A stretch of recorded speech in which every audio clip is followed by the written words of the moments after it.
Okay, it's 2:30 and Commissioner Davis is here, so we're ready to get started. So, Mike, we'll start out, turn it over to you, and then...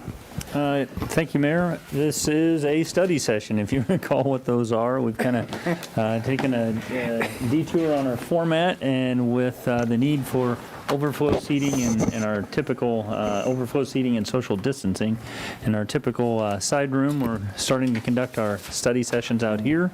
So as you know, study sessions are a little less formal. We don't call them to order and do the Pledge of Allegiance just yet. These are all related to budget. Finance Director Debbie Pack has prepared the presentation and coordinated with outside agencies to make a couple of presentations to you. So with that, I'll turn it over to Ms. Pack. Thank you. Good afternoon, Mr. Mayor and Commissioners. We do have a couple of outside agencies doing their presentations today, OCCK and Visit Salina. SDI was not available, so we'll put them in the session next week. But I'm going to get started with them right away so that they can be on their way and we can conclude our part of the study session. So we have several members of OCCK. If they want to come up and introduce themselves, go right ahead. Thanks, Michelle. Hi, I'm Michelle Griffin, Mobility Manager for OCCK, and so I will run through our slides and then we'll do our budgetary presentation. So just a few quick things that we've done since last year. So ridership, of course, is down a little bit in 2020. We did have our highest year ever in 2019 all across the board. CityGo was about 280,000 passengers. We served a little more than 41,000 in demand response, and we had a little over 2,300 on 81 connection. Our numbers were lower the last few months. They're starting to pick up, though, as we're back to full hours and more confidence. So that's just a quick graph that shows the trends of ridership for 2019. You can see that was increasing throughout the year. Demand response really just varies on the number of days that are in each month. Our summer months are much higher than our winter months. 81 connection ridership is still increasing across the board. So we can kind of talk about what's happened this year. So we're back to regular hours. We've been doing that for about 2 weeks, I think. We are requiring social distancing on all of our vehicles. We have seats that are taped off on the buses, and then in the vans, we're making sure that we have accurate spacing. As of last Friday, we were requiring masks for all of our passengers. We do have some that we can hand out for those that don't have it for like the next week or so. We're continuing extensive cleaning of all of our vehicles. We've continued free fares again for July, so I think that's the third or fourth month in a row that we've offered free fares, and that's kind of a statewide trend. Our office is open again. We are requiring masks, and we're taking temperatures of anyone that enters, whether that's employees or anyone, general public, vendors, that sort of thing. So some of the other things that we've been working on, we did recognize our safe drivers again this past year. We honored 32 drivers, which is an increase, which means no accidents within the past year. Between all of those 32 drivers, they have 121 years of safe driving. We installed security cameras. We've been using those for the past year. They have definitely helped with passenger issues. We worked with the police department on a few things, so they've definitely been very helpful. We continue to be a good partner within the community. Our holiday give and go this past year benefited Big Brothers Big Sisters. They were super appreciative of the funds that we gave them in December. We just celebrated our 1-year anniversary of Can Cycle. So that was good and bad. Zagster was the company that we were using, and they closed down operations at the end of March and have since that time gone out of business. So we are in the process of looking for a different provider to do that. They also did the program in Wichita, which is substantially larger than ours, and they are shut down as well. So we're working with them and Blue Cross Blue Shield to find a new partner, and hopefully that'll take place in the next couple weeks. We've also been a part of IRIS. I'm not sure if you guys have heard about that. It's through the Salina-Saline County Health Department. It's a program offered through KU that is a referral and resource program, so it connects all of the nonprofits and gives us a place to share referrals that we didn't have before. So it helps families, providers, and communities. And I think this has been in place for not quite a year. So you can see that there's a lot of different things that we can get through there. So if we work with a passenger that we see might need some assistance in an area, we can use this and give their information to a different provider. So these are some of the community partners that are in that program. So Community Corrections, Ashby House, Catholic Charities, the Adult Education Center, the schools, and the Health Department.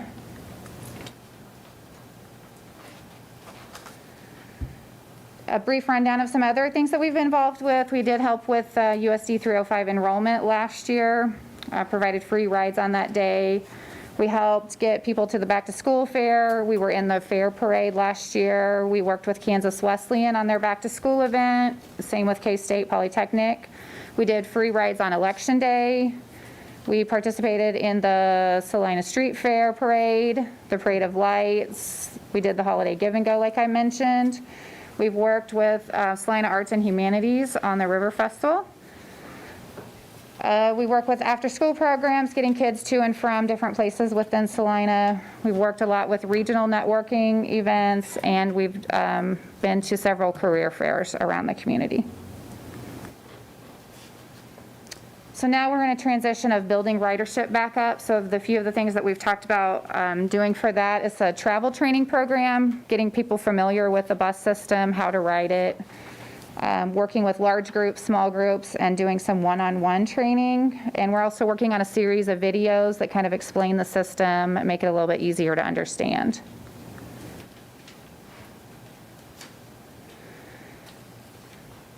If you've been around town, you'll see that on a lot of our signs, we have these new timetable signs. So one side is the timetable with the map, and then the opposite side is a spot the difference. So it's kind of a fun little educational thing. There are 10 different photos, historical photos of Salina landmarks. With one is the original photo, the second one is an altered version that has some things to look for. This was part of the Salina leadership class and came through a grant from the Greater Salina Community Foundation. We did start out the summer with our Get On and Go Summer Youth Bus Pass. That was the third year that we'd offered that. Since we are doing free rides, we haven't had as many sales, but we're hoping to continue this in future years so we can get more kids riding the bus, getting used to public transportation. Little quick update on 81 Connection. We did add a couple of additional stops in the past year. We still have a lot of people that use this to come to Salina for shopping, medical appointments, and things like that. We also recently just started Can Connect. Right now we have one route from Abilene to Salina. We had a lot of requests for people that wanted to come from Abilene to Salina for shopping, medical appointments, errands, different things like that. So we're running that right now each Thursday. Starts in Abilene, comes to Walmart, and also a stop at 7th and Walnut, and they do that twice a day. We are offering a City Go Pass within that, so they can pretty much go wherever they want in town before they head back to Abilene. We also have had requests from other communities for that same thing, and so we're hoping that in the future we can start to have those routes at other places throughout the state. So other ways that we've talked about building ridership and some things that we always are kind of thinking about, not trying to solve those right now, but things that we're always working on how we can come up with some of these deficiencies. Sunday service is still something that we get asked about quite a bit. We work with the local taxi companies to cover overnight hours, but there might be some more efficient and less expensive options for people for overnight hours. We don't necessarily serve all of the commercial areas in town that we might need to, especially if there are new companies coming in that need to have employees get to those areas. And then a few of our residential areas, we've talked about how we can serve those better as well.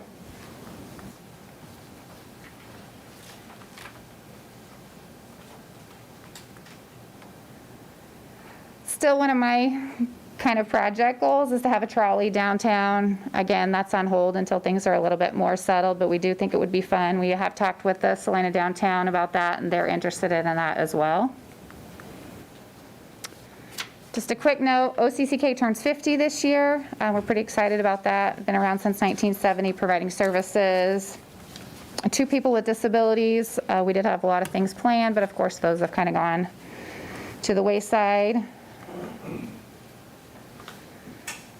Some additional opportunities that we wanted to talk about is overcoming the stigma of public transportation. We feel like we've done a pretty good job with that in the past couple of years, but we still have some things that we need to work on. Safety is always a concern for people, especially with human trafficking right now and how that's going on. We still want to continue planning and development conversations about accessibility to transportation, sidewalks, biking, different things like that. Employment is taking a toll. We continue to network and work with different groups. And then transportation after COVID. We don't really know what things are going to look like. You know, transportation across the country has taken a hit. It's not any different here. We just need to figure out what our new normal looks like and how we work towards that, what adjustments we can make to serve Salina better. So we do have a few upcoming projects that we're working on. Pat will talk here in a little bit about our building expansion program. We would love to have additional bus shelters built. We would like to review our existing routes and see where we can make better connections. Like I said, adding different regional connections, getting Can Cycle back online, finishing our travel training program, and then just continuing conversations and partnerships with different groups. So that was pretty quick because I was told I had limited time. Are there any questions that you have based on any of this? And I don't know if Pat's going to be addressing this, but are we going to be, excuse me, talking about like the operating subsidies and budget? Yeah. Okay. I do have one question. Sure. And that is, the shuttle program is something you see in the future. It's not working currently. The downtown trolley, I Yeah. guess. Okay. I presume if that came into place, that would include a route past TPAC when there were events there. It would be whatever we would want it to be. Okay. I think that could be a fairly important Sure. service that could provide. Sure. Michelle, do you know what the ridership was on Can Cycle when it was maybe at its peak? I don't have those numbers with me. I could share that with you. That was one of the things that Zagster wasn't the best at, was providing reports, so Okay, I can just get you what I curious. have. Yeah, I mean, they were used. I know Bill Burke was the most used out of all Right, all the bikes that we had. and ironically, recreational was not part of the original goal. Right, But, yep. right. Okay. All right.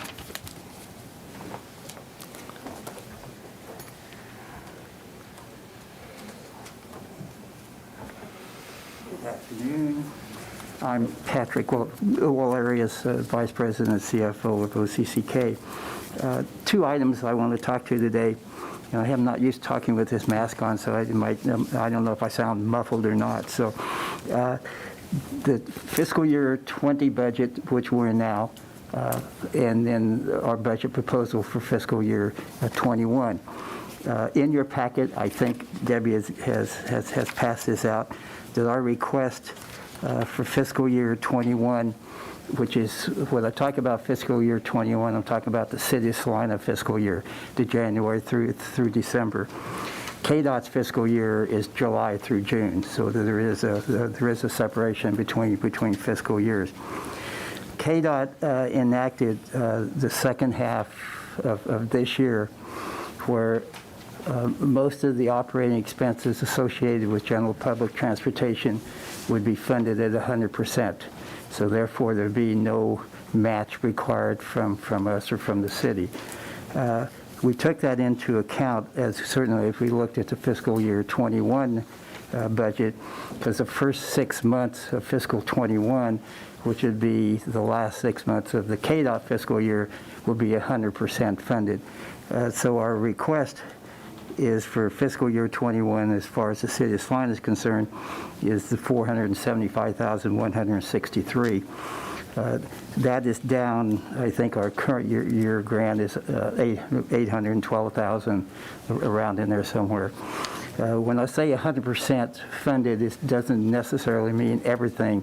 Some of the operation is 100% funded. Some of our day-to-day expenses, the building maintenance, so on and so on.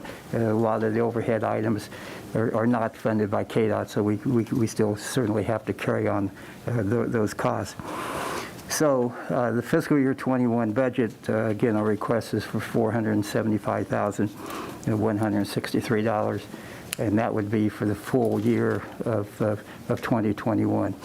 Again, the first half of 2021 would be funded by 100% by KDOT.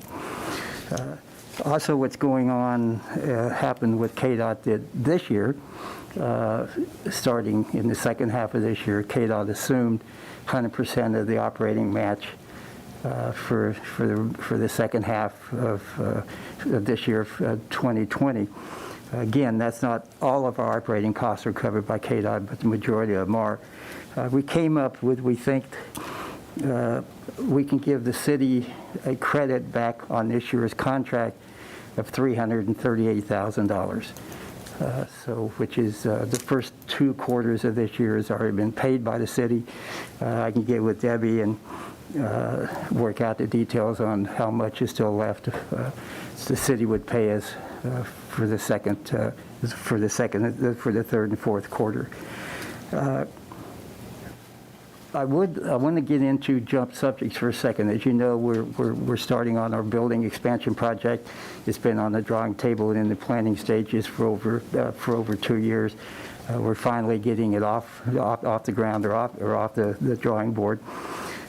We hope to start taking bids the end of July.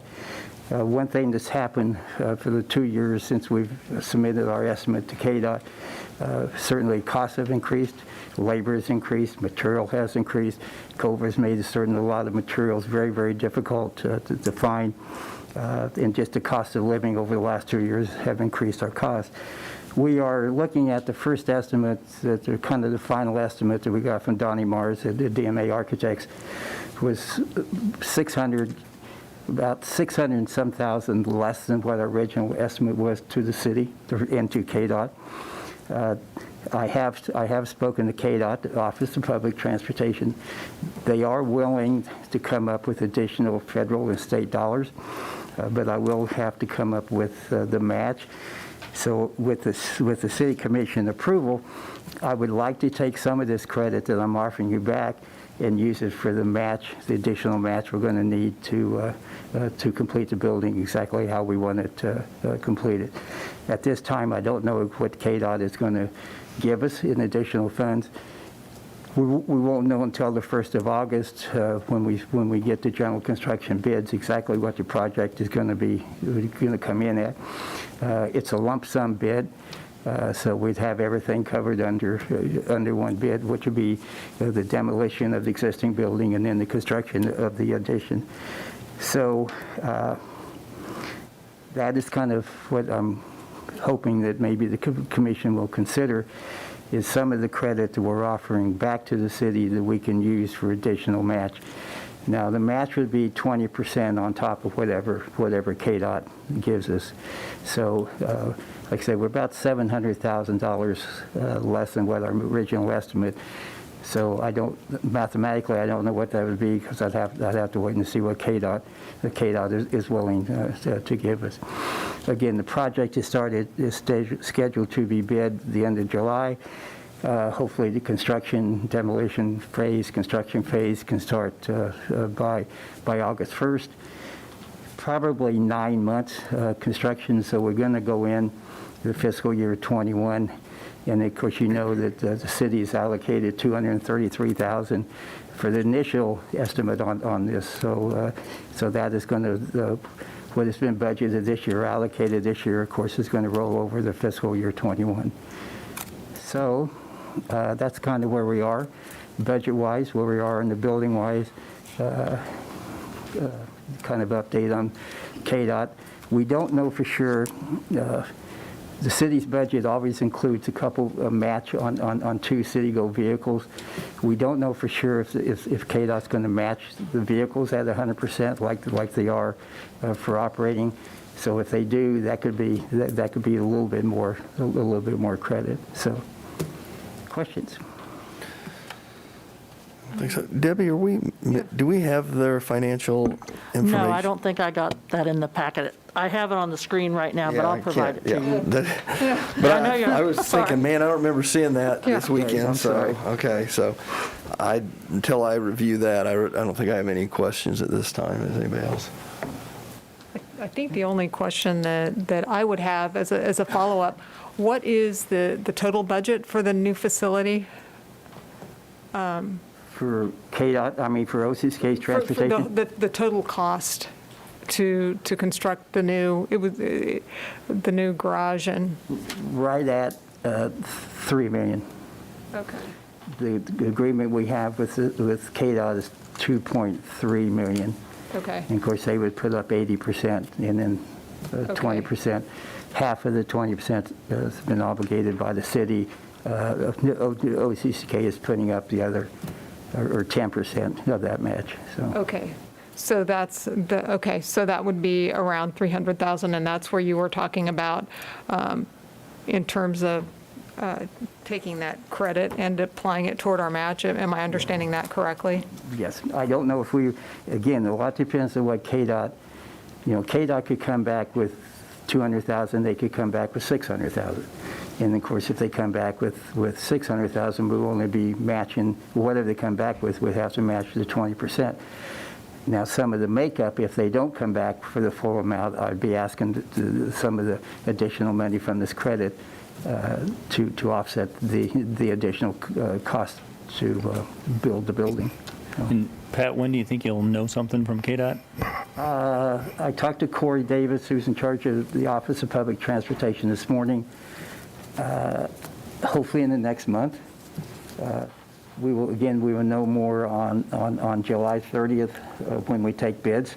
The bids could come in less than what Donnie Mars estimated, or they could come in more. Architects are really kind of good being, they don't like to be under, so they tend to maybe high, so maybe it won't. But through the bid process, the bids might come out less than what we originally estimated. So we're hoping so anyway. So yeah. So much is unknown, and I'm sorry to not have too much facts for you right now. But that's kind of where we are. But, so as far as the credit, until we get the bids and we know what KDOT is going to do, I really, and at that time I can come back and we kind of tell you what exactly is going on. So okay. Okay. Thank you. Okay, anything else? Okay, thank you.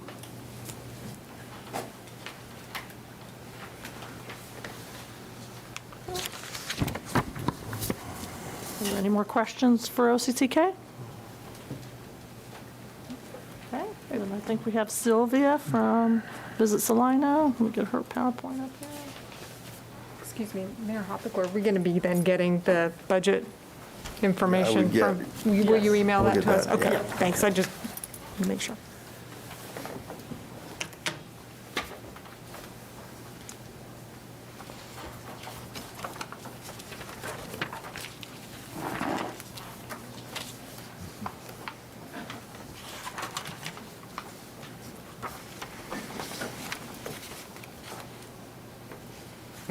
I'm going to check my time, Deb. Okay. I have been warned. Good afternoon. I'm Sylvia Rice. I'm here from Visit Salina. I'm the Director of Visit Salina for the Salina Area Chamber of Commerce.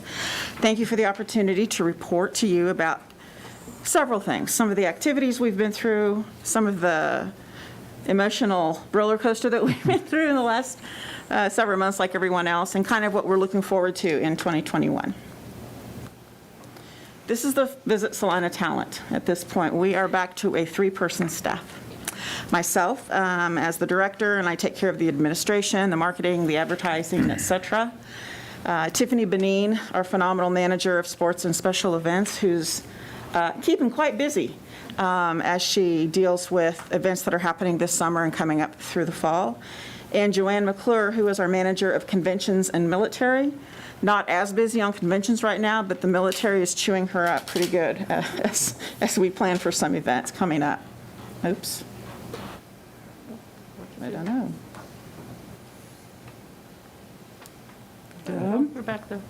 Okay. In addition, we have a lot of shared talent with the rest of the Chamber of Commerce, as we are a division of that organization. Allison Webb is our manager of social media and website content.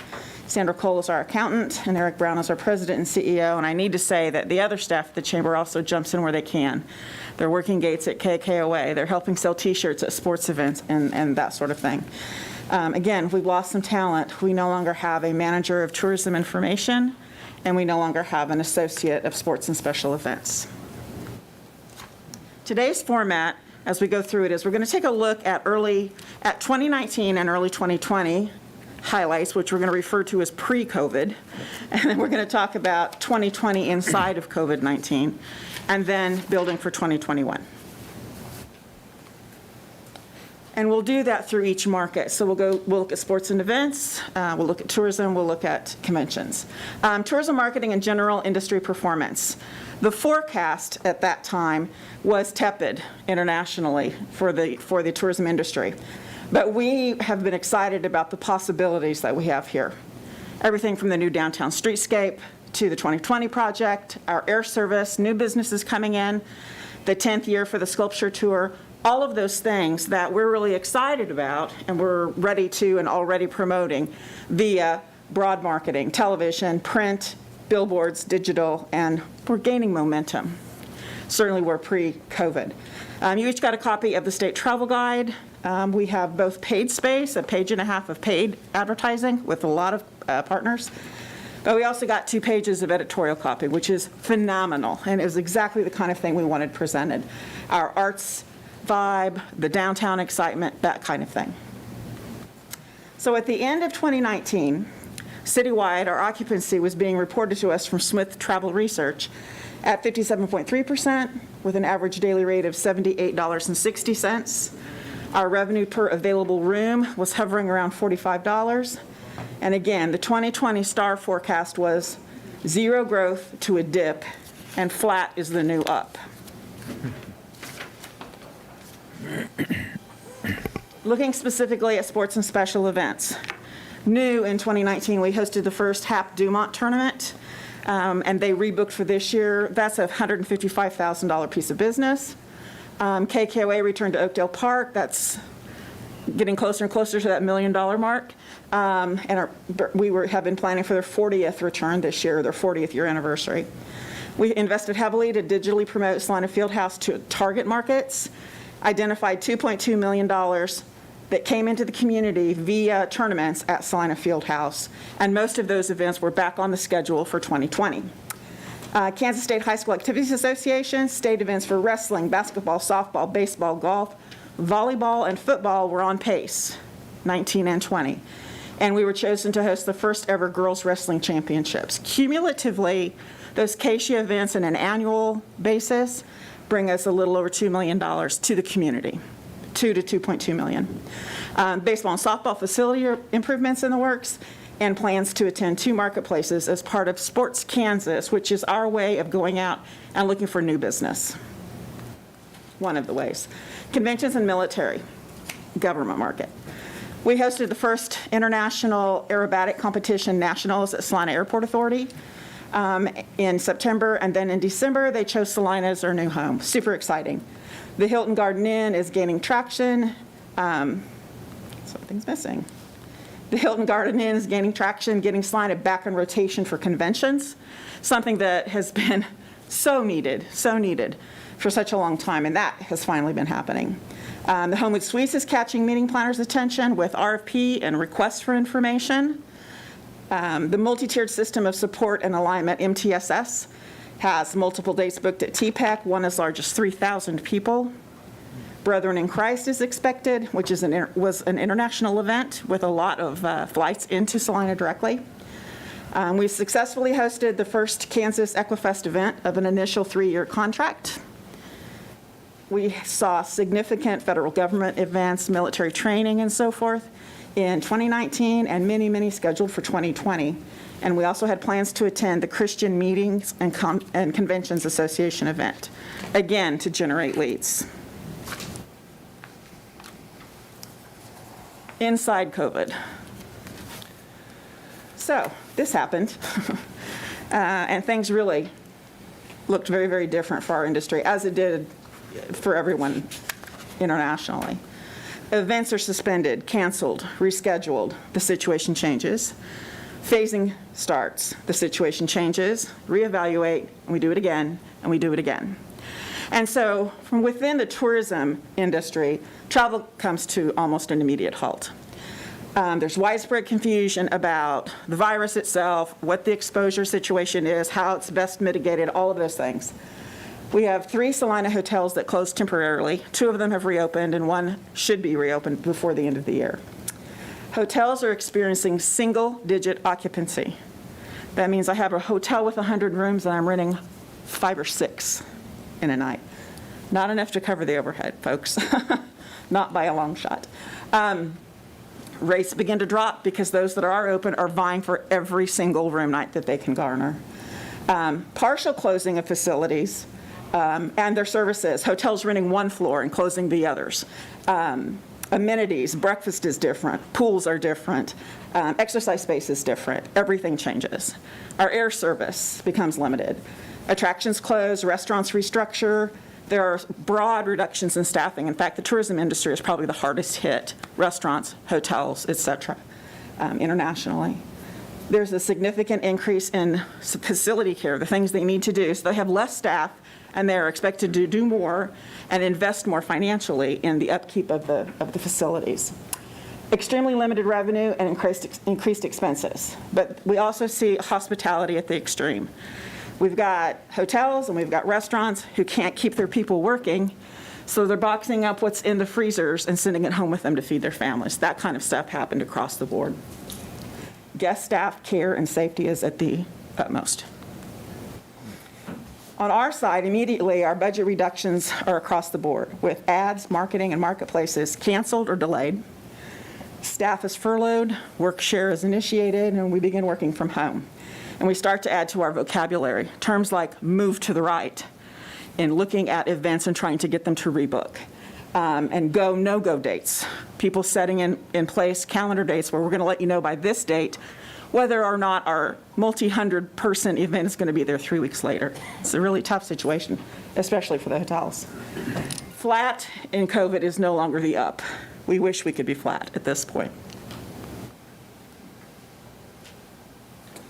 Sports and special events. KSHA, state basketball, is shortened.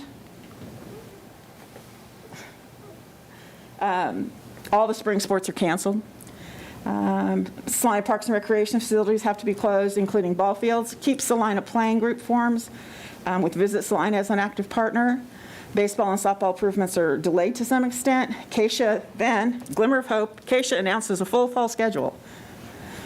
The Junior Boys and Girls Amateur Golf Tournament at Salina Municipal is a huge success, 150 athletes and their families.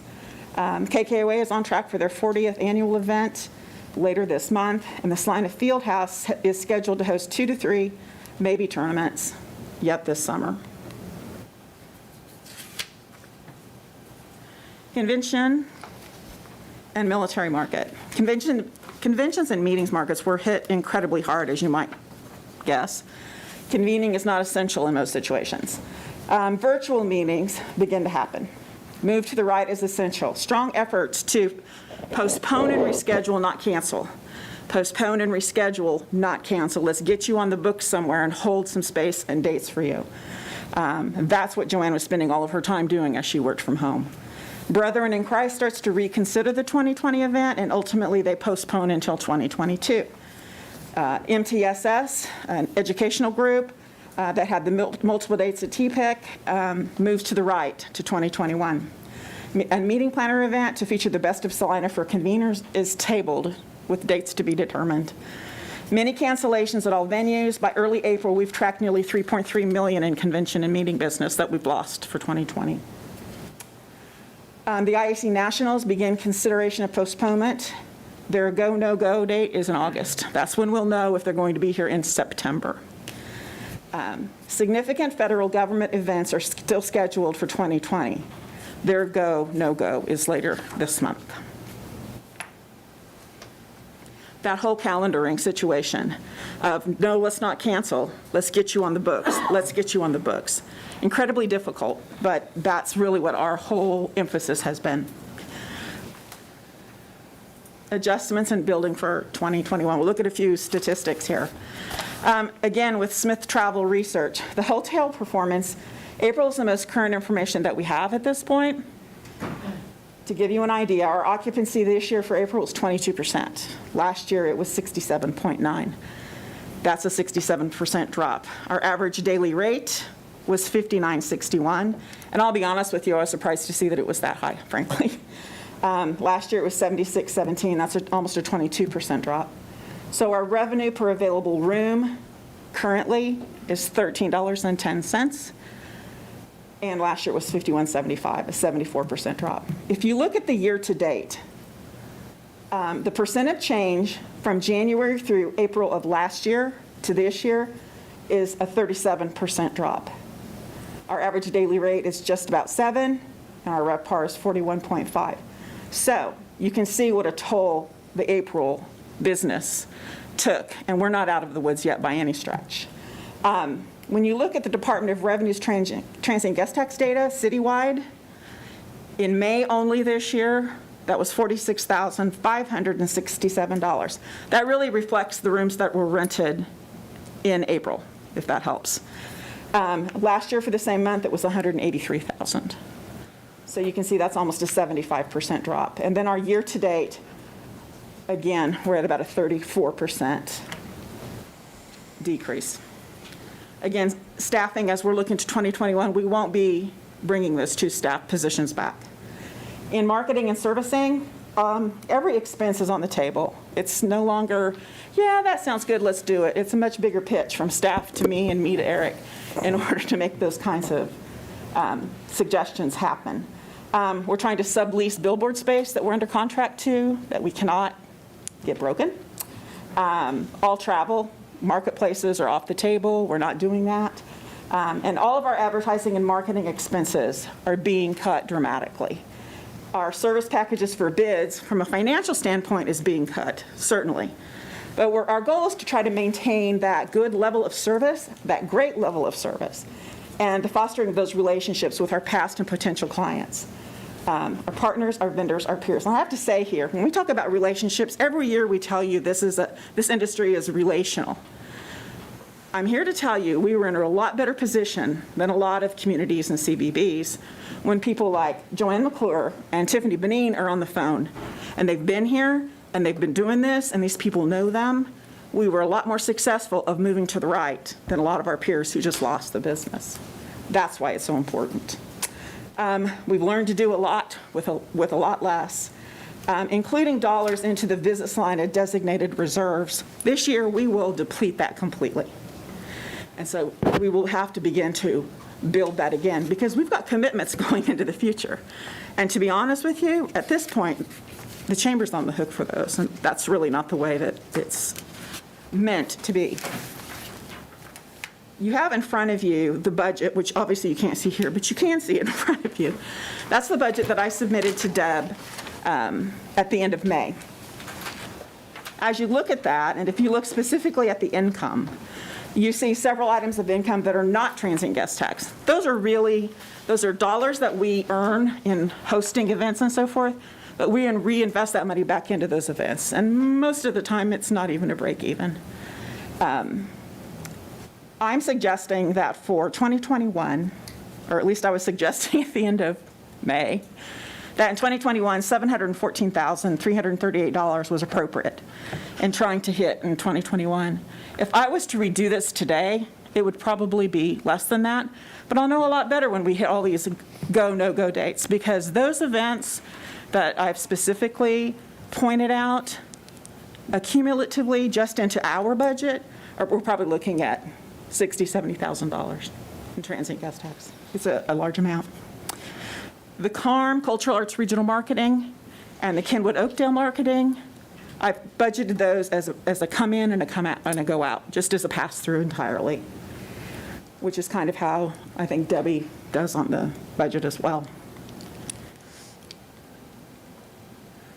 And so when you look at this very closely, I'm going to talk a little bit about how I got to $714,338. The process was I took a look at what I knew. This time last year, I told you I thought we'd do $850,000 this year in transient guest tax, which seems unbelievable at this point. We ended up in 19 at hitting 848, with the STAR report kind of telling us it's going to be a dip. We went into the year with an $820,000 budget. We had all the usual variables from the economy to worldview to what's on the books, even the weather, but now we have COVID issues on the list of variables as well. Post-COVID, we reevaluated our budget and we reduced it to $451,000 for this year. We got to the numbers that we did by looking at what are the COVID mandates, what's the recovery timeline going to look like? We don't have the answers to that. What's the changing traveler psychology going to be? If business is open and events are happening, does that necessarily mean that family's going to come, A? And if they do come, does it mean they're going to stay, B, et cetera? Those are things that are difficult to track ahead of time, obviously. Changing markets and demos. We're not going to have motor coach buses this fall. We're probably not going to have a lot of senior travel this fall. People that are snowbirds have already, they've gone home and they're not doing that travel. And the changing inventory and the impact of that. We've got a beautiful new hotel that's opening downtown that we're thrilled about. In fact, I got to see it this week, and I'm even more thrilled about it now. But to be realistic and responsible, we have to recognize that with the Star Bonds project being what it is, all of this tax dollars are going to go towards the Star Bonds relief, hopefully in a short amount of time. Frankly, I think it will be shorter than what we anticipated. But while that happens, we can't expect them to create 100% brand new business. So there's going to be moving of chairs on the deck, so to speak. And we have to think about that when we're doing our budget. So we may see a little bit of a dip there. That's how I got to the 714. So while we don't really come to you and ask for a specific dollar amount, because based on our contract that we've had since the 80s, we've always been at a 3% of hotel room revenue. And so what we would ask is that we remain there. We understand the process of rising and falling with the tide. Obviously, if we didn't understand it before this year, we certainly do now. But that 3% is what we feel like we need in order to have a program. As I said, if I were to do the budget again right now, I would probably lessen the transient guest tax. But we're prepared to rise and fall. We've already made notes in the budget of where we would have to cut. And that's how we would move forward. Questions?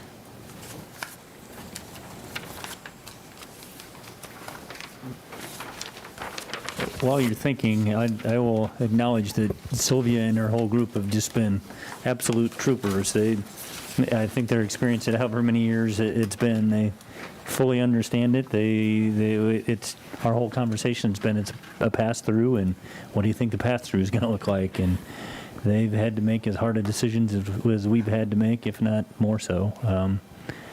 And I'm a little glad she went first, because what you're going to hear from staff later is very similar.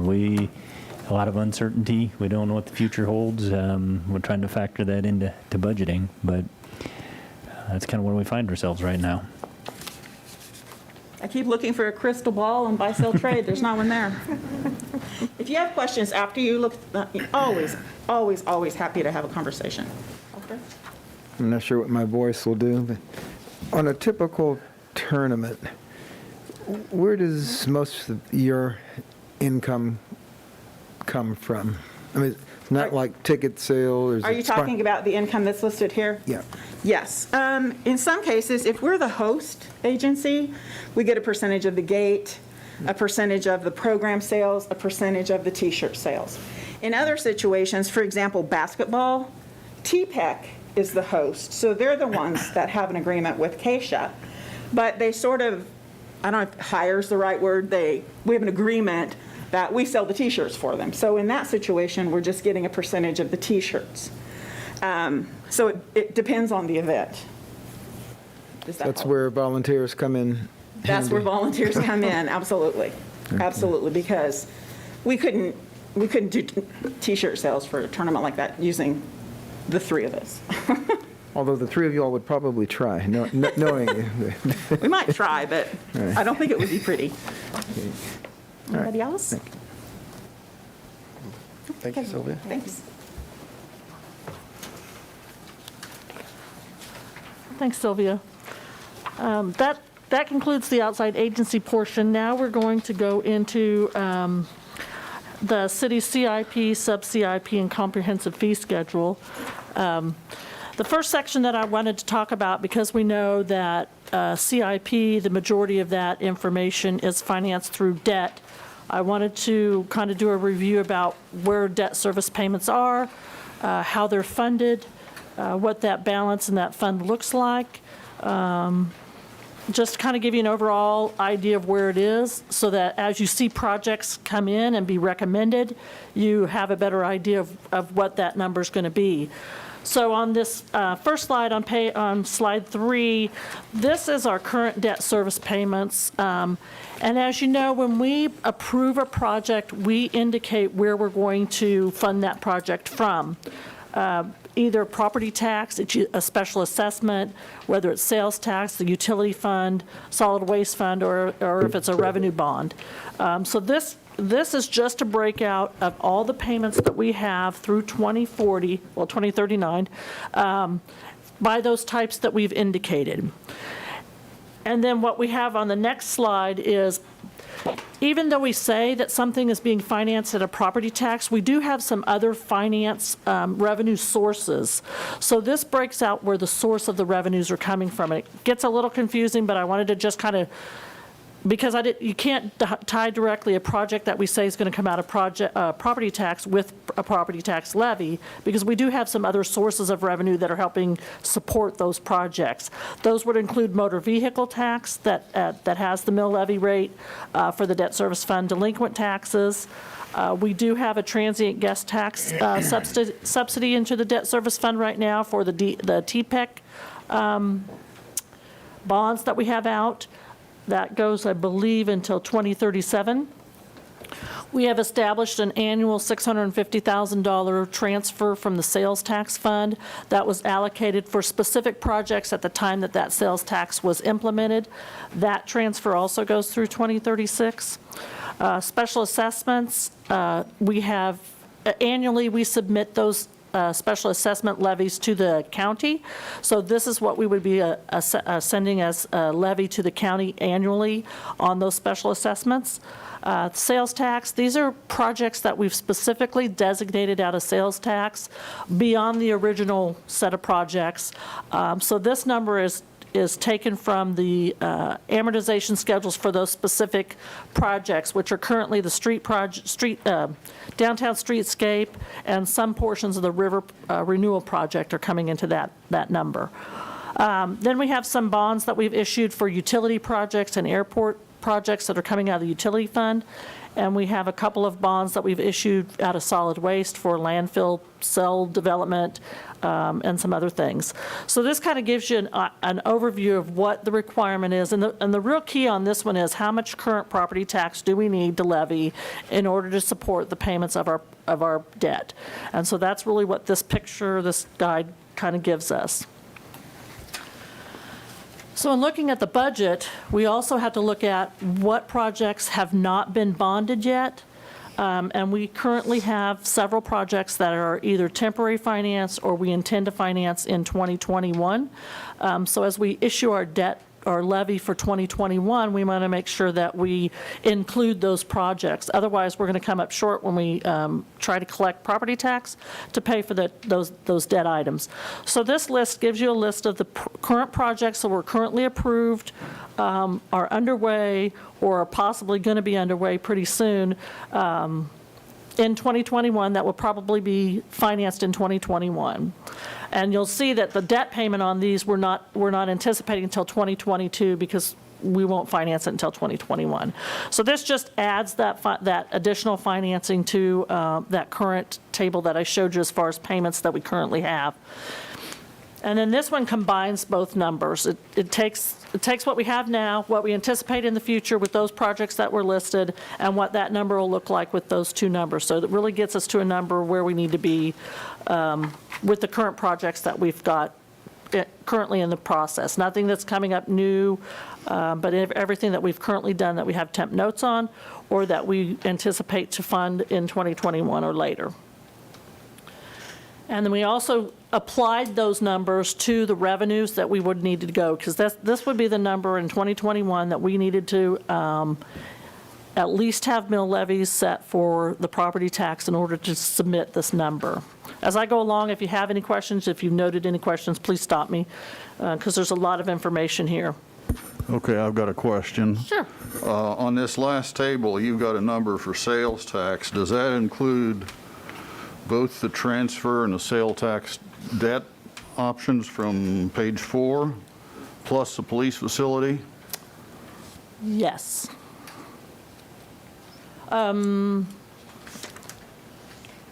It does in 2022. Are you looking at slide 7? I'm looking at slide 6, total debt payments, compared back to slides 4 and 5. Yes, in 2022, that would include the police training facility. It's not enough, I don't think. We have it at $560,000 a year, roughly. Police, but you were going into that for 2022, 240 plus 972. Okay, plus 560. Okay, Does it look right? all right. There's a lot of numbers, so keep me honest here. We would anticipate that we did include that, yes. And then the graphs kind of just give you an idea of where we, just graphically, where we are currently. The upper left-hand graph is the current annual debt by project. The graph on the bottom shows you how those numbers change with the 2021 funded projects. This is the same graph for the revenue side, where the revenue's coming from without the 2021 projects and with the 2021 projects. And then this one is just a graph that shows you where the mill levy's been. So I assumed for this purpose that the mill levy would not change for 2021, and it would stay the same for 2020. That could certainly change, but it shows you the volatility in that mill levy as we've done projects or we've had excess or whatever. We've changed that number up and down over the years. So then we wanted to take a look at what our fund balance was. We recognized that our fund balance was higher than our target, and so we were trying to come up with options. And it's hard to know exactly today what our fund balance is going to be at the end of the year, but we're trying to kind of make those projections to see what we believe that fund balance will be. So at the end of 2019, we had a fund balance of $1,089,000. We've collected those, the collections to date, payments to date are all through June. So we will obviously have more money coming into that fund. We do have a large payment on October 1st, and we are anticipating a transfer from sales tax. So at the end of the day, we anticipate our fund balance to be over $1.48 million because we'll have additional revenues that aren't included in that number. According to the tables above, we anticipate we need about $2.5 million from property tax to pay debt if all of the other sources come in as budgeted. As we know, we have transient guest tax in there, which is very volatile. We have property tax or delinquent property tax, motor vehicle tax. So those are still unknowns. So some of the options we came up with is we could reduce that mill levy rate in the debt service fund. We could shift that mill levy rate to the general fund, which would then help us to bolster that fund. We could leave the mill levy rate as it is currently in the debt service fund, which may enable us to debt finance less in 2021. We could take that fund balance, and instead of issuing, say, $7 million in funds, which would be our current temp notes, we may only have to fund $6 million. The one thing I would note is that, and this is what I'm showing in option 3, when we raised the mill levy rate in 2020, we kind of dedicated a portion of that mill levy rate in the debt service fund for the radio project.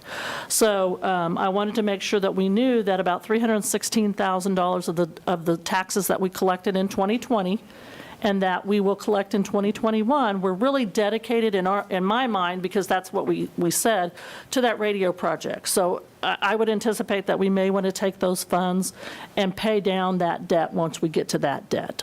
And if I could jump in there for just a second, you may recall that we had a target or an estimated value for our share of the radio project at $3.5 million, which is where that estimate, or the debt financing estimate, came from.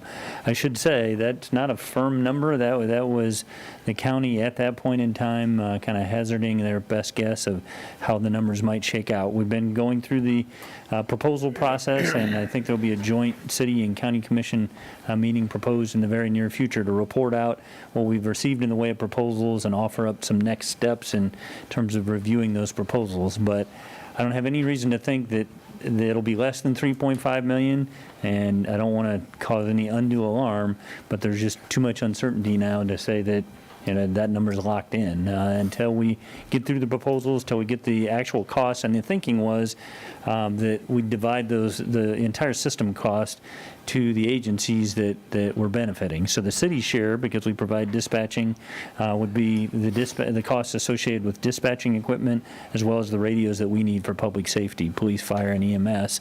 And then the county, the assumption was, would pick up the tower system and the radio communication system, and then individual fire districts would pick up their associated costs. So still a lot of work has been done, but still quite a bit of uncertainty, and we hope to know more maybe by year end. I'm guessing me under contract approaching year end or beginning of next year maybe.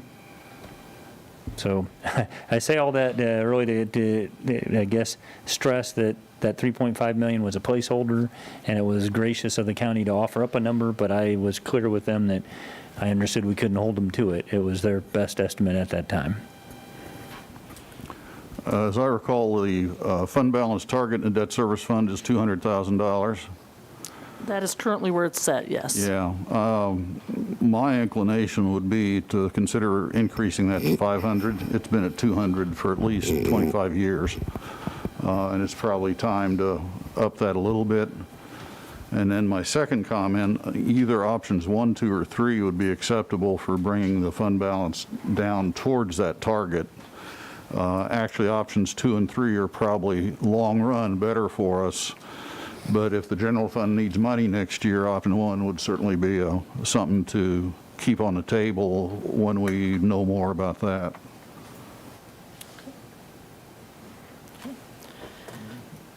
And we will bring that back to you when we start talking about issues and options to make those decisions. We'll put those in those options when we bring those forward to you as you recommend them. So then what we did, we took a look at CIP program, the CIP program for 5 years. As you know, there were several projects that got postponed from 2020 due to COVID. So we did put those back on the list for 2021 moving forward. As well as the bridge, that would be the bridge, TPEC floors, the radio project that has not gone forward, the beginning construction of the river renewal, and the purchase of the water rights for the river renewal. The one project that we added for 2021 was the Heritage Hall HVAC controls, which was submitted from TPEC for 2021. The 2022 projects are the same as they were last year. The second kind of phase of the river renewal project, 2023 includes the third year of that project. 2024 and 2025, there are no specific projects out that far. There were some other items requested that we did not put on the recommended list that you obviously have the choice to add or not add, as well as any of the items that we've added on the list that we gave you for further consideration. The new ones this year, well, they're not all new. The shelter pavilion at Oakdale Park, fire alerting system, and a relocation of fire station number 4. Ms. Peck, on the T-PEC on the HVAC, was that replaced when we did the renovation to that? I thought we put new HVAC in there. I was looking for Chris, I don't see him. Let's see if I have. The Heritage Hall equipment was not replaced as part of that renovation. Okay. But there was some new, but it just wasn't Heritage because Correct. Okay. Correct, but Okay. Heritage Hall was not done in Okay. that renovation.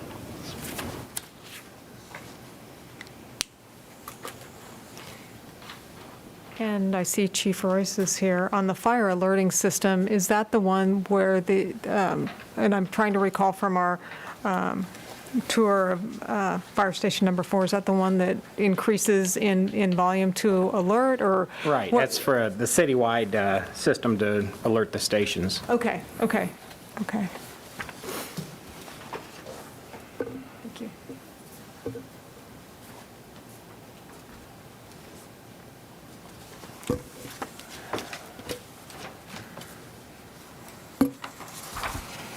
Any other specific questions on those items?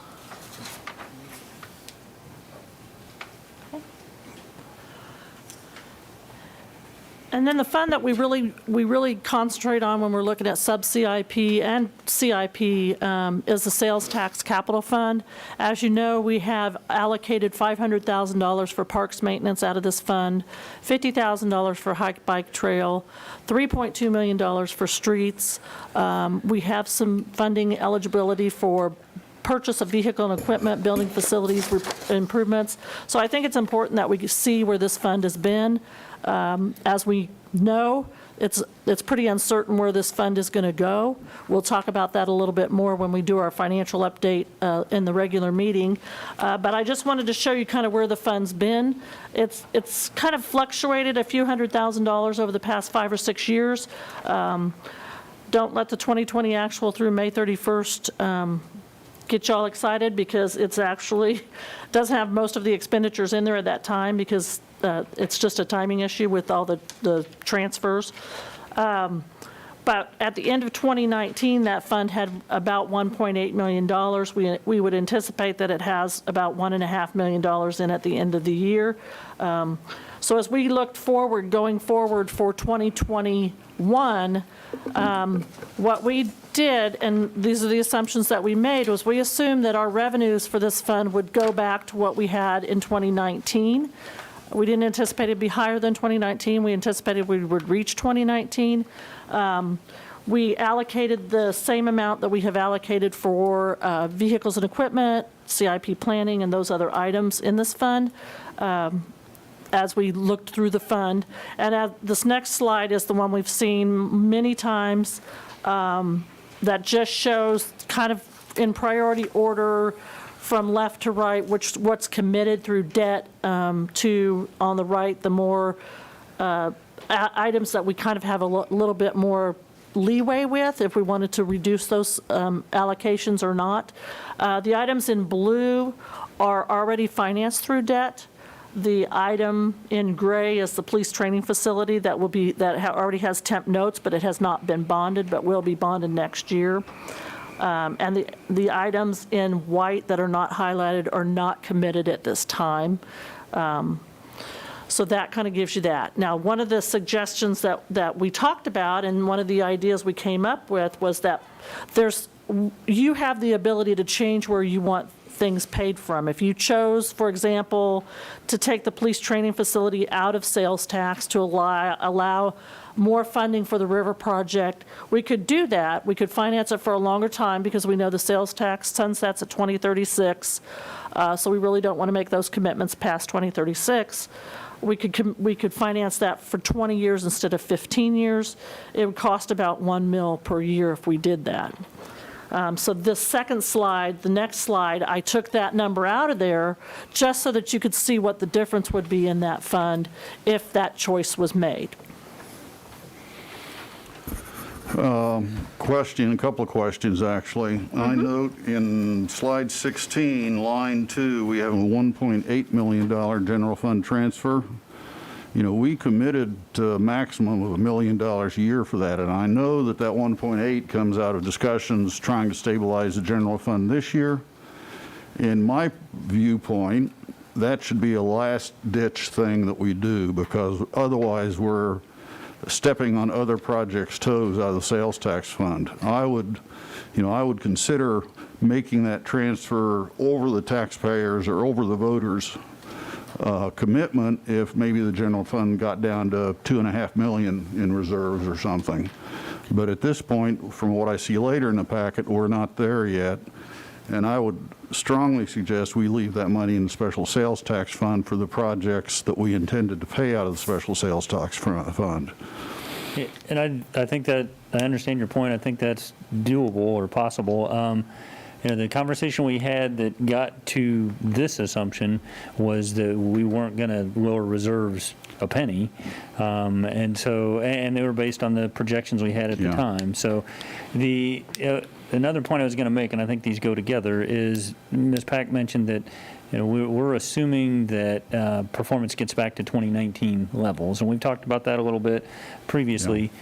For lack of something else to assume, we certainly didn't want to assume, you know, be overly optimistic, but on the other hand, didn't want to be overly pessimistic and budget ourselves short. So what we're doing is budgeting to perform at 2019 levels, knowing that we're going to have to continue to monitor performance in 2020 and monitor performance in 2021 and make adjustments. Hopefully, as it relates to 2021, we'll know quite a bit more about April, May, and the ensuing months between now and the end of the year, so that by the time we get to January 1 of 2021, we might have a better sense. And as much as I'd like to have a fiscal year where we do the budget once, that's probably not what our future holds for a while now.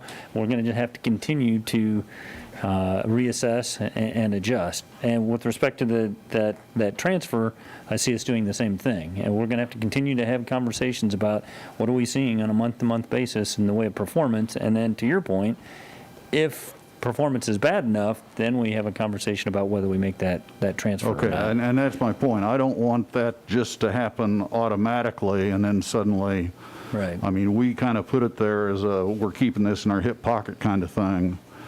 And I hate to see us commit money out of that fund that goes beyond the representations made at the election. I would rather keep us on track for whatever projects we had scheduled. My other question in relation to that has to do with the PD training facility. Is it if we shift that to the bond and interest fund, is it possible that a part of that could be absorbed within the existing levy?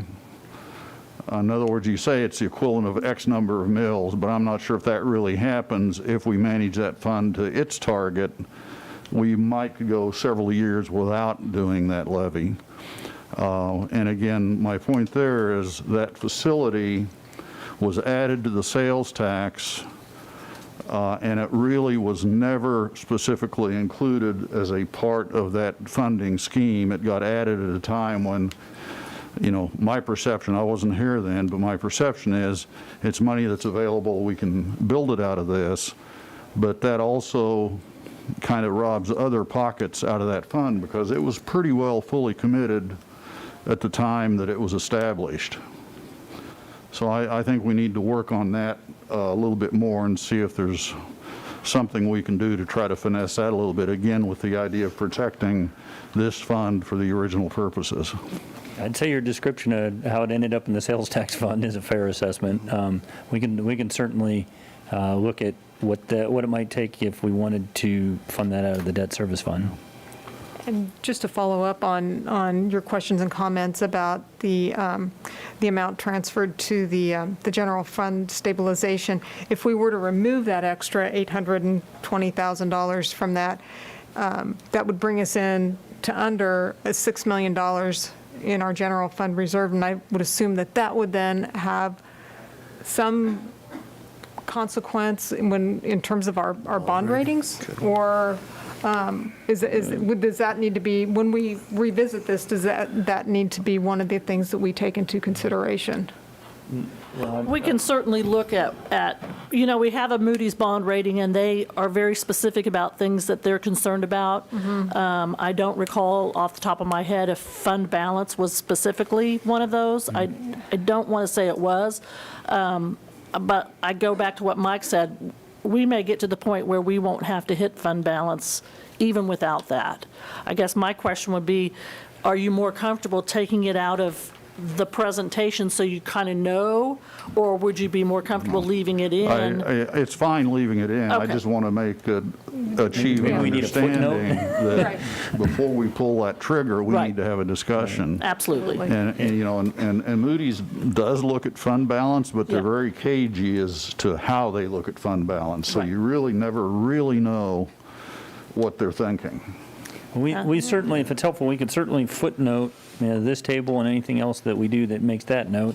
And with respect to the fund balance, I'm not prepared to say that if we didn't, the scenario that you gave, if we don't make the transfer, that it draws the general fund balance down. That would be the case if our financial performance for the remainder of 2020 was exactly as we projected back on April 13th.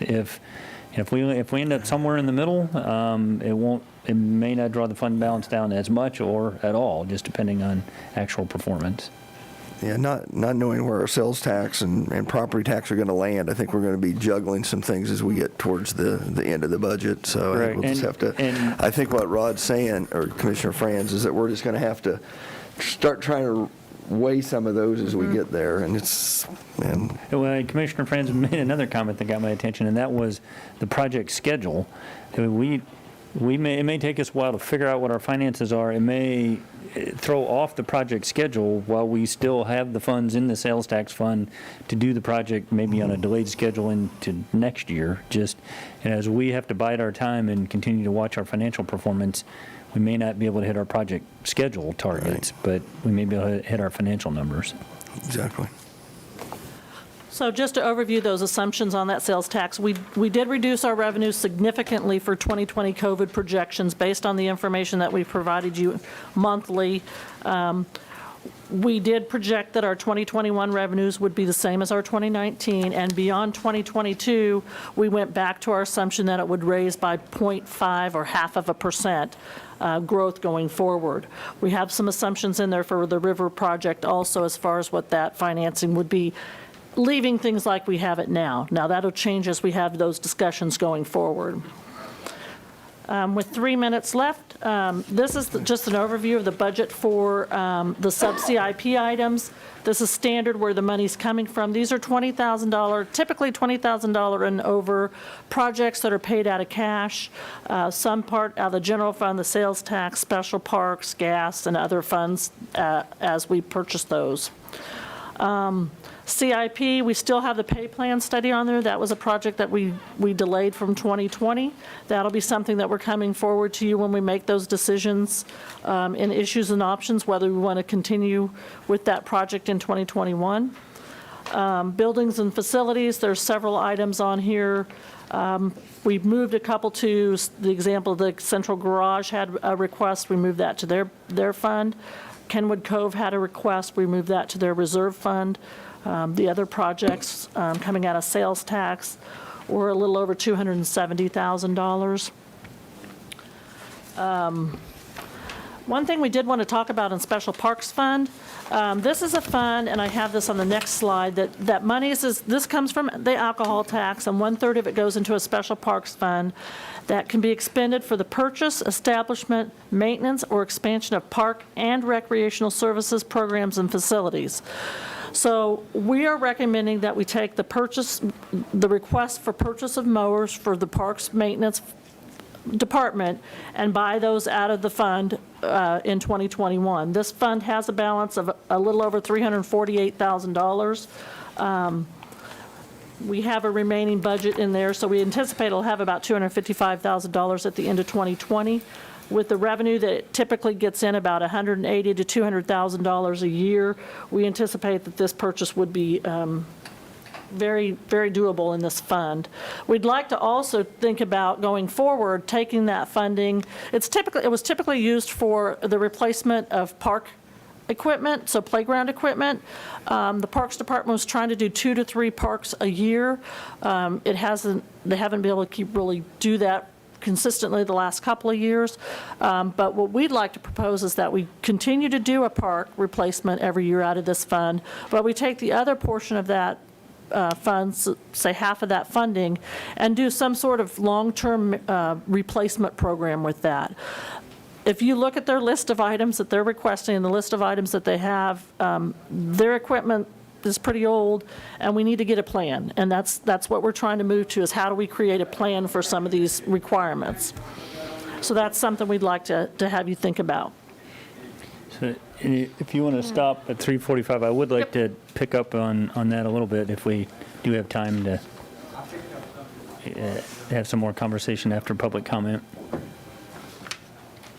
Okay, do we have any public comment? Looks like mostly staff.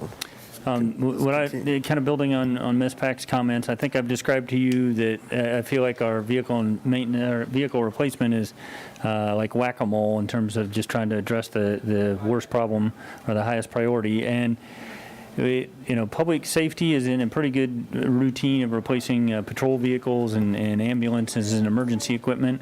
And parks, it just historically does not rise to that same level to kind of take priority. So we've talked quite a bit about, and Ms. Pack said that the equipment's old. A lot of their mowers are 20-plus years old. And so if we could ever get into a routine schedule where we know what the life cycle of the equipment is, we know what the annual cost is, and we can kind of get that normalized, I don't think we'd find ourselves in a situation where we have 20-year-old mowers. But if we just wait for the worst piece of equipment to break down, and then we try to find a funding source for that in that particular year, I'm not sure we'll ever get caught up. And so that's why we're proposing taking half of the special parks revenue and trying to spend down that fund balance a little bit and finance the equipment over time so that the debt service matches up with the life cycle of the equipment, and we can get on a better replacement schedule. And I don't know, I guess my sense is, in terms of looking at the statute that you supplied, it's difficult for me to get that to align with vehicle replacement. And I mean, if we need to get more realistic about what we need to be dedicating toward allocation to replace, good grief, a mowing deck from 1997,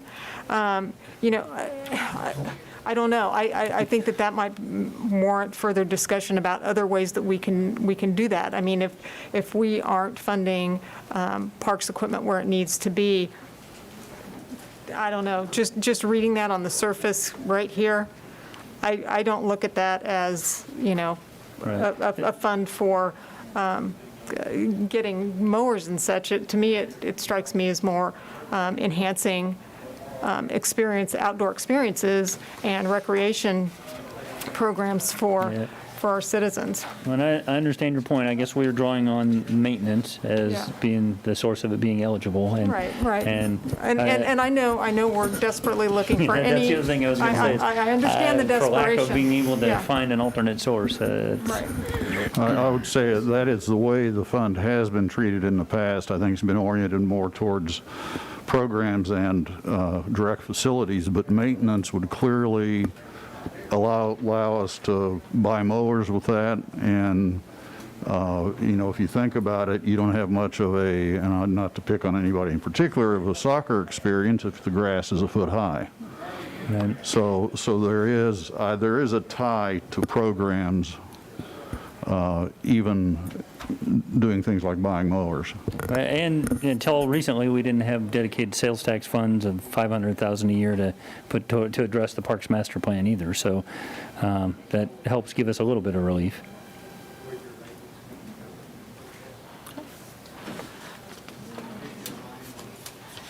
Streets this is the normal gas tax and sales tax, $3.2 million, and then we've also included in here part of the federal fund exchange dollars that we would anticipate receiving in 2021.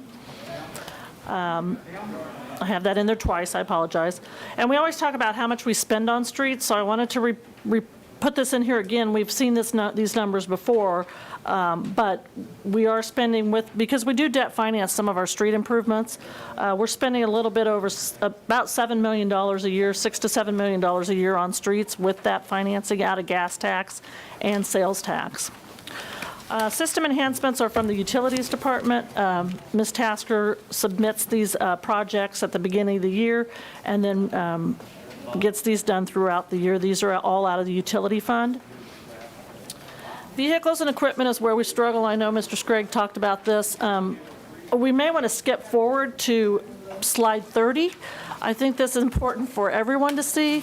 These are requests that were made that weren't included on the funding. So I think you can see that we do have some really legitimate needs for equipment and equipment and vehicle purchasing. We have $1.9 million that we did not recommend, but we basically have, we have to look at everything. We ask the departments to prioritize what their needs are for us, and then go through those to see really how much money do we have and what can we buy for that money. So this is the list of the items that we're recommending for the 2021 budget cycle. It may go without saying, but if we're not able to address the parks equipment through special gas tax, then some of those requests are going to have to take priority over some of the things Over we've some of these. recommended. That'd be true. I think this is probably a good place to stop if you want to, because this will get into the comprehensive fee schedule, and we can certainly pick that up at next week's study session. So, are there any other pieces of information that you want us to? I will bring forward if I have any more additional information on that special parks fund to see if I can get guidance on that for you, Commissioner Hodges. And then is there any other specific information from what we've talked about today that you'd like more Just detail on? The budget on the OCCK. On the what? The budget on the OCCK. Okay, If you yes. could get us that, Yes, I please. will email that to you. And then I had a note about police training facility out of debt service Right. and what that might look like. So, And then the implications of the general fund, how we, with the sales tax Okay. money. okay, we'll be back I in think here. we'll see that in my presentation in the meeting too. I think you'll see that those numbers are, what those numbers are doing too, so. Okay, we'll be back in here at 4 o'clock for the regular meeting.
Okay, it is 4 o'clock. I will call the July 6, 2020 Salina City Commission meeting to order.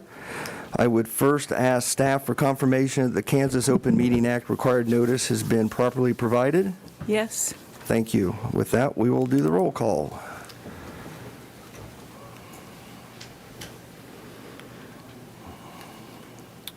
Mayor Hoppick. Here?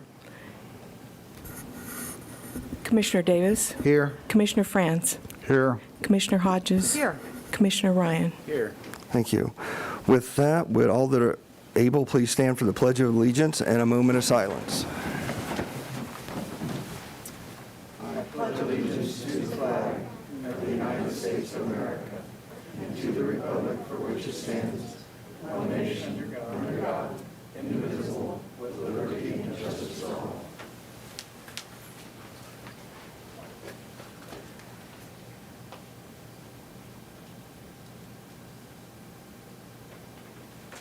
Thank you.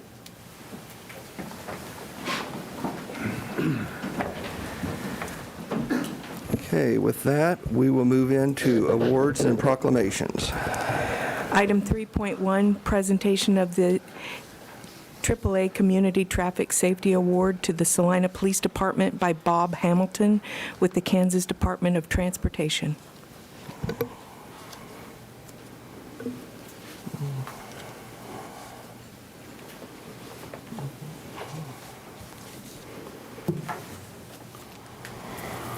Good afternoon, Mr. Mayor, City Councilman.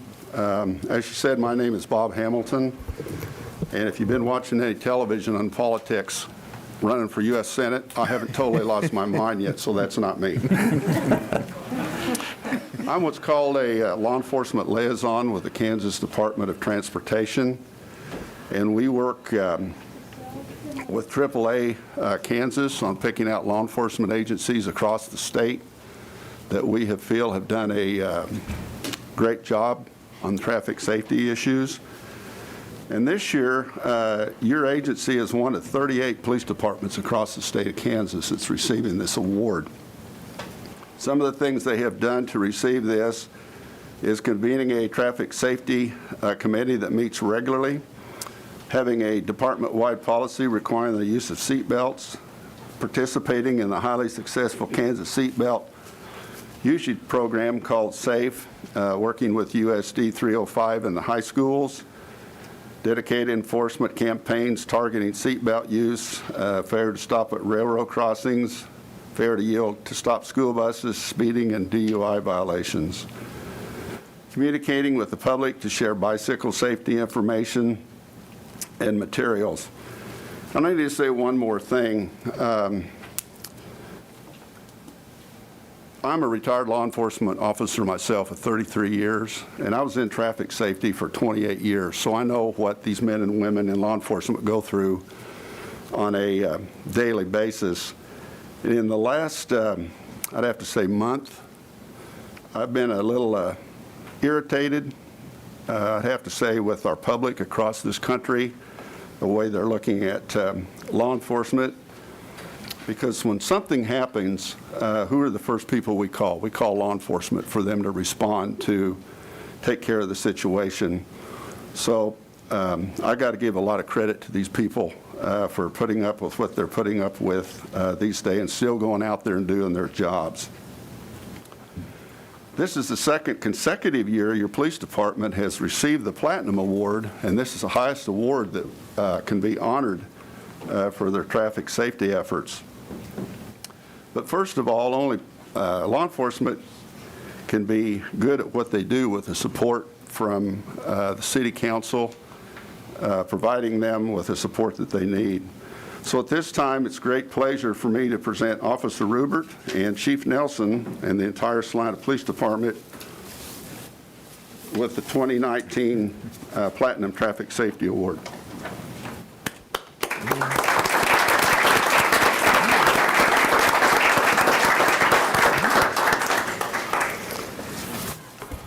Chief Nelson or Rupert, would either one of you like to say anything? And Chief Nelson's usually not at a loss for words, so. Oh, love the mask. I appreciate those kind comments. I will say, what we honestly, we do shoot for voluntary compliance first when it comes to traffic safety, but traffic safety is a major part of our responsibility, and I do believe we take it seriously, and we're just trying to stop people from being injured. But thank you very much for the award. Thank you for your hard work.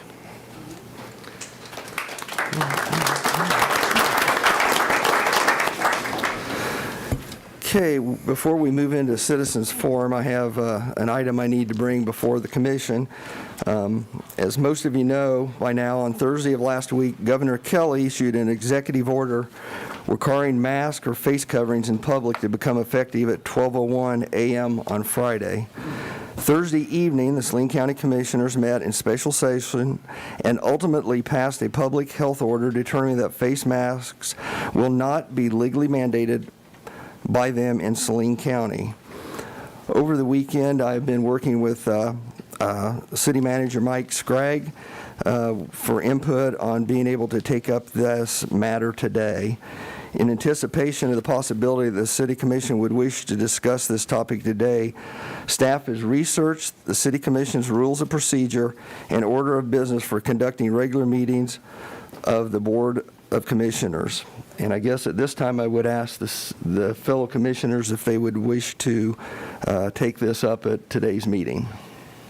Mayor Hoppick, I move that we add this topic of discussion to today's agenda. Okay, I have a proceed. I'm just asking now no, for yeah. yes or no. So, okay. I'd like to add it to the agenda. Yes. Okay.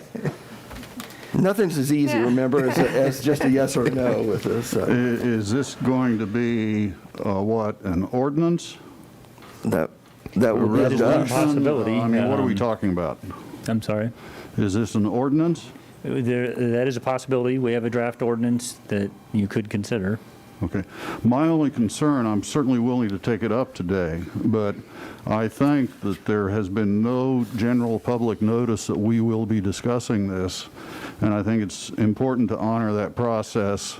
And before we take final action, I would prefer that be either at a special meeting later this week with due public notice or at next week's meeting. That is a talking point in what we prepared for your consideration. Okay. The mayor's looking for consensus. I'm, certainly willing Okay. to take it up as an agenda item for Okay. discussion today. Okay. Just for information purposes, the City Commission may take action only upon those items included on the agenda of a regular or special meeting, provided, however, during the other business segment of the regular meeting, the City Commission may add an item to its current agenda by a 2/3 consent of all members present, which requires 4 out of the 5 commissioners voting in the affirmative.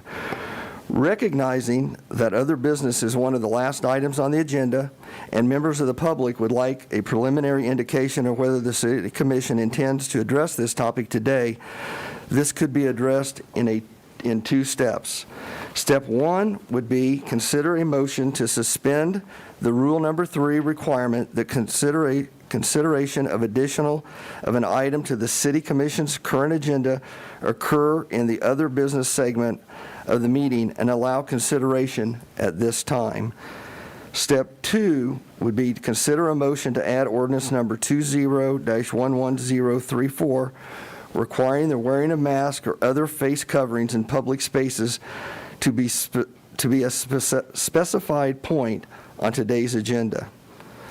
So at this time, I would entertain the first motion to suspend the rule number 3 requirement, the consideration of addition of an item to the City Commission's current agenda occur in the other business segment of the meeting and allow consideration of an addition to our agenda at this time. So moved. Second. Okay, we have a motion and a second to suspend rule number 3 requirement. All those in favor? Aye. Opposed? That passes 5-0. With that, at this time, I would entertain a motion to add ordinance number 20-11034, requiring the wearing of masks or other face coverings in public spaces to be added to our agenda as item 7.6. Mayor Hoppick, I move that we add ordinance number 20-11034 to our agenda as item number 7.6. Second. We have a motion and a second to add the discussion of ordinance number 20-11034, the requiring of wearing masks, as item 7.6 on the agenda. And can we do that by vote, or do we need to do that by roll call? Just regular vote. Regular vote. Fine. Okay. All those in favor signify by saying aye. Aye. Opposed? Okay, we have a new item 7.6. Okay, with that, we will now move into citizens forum, and I will again ask those individuals that come to the podium to please give their name and address. You will have 5 minutes to discuss an item that is not on the agenda. Therefore, if you're here to discuss the wearing of masks, I'm afraid you're going to have to sit through a little bit of a meeting first. So with that, anyone that has any other item would like to come forward?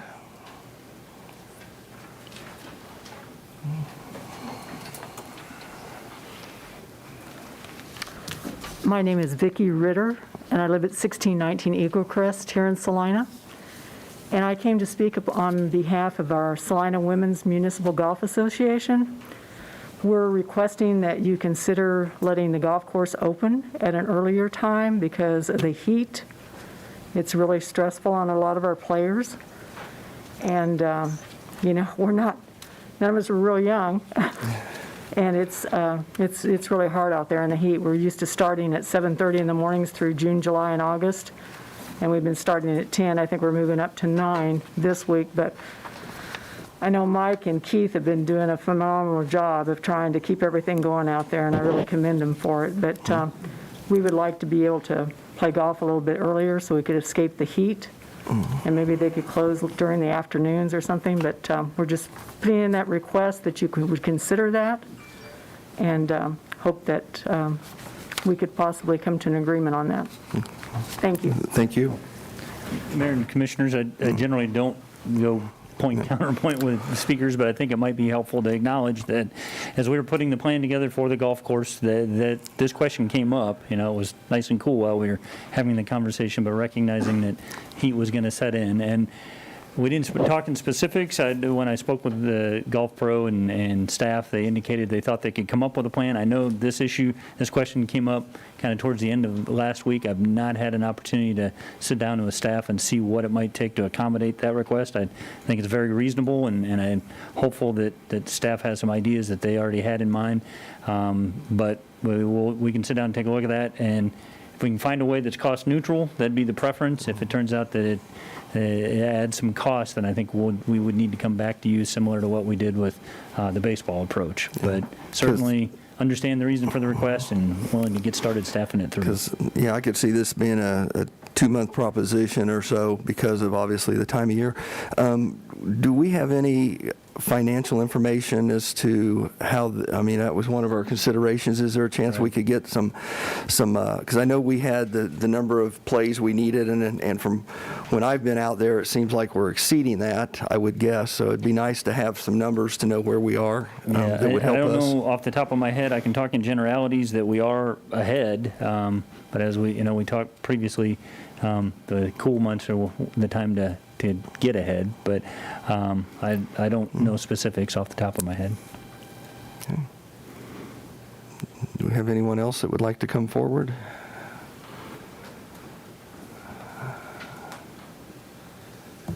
Dalton McDowell, 514 South 9th. Melissa and I had talked about the veterans deal, and it seems like, I don't know where you guys are doing the river is doing the volunteer stuff for them. She put a request in twice. I've talked to everybody except the river person in charge of that. I would be willing to take over the Veterans Memorial at, Melissa, what park is that again? Sunset. If you guys are willing to let me. I would be willing to do it. No cost to the city, because the city budgets are already trash, pretty much, with the no economy. And another thing, out there on North Ohio, at the buy dock, when is that ever going to get managed? Because all that's growing out there are weeds, and it hasn't been touched. You're talking about the North Ohio overpass? Yes. Yep. As we And then the water park is also ridiculous. As part of our budget adjustments, we backed off a lot of the mowing schedule. Some of it went to monthly, so some of the areas that you're talking about have been made a lower priority, and we went into this knowing that service levels would be noticeably cut because of finances. If I can get your contact, I'm happy to give you my card. If I can get your contact information, I can follow up with you. Staff has been working through the question of volunteers in parks on a broader level, and I think we're really close to having it kind of finalized from a sign-up forms standpoint, where hopefully we can roll it out more just an individual person wanting to volunteer. But we certainly appreciate your offer. And I was on Facebook on a group, and there was several companies that did offer it. I know with landscaping, we have to carry $1 million liability if we do anything commercial. So if you guys are worried about liability insurance, that would most likely be covered under our insurance. You guys wouldn't have to worry about it if you agreed to it. Right. We would be willing to help. There is several landscaping companies that have offered it, but we don't know where to go. I've talked with Park and Recs, and he says it has to go through the river. Well, the river lady is not getting back to anybody. Yeah. Well, the volunteering for the river was flower planting. It was a very specific. What you're talking about, go ahead and start with me, and it's a generous offer. I certainly want to acknowledge that. I would take care of it. I've always been with the veterans. I've done stuff for the memorials and everything else. I would be willing to take care of it, but there's also other companies have offered it to help with the parks. I know you guys are struggling because you guys are, according to somebody in management in the city, he said his guys are doing 32 hours is what it is their cutoff? Yeah, we're on a work share program, so we've got employees on 32 rather than 40. We've got some on 24 rather than 32. And then we also didn't hire part-time staffing, about 88,000 hours of part-time staffing this year. So the Parks Department maintenance It's stretched thin. Yeah, they're That's at about what 20% of what they normally are. Yep. But no, if more communication, that's all I have. To be honest, this is the first I've heard about it, so we appreciate your offer, and we'll be getting back with you, Dalton. Okay, Melissa's got all my contact information. Thank you very Thank you. much, Dalton. Thank you. Patrick Harrington, Washington Street, and you're here in Salina. Nice offer, Mr. McDowell. That's cool to share the load. Great job. So I wanted to remind everybody to, when you are speaking, speak up so that people at home can hear this. It might be even harder today because we're all wearing masks as barriers between ourselves and the mic. So also, it's been sensibly placed. There's a disinfectant here, and you can use it to wipe or to do what you think you need to do. So, and I'll add to the chief and to the police presence, nice job with their award. I think that was really great, and I support you all. So, thank you. Thank you. Thank you.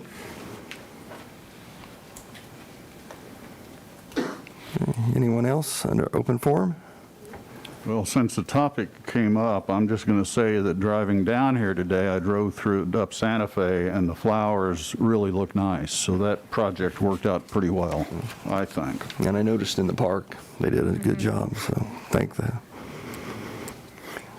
Norman Mount Salina, on the front page of your brochure. At the very bottom, citizen participation is the cornerstone of the democracy. On item number 9, are we going to be able to comment? Or I will ask a question.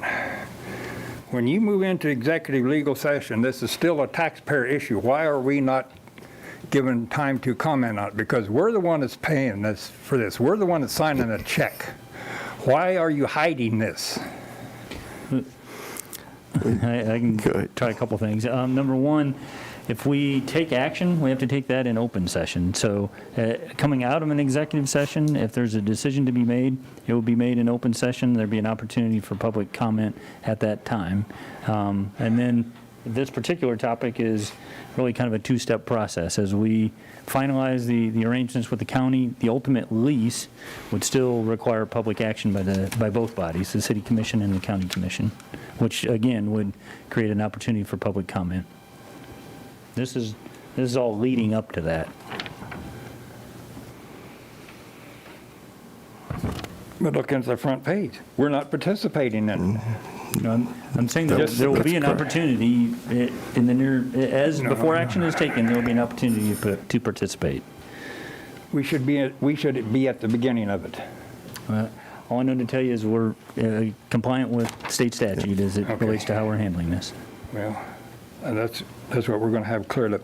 Okay, on administration, are we going to be allowed to comment on any of those items? As usual, yeah.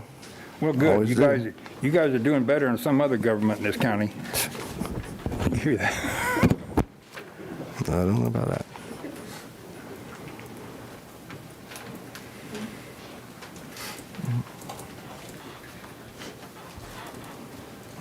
Hello, my name is Sergio Correa, 3101 South Lightville Road. I'm here on behalf of many others for the Salina Soccer Parks and Rec programs and all youth sports, because all youth sports really matter, to the Salina people. And your guys' comprehensive master plan that was put out, ETC Institute did a study. The number 4 program that was most important to Salina households was youth sports. Obviously, you guys have pulled the plug on all sports, which I find very disrespectful for the city of Salina, to the youth especially. So that's why I'd like to see the reinstatement of that. Spoken with many people over the past couple weeks. On behalf of soccer, it's a very low-cost program to run comparatively to other sports. Maintenance on the field is probably the most expensive. And those fields, even though they look plush and green, well, they're dying now, but they're not very good fields to play and practice on. We've had teams practicing out there, and they've started mowing some pads, but not enough, especially with the fall sports about to begin for high schools. I know there's going to be Salina and Central both practicing out there. There's other competitive teams that use those facilities as well. So I'd like to obviously address that. Like I said, as far as running soccer, I know softball and baseball are running. There's another organization that's taken those on. They're able to do that because they're already an organization that's been running tournaments. They can do that. For soccer, we don't have that. The one person we do have that's been doing it works for the city, and he's been taking those job duties away. It's Dave Outerkirk. I would like to see him to be able to run in some capacity, some type of youth sports. There's very many people that have approached me asking to see if there's things that we can do to volunteer. If we need to go mow the fields, if we need to paint the stripes, move the soccer goals, whatever it is to alleviate those costs, because obviously that's what it comes down to, is paying people to do those duties. Even though I believe that the city should have emergency funds for important things like youth sports. That's what the city of Salina people say. So I don't know the cost, what it really costs to run soccer. Would you know that? I don't know off the top of my head as it relates to mowing. I mean, I think the number that I've heard is about 85,000, but I don't. And that's for a complete year? Correct. Yeah, I don't know that it fully accounts for mowing, but yes. Because I know, softball and baseball have been playing, and the city's mowing those. I'd like to know, what is the city paying for those? Even though there's an organization running the league, the city still allotted some money to be able to maintain those facilities. I think it'd be fair to be able to do that for all sports programs, not just one.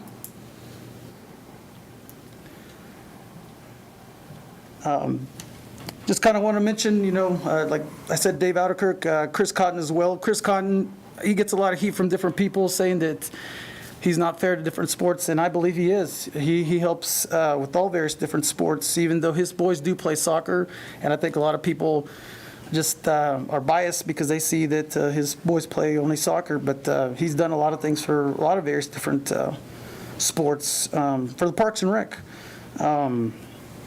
Our city's looking, quite honestly, pretty bad. You drive around and all the parks, look at it's embarrassing. I had family come into town this weekend, and they were not impressed with Salina. And I understand it's difficult times, but youth sports, when they heard that the city pulled the plug on youth sports, they couldn't believe it. They can't imagine a person trying to move to town with the job opportunity. They may see another city that's running sports right now, and that might be the decisioning factor of why they move to Salina or not, if they have youth. I mean, I would, and hopefully you guys would too. Thank you. Thank you.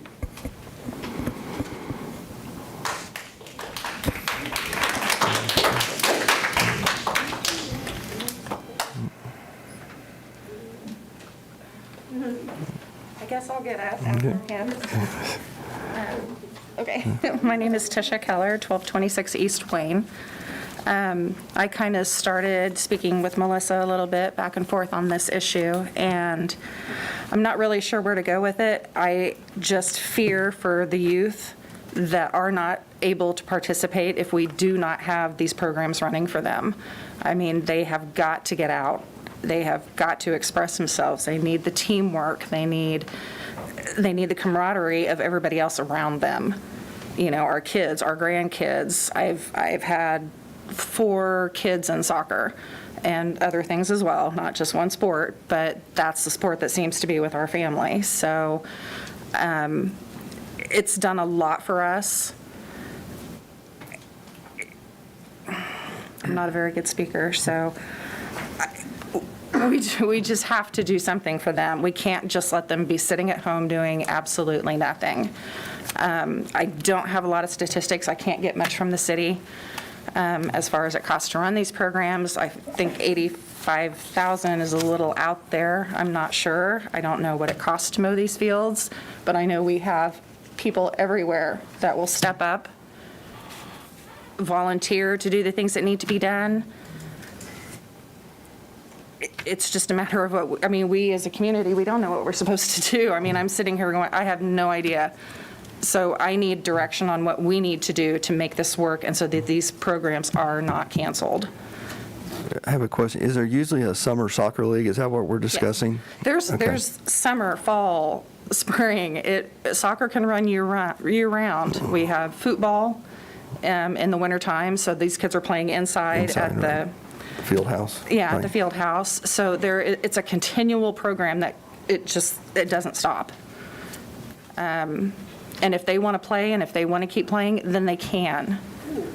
And that's something, you know, baseball, I'm sure they can, or other sports as well, but, you know, and these teams stay together and they develop this teamwork and they develop all of these things and these bonds for life. Like I said, I've had a kid. He played from the time he was 5 years old all the way up, college scholarships. You know, and if you would have taken that sport away from him, I don't know what that kid would be doing. So we need these sports. We need these kids in sports and the help of the city and the help of the people, which we have. Okay. So. Thank you. I just have a quick question for staff. This is probably like the 3rd week that we've had soccer families come and speak to us and let us know how important soccer is in their lives. What would be next steps if we were trying to, since we have worked with the baseball and softball folks in terms of working out some kind of partnership, do you have any specific suggestions? Yeah, actually, I can give you a little bit of an update. Following the first time that we were approached, Chris Cotton and I met with Sergio, and I'm sorry, I forget your name. I'm sorry? Hernan. And so we kind of talked through this conversation, and if it's helpful for the rest of the group, I think it was a little bit informative to them to walk through kind of how we got to where we are. And so we talked about the budget shortfall, the budget direction that the City Commission gave us in terms of how you wanted to approach protecting reserves and projecting a revenue shortfall and then trying to address that shortfall. And then coming out of that, Parks and Recreation was a major focal point, and we made a very deliberate decision knowing that service levels for everything from mowing to programming were going to be significantly cut. And our first pass at that was all Parks and Rec optional programming was canceled, including baseball and softball. And so then, as you know, commissioners, we then started getting feedback from hoteliers and the Chamber of Commerce and baseball enthusiasts that baseball and softball in particular was an economic engine in the community that caused concern for the hoteliers and the Chamber of Commerce. And so we came back and then simultaneously the baseball and softball group approached us and volunteered to take on quite a bit of the responsibility to try to make the season happen. So we coordinated and we brought to you a cost estimate of how much of a budget adjustment would be needed to kind of meet the baseball group where they had proposed, and we quantified that at $75,000. So you then authorized amending the budget, spending $75,000 on personnel expenses for Parks and Recreation staff to do the task, the set of tasks that were divided up for the city to be responsible for. So the conversation we had was, could we identify something similar for soccer, whether that be a smaller footprint that had to be mowed so that we didn't have to mow the entire complex, but could concentrate our mowing efforts. I would tell you that the expectation is that it's mowed 2 to 3 times a week to keep the grass at the height it needs to be so the ball will travel and they have good playing conditions. So we went away, I say I asked Chris to work with him to identify compromise approaches and tasks that might be able to be divided up. Now, recognizing that baseball just is more established in terms of their organization and their volunteer group. So part of our conversation was there's about 4 individuals that we're able to identify that are committed at that kind of level as it relates to soccer. And so and one of those being Dave Odekirk, who works for us. So we weren't sure what that might yield. And that's kind of where the conversation got left. We had that conversation right before Mr. Cotton went on vacation and the 4th of July holidays kicked in. So from my viewpoint, we left the conversation as, can we identify an approach similar to what the baseball and softball group proposed to us, and then can we quantify that so then we can come back to you as the governing body and say, here's what might be a similar approach. Having said that, not sure, there's not nearly as much maintenance to be done for soccer, or at least not as much that could be done by, someone showing up before game time, other than mowing, painting the fields, trash pickup, which baseball is helping with, and then dragging goals into place. And the need to move goals is really a function of whether we lay out the entire complex and mow it all, or whether we can come up with some compromise approach where we're mowing a smaller footprint. So the conversation started, but don't have a lot more to report to you at this point. Okay. Thank you, Mike. Lene Meyer from Salina. I was not planning on talking about this at all, but a thought came to my mind. My kids are long beyond sports, and I certainly support all the different sports being treated the same, soccer included. I just wonder, there's nothing been said about, it's all about money here. Nothing been said about part of the decisions. Was that based on health concerns for, you're hearing more and more, or at least I've seen in the news, where younger folks are getting the COVID. And is part of the decision needing to be considered is the health concerns for the kids and the adults and others that show up to watch. And of course, that's not just for soccer, but the other clubs too. And I think really that's something that needs to be considered. Thank you. Hernan Hernandez here in Salina. Like Mr.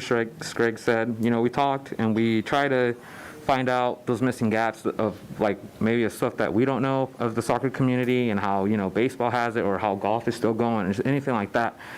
And I mean, if for 3 months he said $75,000, which I understand baseball is also bringing that back, but if for, let's say, half a year or more, we can almost run the same soccer program year-round for the amount of money that you guys gave for 3 months. I mean, I know soccer doesn't bring back the same revenue, but it's still putting people, the kids out to do something else. And I emphasize Parks and Rec just because that's a big program here. I mean, when I moved here to Salina, it wasn't as big. Great Bend had a bigger soccer program than you guys did here, and Great Bend's way a smaller town. So coming here and meeting Mr. Shilley, we talked and we got stuff, and I've always been a volunteer coach. So Parks and Rec, you guys don't even have to pay coaches. It's volunteer coaching. Finding more volunteers to do that. I mean, there's more people here this time around than there was the first time that we came. So there's people who are backing us up or backing the soccer community up. Our mission statement for Salina says, our mission is to be a leader among Kansas cities by leveraging partnerships and economic opportunity to ensure a safe, progressive, and healthy community that respects its natural resources, offers excellent municipal services, and provides a high quality of life for its citizens. Are we following that mission statement? And I know due to the times it's difficult and it's hard. I get it. But if we can move on and have some type of program where if we can't utilize the whole complex, can we use some of it? You're saying, okay, well, we need somebody in place to run that. Mr. Atterkirk, Dave Atterkirk, I saw him earlier. He's the guru. He's the person you guys need to help keep this program alive in Salina. Otherwise, I feel like if we let it run this way, we're going to go down to level 0 and start all over again, building up these numbers that, I don't know the numbers exact, but I can guarantee you that within these last 2 years, I'm sure the numbers that the kids have signed up for Parks and Rec soccer is higher than it was, 2-4 years ago. If we compare, we can see that more kids are interested in the sports here. And if we can offer that to them, then why not give it to where you guys are still making some money back from it instead of us trying to find other resources who can help. If our city isn't backing us up, then who can we go to back us up? This is Parks and Rec, and I understand, like I said, the time is hard right now and it's difficult, but why can't we have small programs? Obviously, the summer soccer is done. July is almost over, second week of July, before we know it, August will be here. We can still save the fall soccer. We can still save winter soccer, and then keep it going as much as we can. If you guys are giving other options to other sports, which is great, why not kind of feed in a little bit to soccer as well? Thank you. Mm-hmm.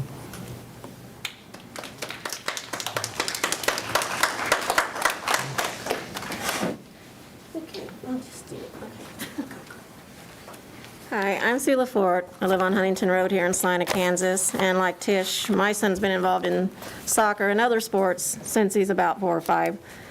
Soccer was his primary sport, and I can tell you, it's always been hard for us.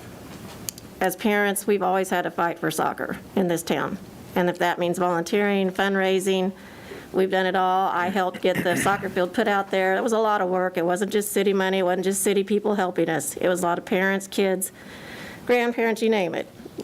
We still have to do that. And I understand that soccer was not a big popular sport like football, baseball, and all that. That's why we had to fight so hard. I knew nothing about soccer until my son started, but I love it, and I can guarantee you that a lot of the kids that I helped take to all them tournaments and games, if we wouldn't have had them in some kind of sport, they wouldn't be where they are today, which is healthy, working kids in college, working in colleges, supporting soccer, being coaches. They would have been out doing something to get themselves in trouble.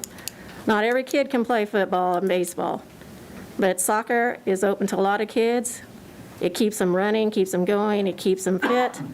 They have to learn commitment, accountability. They have to have a lot of teamwork. And it also, lets them become an individual as well.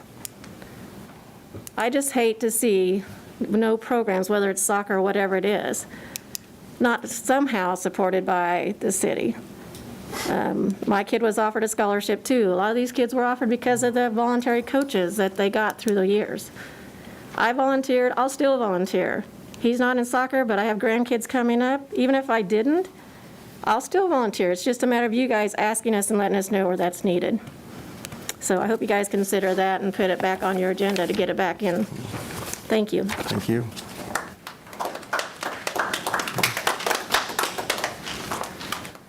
Hi, my name's Steve Sweeney on Starlight Drive.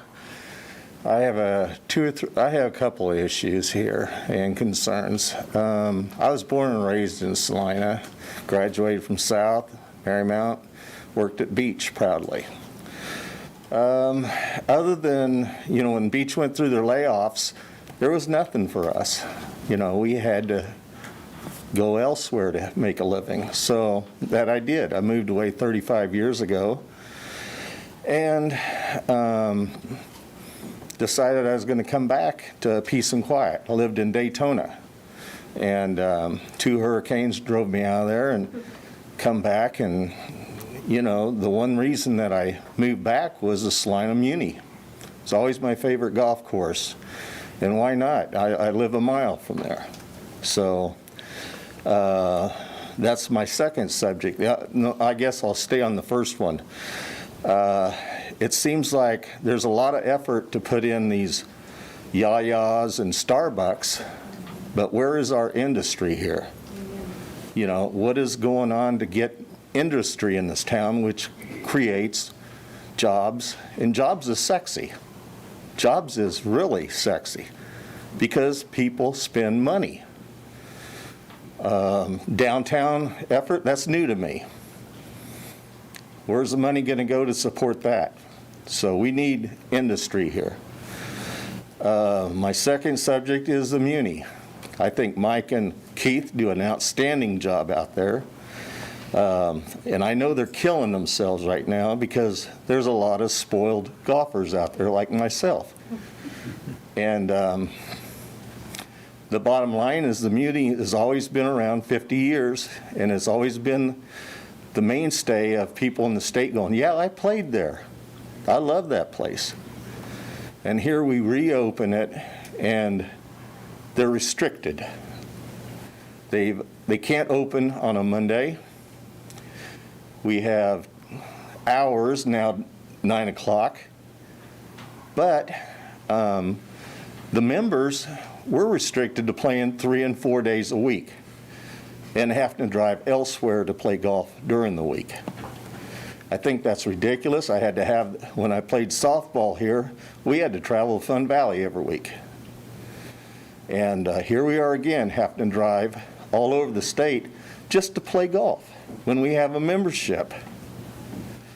And looking at the schedule for the next 3 months, we're down to 4 days a week still because they won't open on Monday or can't open on Monday. And the buck stops here, right here, because you control that. And I'd like to get really upset at Mike and Keith, but I can't. That just makes me a spoiled brat. So that's my issues. You know, help them out. Give them what they need to run a quality course, because they will. Thank you.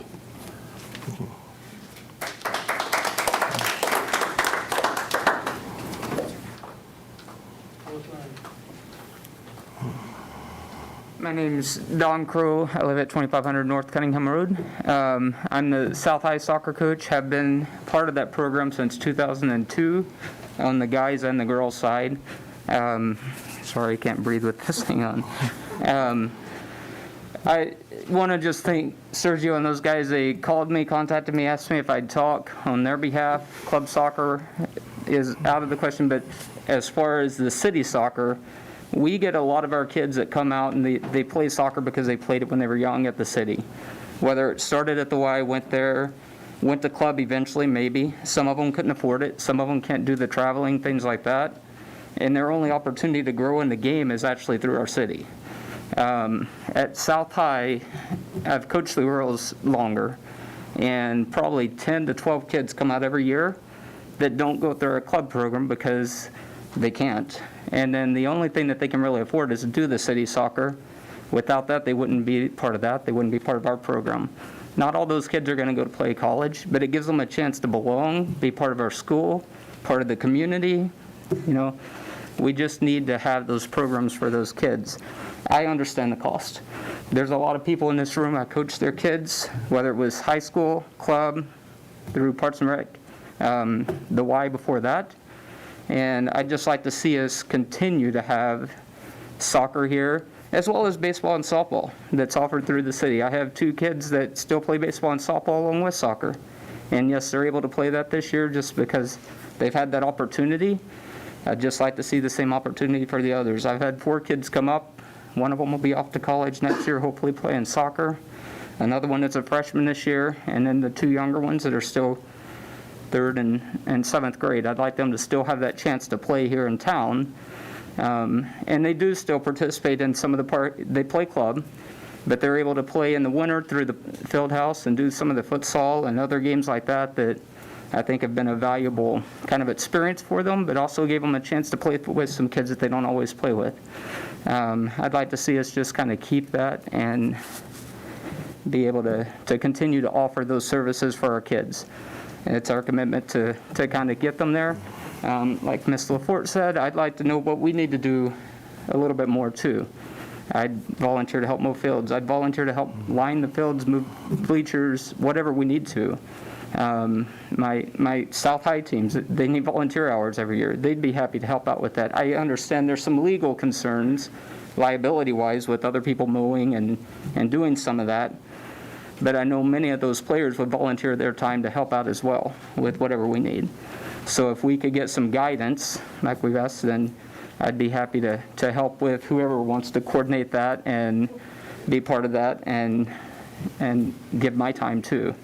As a kid in Texas growing up, I'd never, 4 years old, I started playing soccer. Family never knew anything about it. And then my dad started coaching, started a club there in town with the YMCA, and basically started our city league. And then every week we were out there mowing the fields, lining them. I have no problem giving back and doing that for Salina too. Soccer's afforded me a lot of different opportunities. Anywhere from club to eventually playing college soccer, and then now being able to coach and give my time to these kids, and I'd like to keep continuing to do that. So, but we would like to have your help, your support to do that. Thank you. Thank you.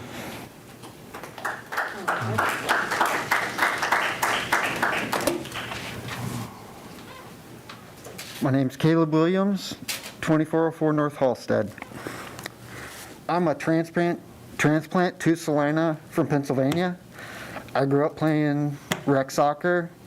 I got a scholarship. I played up at York in Nebraska. Met a Kansas girl. And part of why we chose to move to Salina was the soccer program. And that was almost a decade ago. And I am one of Trey's assistants at South. And obviously I have kids that are playing soccer. And the Y only goes to, first grade? And he's going to be in 2nd grade, and if we don't have Parks and Rec soccer, he's not going to have an opportunity. And that breaks my heart. Sorry. And like Trey said, or Don, all of us that are here are willing to do what it needs to be done to keep soccer alive in Salina, especially with the Parks and Rec.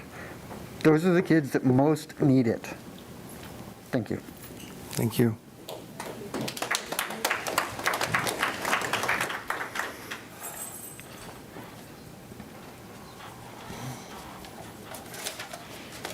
I'm Darwin Ritter on 1619 Eagle Crest Road. I come for the golf course, Salina Municipal. I moved here in 2001. I actually come here after a tornado destroyed my home in Hoisenden. I was working here with the intention of moving back to Hoisenden, which I love. It's a good little town. But I fell in love with Salina. It was progressive, a lot going on here, and it's continued to grow.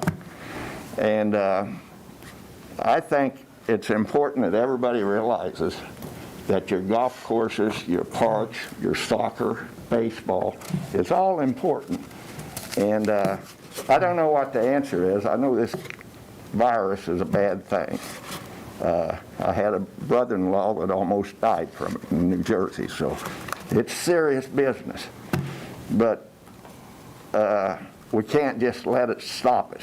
I mean, and got that golf course down to, at one time it was 4 people trying to do it all, and I don't know how they was doing what they were doing. But they had their hearts in it, especially Mike and Keith.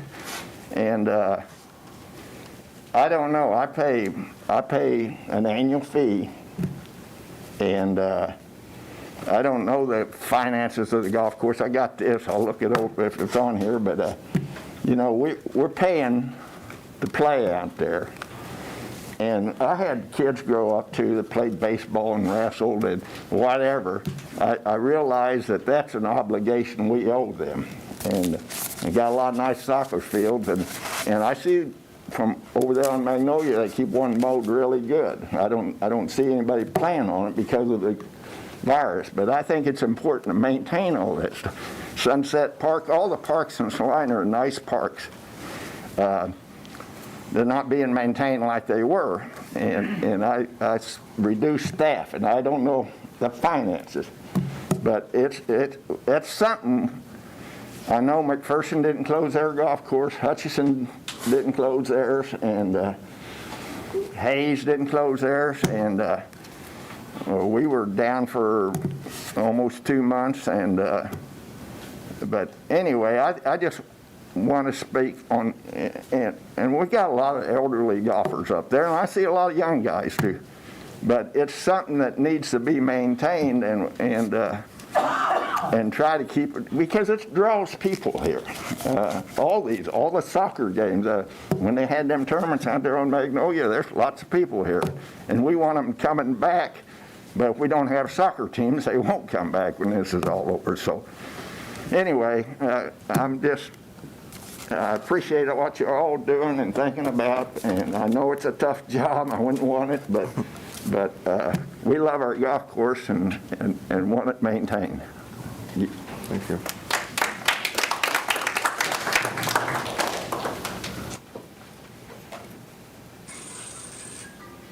Okay, do we have anyone else?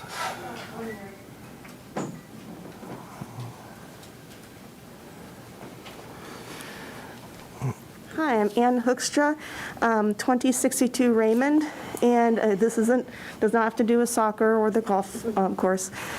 What I'd like to do is bring your attention to the subtle inequalities highlighted by race choices listed on demographic questionnaires. During this time of introspection on race and inequalities inherent in our American systems, I think it is important to look at how race is handled within demographic information collection.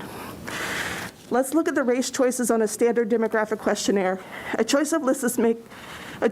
list of choices may go as follows: white, African American, Black, Asian American, Hispanic, Latinx, Native American, Pacific Islander, other.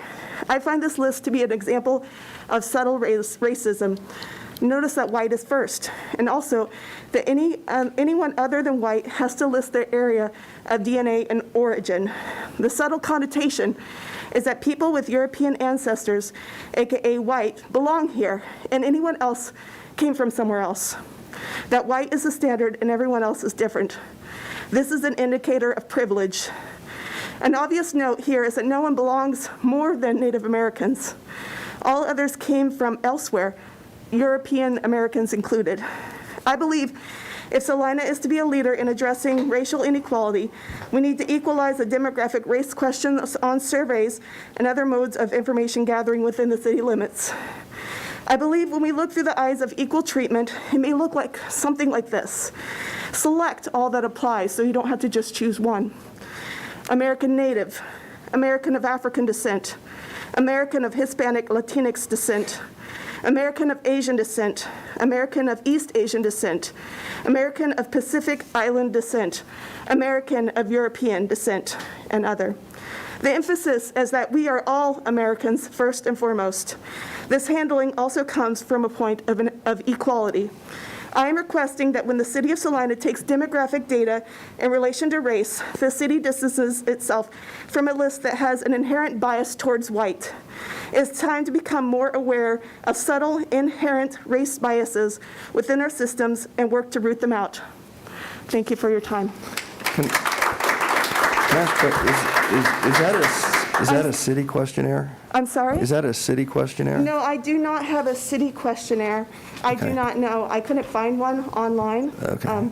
So that's not okay. That's what I was wondering, if that was one of our documents, but it's okay. So I just want to make sure that as we're looking and as we're going forward, we really examine how we address race. And that begins with how we ask people to represent themselves. I feel that it's important if we ask a question, it is asked equally to everyone. And that's what I wanted to share and bring to your attention. Okay, thank you.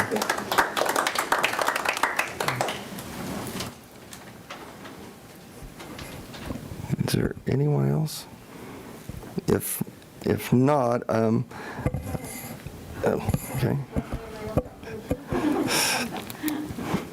We're late. Well, that's my nature. I'm consistently late. I agree with the American statement. She is, we are all Americans. I can't stand this, and people can't hear me even when I don't have a mask on. Can we have your name, please? I'm sorry. Can you hear me? Yeah, can we have your name, please? Oh, I'm sorry. Carol Reed, and 417 Venus in Salina. And we have a lot of interracial marriages in our family, so I appreciate Salina, because I feel like, honestly, the interracial thing is not, we have a lot of interracial couples in Salina, and I'm sure there's some instances, but I think everybody's respected as a person. I guess my question, and maybe I'm in the wrong platform, but I was wondering about the mayor, and have we in Salina had any issues with the autonomous zone, or like murals or something being defaced down here? Have we had any incidents like that that we're any of us are aware of? We've had a group approach us that wants to dedicate a peace space and do a mural with permission, but we haven't had anything like you've described. Okay. I was just wondering if we have a plan in place, Mr. Mayor, for if that were to appear in Salina, or mayor. Why was I thinking Trent Davis is mayor? You switched platforms on me.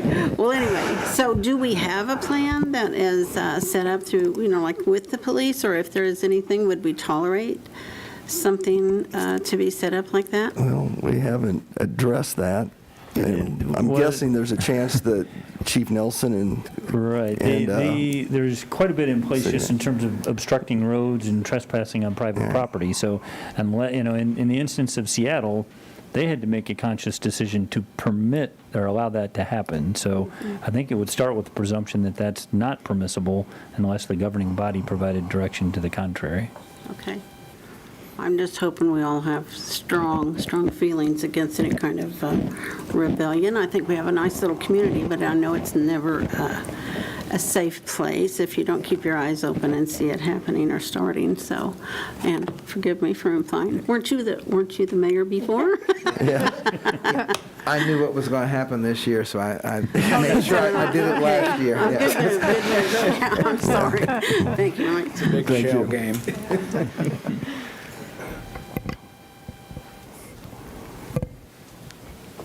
Got one more. Okay, I'm Cheryl Harp, the other half, anyway. And I'm 821 Hancock. And I just want to say, we've been here in Salina probably 45 years, and it is a great place to raise your kids. It really is. We don't have the biracial animosity, like she says. We have lots of different races in our family, always have, and always been treated pretty good. You can find a bad apple anywhere. Every family has incidences that they can talk about, and you just go on. And if we ever had a mural, I'd like to have something that says Salina is unified with any race, but something like that. But I would hate to see us go to that part to where we'd have to put something up that would define one race over another. And I understand we're white, and I'm probably Dutch, and I'm probably a few other things, but I just personally would like to stress how much I appreciate the police force and everything that's in Salina. And we've had incidences with police, I hate to say that, but and it's always worked out and always been very cordial in taking care of that. So thank you. Thank you.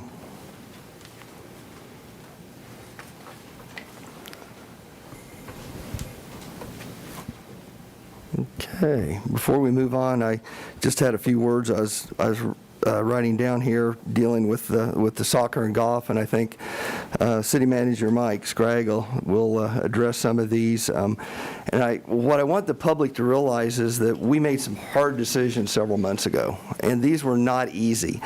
And we've seen that today, that there's a lot of projects that people are really have strong feelings about. And we made the comment when we restricted the activities and we restricted staff because of the COVID-19, we said that there would be some pain, and we didn't hide that. We knew that there would be some pain. I have 3 grandchildren that live here. I participated in sports. I'm sorry it took a hurricane to get Steve Sweeney back to town and a tornado to get somebody from Harrington, but glad to see they moved here and they've stayed here.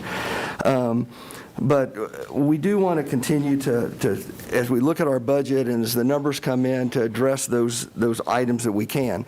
Baseball and softball stepped up, and they had a group that said, we want to help. I hate this mask, won't stay up either. Was willing to do some things, and I'm hoping, it sounds like soccer's willing to do that, and hopefully we can get something going. Because of not knowing where our sales tax was going to be or property taxes, we as a commission have to worry about reserves, and we have to worry about a bond rating that everyone else out here can just say, here's my project, I want it to happen. So I hope you realize that when we're making these decisions, it's because I don't want you plus 100 other people in here next year because the mill levy went up significantly. So that could be an angrier group than you guys are. So anyway, we appreciate your comments. Hopefully we can make something happen. The youth of our community is important. Even the old farts out at the golf course are important too. So, but it is. I can say that because I know a lot of them over there. But we do have good facilities, and I think Michael will look into some of that. I think the golf course is being used, and hopefully there's a budget there to help that, and hopefully we can help the soccer people. So thanks for your input and everything tonight, guys.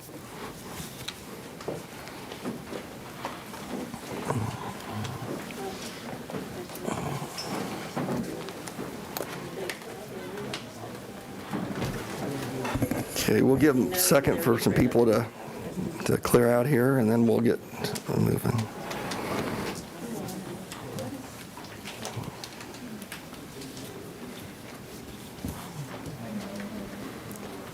Okay, with that, we have no public hearings or items scheduled for a certain time, so we will move into the consent agenda.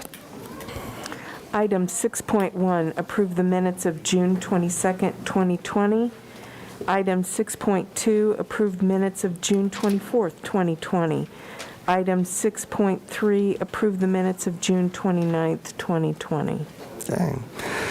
Do we have any item that a commissioner would like to remove from the consent agenda? If not, I would accept a motion to approve. Mayor, I move we approve the 3 items of the consent agenda as presented. Second. We have a motion to approve the consent agenda. All in favor? Aye. Opposed? That passes 5-0. That will lead us into administration 7.1. Item 7.1, resolution number 20-7839, authorizing the mayor to enter into an agreement with HDR Engineering, Inc. to provide owners' representative services for the wastewater treatment plant improvement project.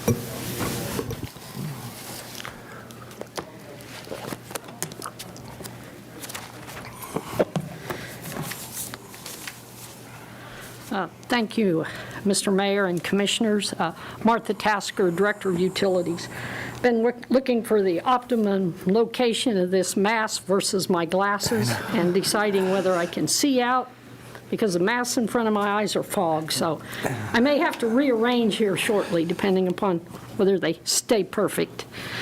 The wastewater treatment plant project has been a topic since 2005.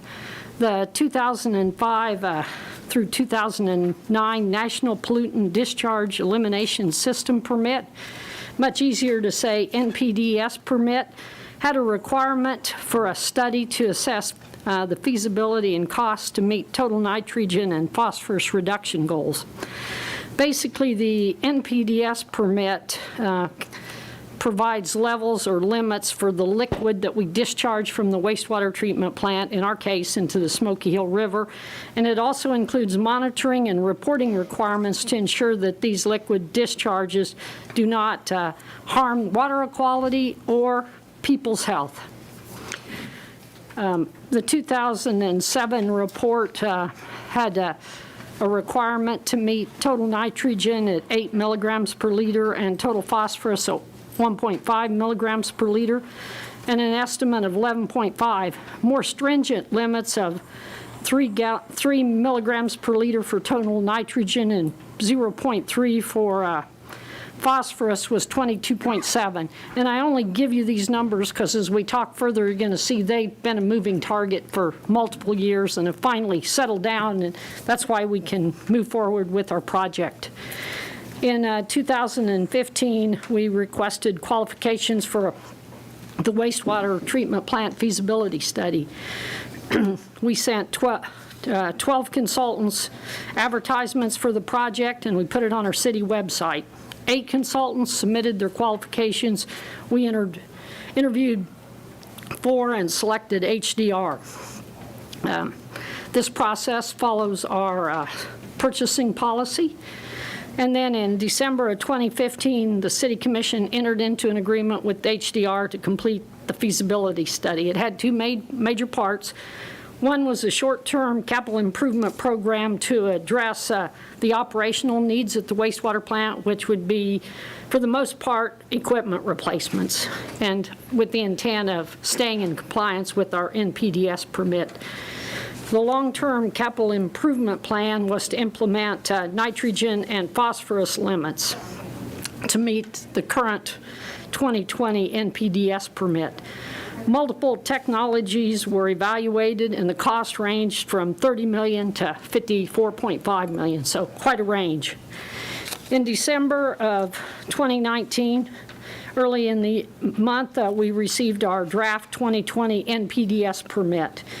It included ammonia limits that were going to be reduced and total phosphorus and nitrogen limits.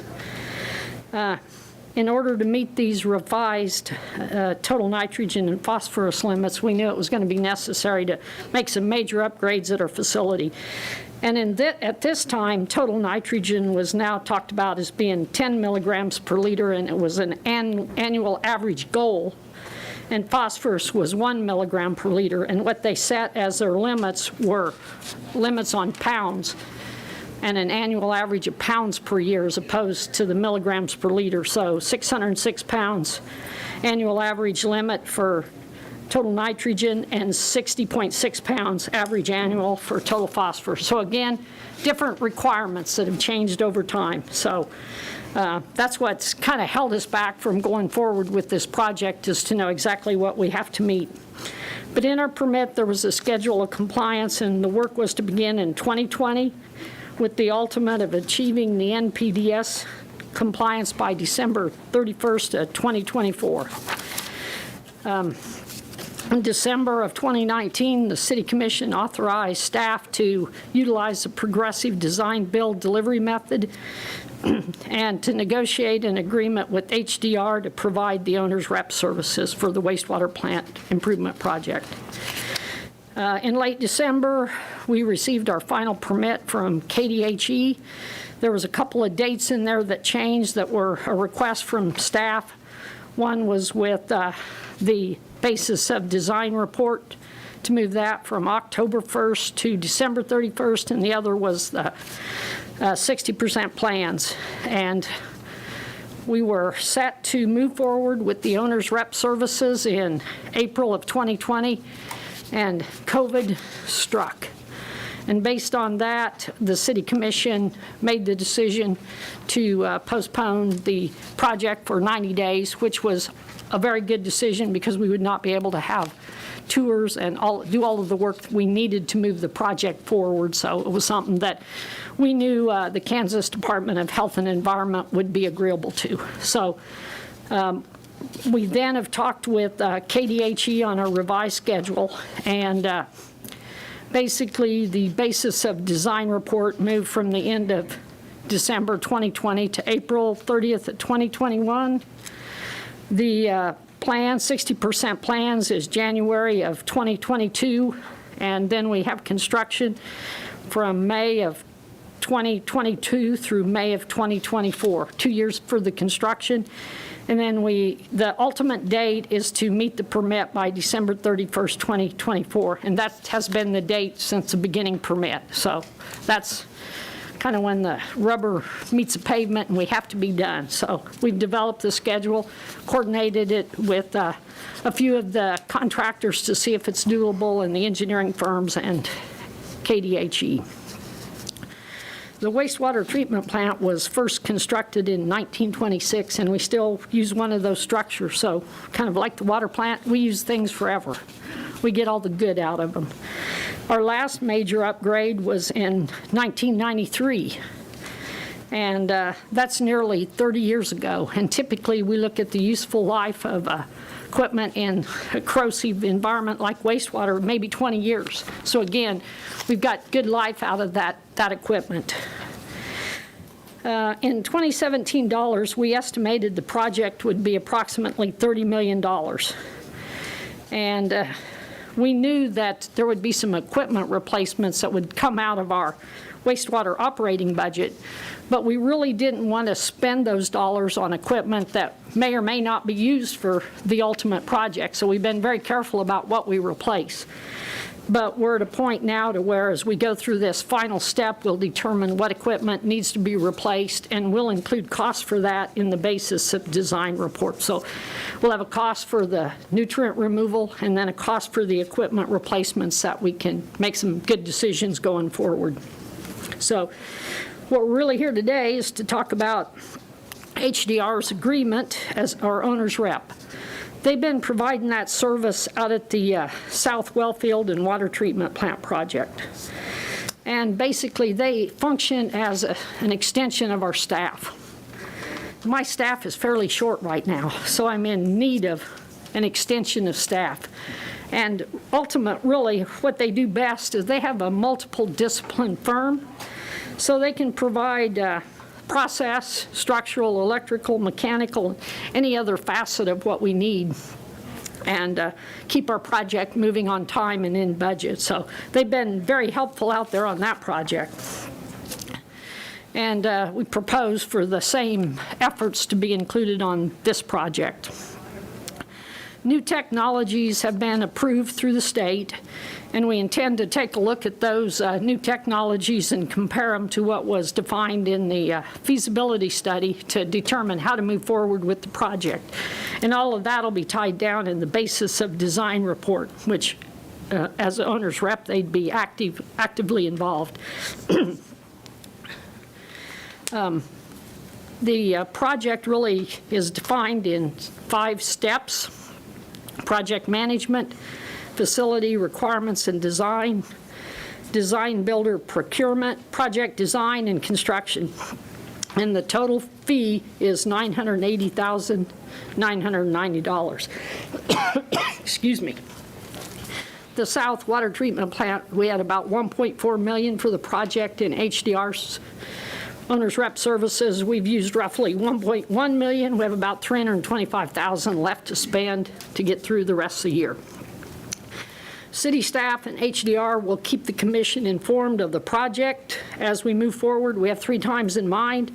One will be when we select the design builder. The other will be when the basis of design report is complete. Excuse me. And the third will be when the maximum or the guaranteed maximum price is complete. And that'll be basically an open book cost estimate that we can look at and see exactly what makes up the project. HDR will provide services from July of 2020 through December of 2024, so 4.5 years. The agreement before you today is written on the basis of actual hourly rates and reimbursable expenses with a not to exceed amount of $980,990.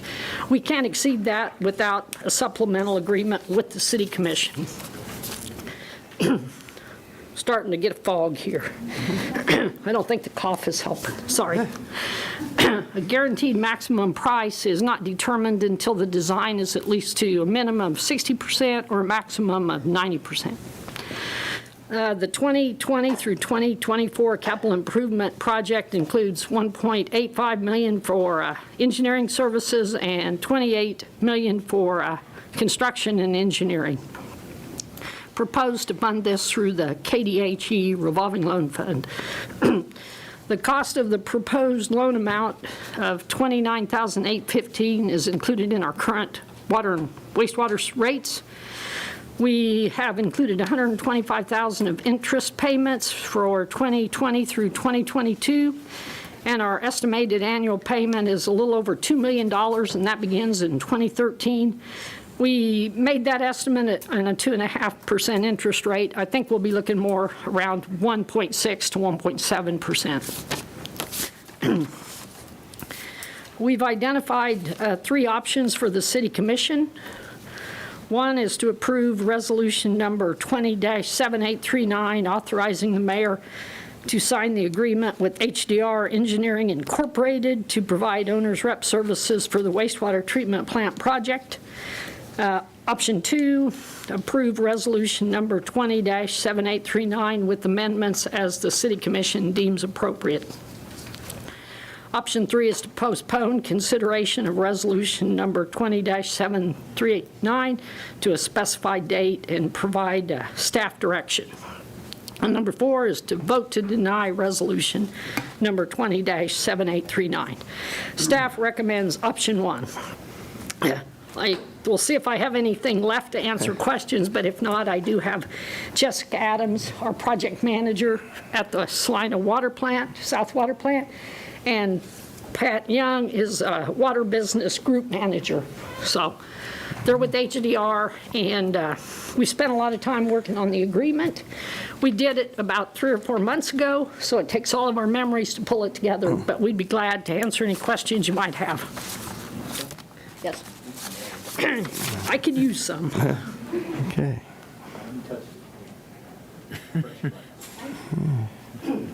Okay, any questions for Ms. Tasker? No? Yeah, you're going to get off easy, maybe. Well, that's, I was trying that as an act to get you to was gonna feel say, sorry it's the for me cough so you that's wouldn't doing ask it. any questions. So how's it working? Make us feel sorry for you. No, You're truly. supposed to share that after the vote. The only Yeah. question I have is the December 31st, 2024, that's still a date that, is that mandated that we have it done by then? That's And that, in the schedule of compliance with KDHE. and that hasn't changed under COVID or That anything? has not Okay. changed from the beginning, and in working with HDR, we feel like that's a doable date. We have to stay on track and stay focused, but usually you're more efficient with your dollars if you have less time to waste, so I think it'll be a benefit at the end. If COVID becomes a problem, we can have an additional conversation with KDHE, but Yeah, they're very easy to work with, and they understand the situation we're in, so we can, if it becomes an issue, we can always talk with them, but they've been very kind towards us as long as we're putting in the effort and doing the right things. A question does occur to me, and I know this has been in the works for a long time.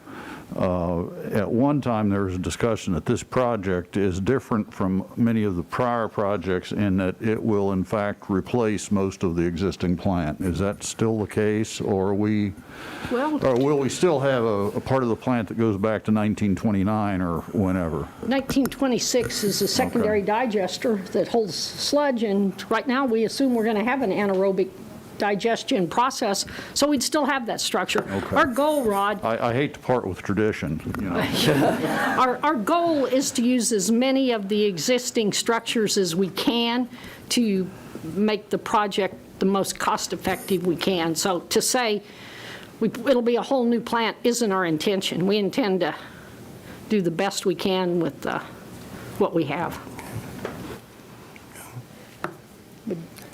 You agree with that? Do we have any public comment? Okay, if not, I will bring it back to the commission for action. Mayor, I move we approve resolution number 207839, authorizing the mayor to sign the agreement with HDR Engineering, Inc. to provide owner's representative services for the wastewater treatment plant improvement project. Second. We have a motion and a second to approve resolution number 20-7839. All in favor? Aye. Opposed? That passes 5-0. Thank you. Okay, thank you, Ms. Tasker. Okay, that'll move us into 7.2. Item 7.2, May 31st, 2020 financial update.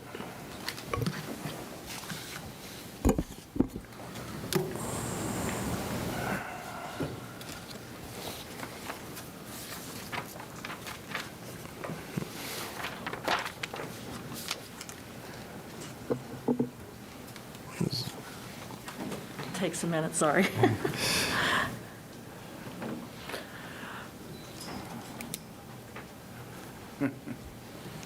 Trying to get technology on here. I love technology.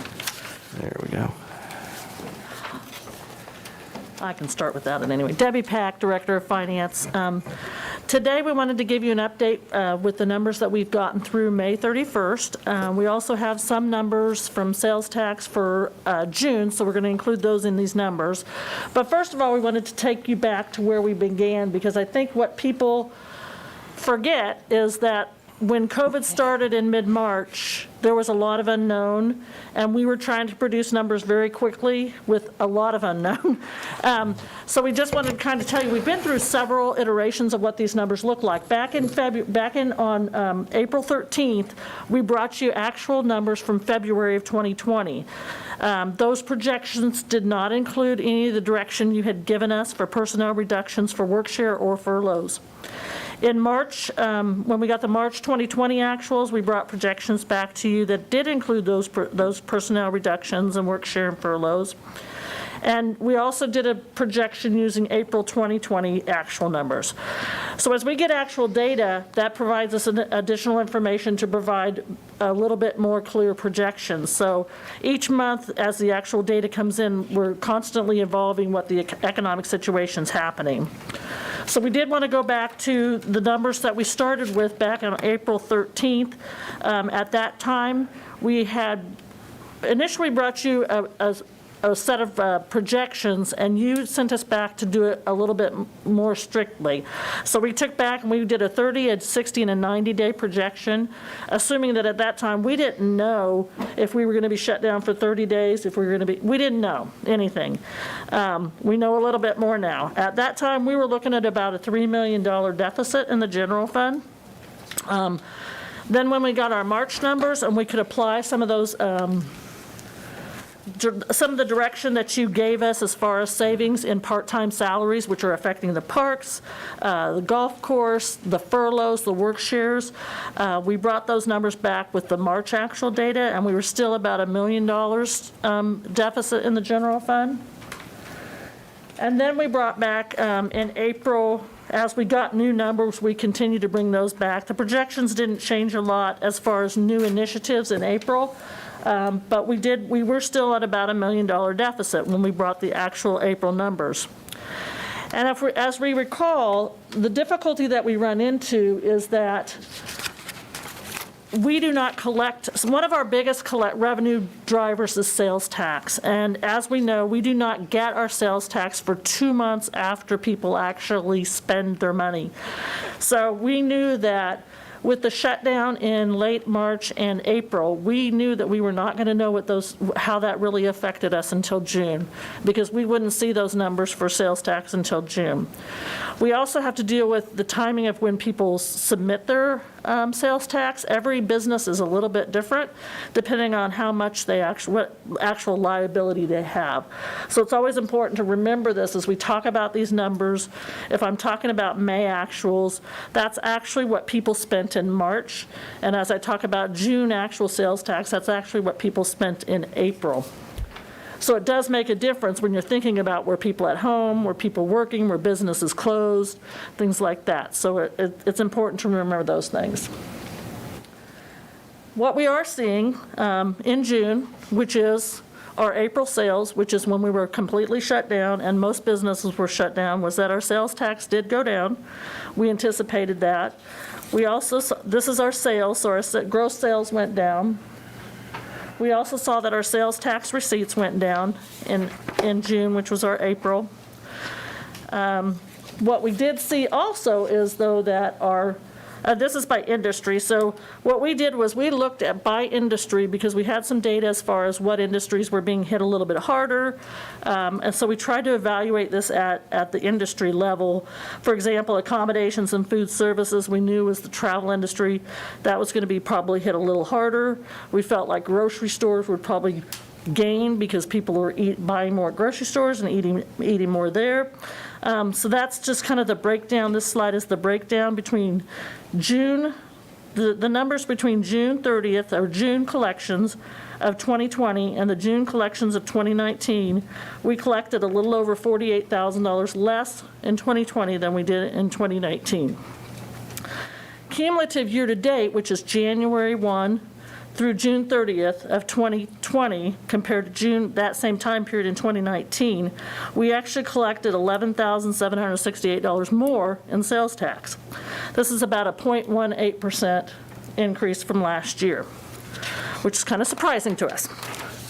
But what we did also have to take into consideration was, as people weren't able to go out and go to the stores or go to the restaurants, they were shopping online, they were doing other things. So our use tax was continuing to rise. So we saw a pretty significant rise in our use tax, which is when people buy online, they're not specifically standing in a store in Salina, then they're paying use tax instead of sales tax. So we did see those numbers rise for June, which is those April collections. And those by industry, we saw about the same thing. We saw cumulative, we've seen our use tax now from January through June rise about 16% from last year. So that's helpful. Might part of that be the difference in enforcement at the state level? Because I noticed that the use tax is up in almost every month this year. It is. Starting October of 2019, the state did implement some additional enforcement of use tax and additional law. So that's a good point to make, is that we would have expected that anyway to happen. So when we were here in April and we were talking about a 30-day, 60-day, and 90-day stay-at-home, we felt like at that point we could have really stay-at-home orders that we were going to be staying at home, and we considered those basically a consecutive stay-at-home. Now with what we know more, we've kind of changed our philosophy and how this is going to happen, because we know now we're not going to have a 60-day consecutive or a 90-day consecutive stay-at-home order. What we do not know is if we'll have another wave of COVID and if it'll cause things to happen and shift as we might expect they could. So we've kind of changed our focus from a stay-at-home order to a wave. So as you see that vocabulary change, that's kind of what we've done. So we've looked at, let's say at the end of July, if something happens, there's things that are happening in the economy too that will cause these numbers still to continue to change. So we're still looking at that. So we've taken those waves and for the sales and use tax, and on this one you can see it's pretty interesting information. In the June projections, we had projected, for example, that the top line, which was which was sporting goods, to be at 5% collection over the previous 3-year average.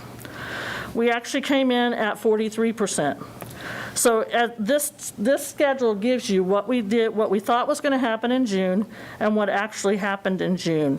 We had projected a collection of $609,000, and we actually collected $1,039,000 in June.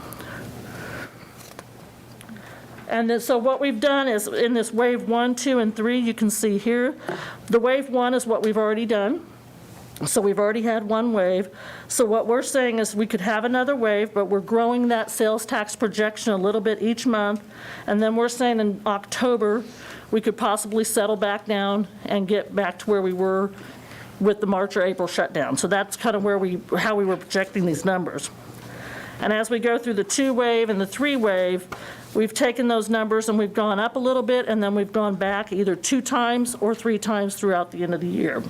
So we're trying to make sure that we're covering kind of the wide range of things that could possibly happen.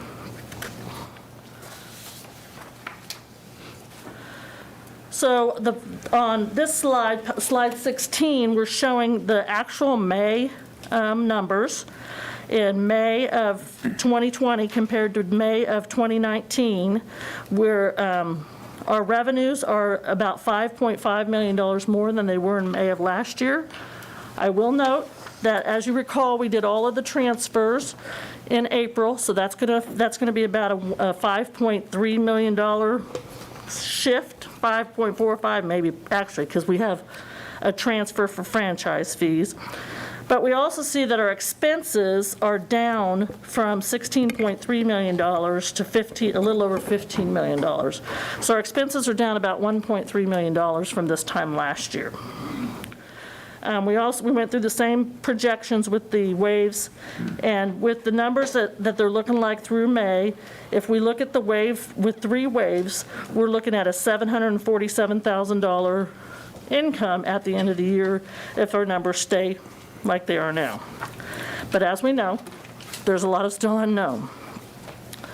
And then we brought forward, and we wanted, this is important to know, because our revenue, our expenditures are so cyclical, they don't come evenly. We know that doesn't happen.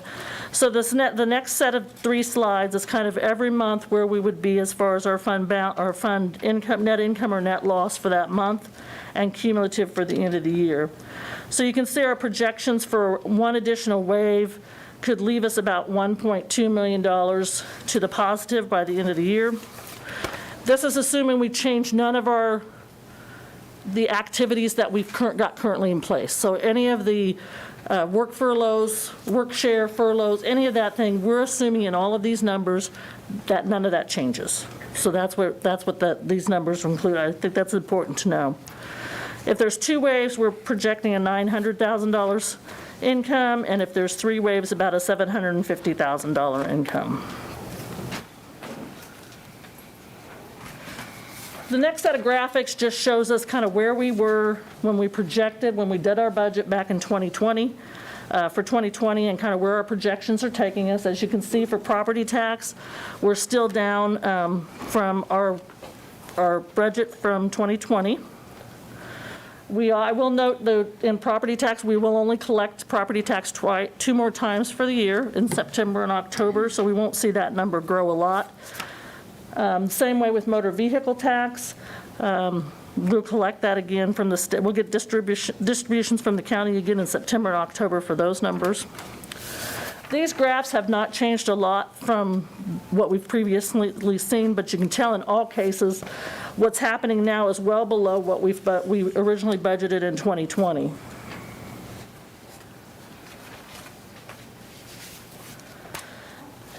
Then we thought it was important what happened since we've originally started and what's actually happened now. So since our study session on April 13th, when we projected that our revenues for May, gotta see where we are now, would be about $26 million under the 90-day projection. We currently have $26.4 million, so we're about $330,000 ahead of where we expected to be back in April. We expected our projection for our expenses. We are under that projection by about $1.4 million, but again, that was prior to all of the initiatives that we put into place with part-time and savings and things like that at that time. So in summary, our revenues for property tax, we projected through May that we would collect about $9.2 million. We've collected about $9.7 million, so for a difference of about $465,000. In sales tax, our June collection was $6.5 million, or through June. Our projection was $6 million, and that's we're ahead of that projection about $588,000. In EMS, we projected close to $1.6 million. We've only collected $1.2 million, so we're behind that projection about $325,000. On the expense side, we projected $10.7 million in personnel services. We've actually expended through May $10.5 million, so we're ahead of that projection about $191,000. I will note, because of known retirements and retirements due to furloughs and work share, we will have a large payout in June. We will probably have some large payouts in June and July. So we're not changing those projections at this time based on that savings. In commodities, we're under our projection about 132,000. Contractual services, we're under that projection about 246,000. But both of those items are items that are not consistently spent. It depends on the time of the year in the department and how they do those. One thing we need to remember is this is not over. There's a lot of stuff. There's a lot of things that we still don't know. There's a lot of things we do know. We don't know what's going to happen with COVID. We don't know if there's going to be additional outbreaks, if school's going to go back. We don't know any of that. We do know and we do believe that the $600 unemployment supplement will expire on July 25th. As far as I know, we haven't heard anything differently, and we do anticipate that that's going to have an effect on our budget because people have an additional $600 a week right now, and we believe they're spending it. We don't know what's going to happen to unemployment benefits. We don't know if there's going to be an additional economic stimulus. We do not know if businesses are going to close in the city of Salina. We don't know what people's reaction is going to be as far as travel patterns or restrictions. We don't know what their spending patterns are going to be. The other thing that we're concerned about is inventory. If you go to the store, there's a lot of empty shelves. So we're concerned that companies and businesses that were shut down through COVID were not able to produce things to get to the market. So we could see delays in that, in sales tax based on that. We don't know what the school approach is going to be and what impact that's going to have on either their employers or other employers or employees. So something that we want to discuss and have further discussion on is reserve balances. And I'll let Mike jump into these because he kind of made a list and make sure we get the direction that he wants to get on this. Revised projections if there's consideration for any multiple factors, and if there's any fiscal policy decisions we need to make. From a staff perspective, we recommend that we continue to stay the course with some of the changes that we've made to make sure that we can get some additional information. We continue with our revised budgeted expenses. We continue to review project by project as needed. And we believe that we'll be able to give you the June update at your August 10th meeting. And by that time we should also know what the July sales tax numbers are. Because we get them, we just don't get it all put together before that meeting. So, Mike, did you have something to add to those? Yeah, I'd touch on a couple of things. If I can back up a little bit. Anecdotally, as it relates to inventory available to local businesses, we're being told that if you look at the auto sector, they did fairly well.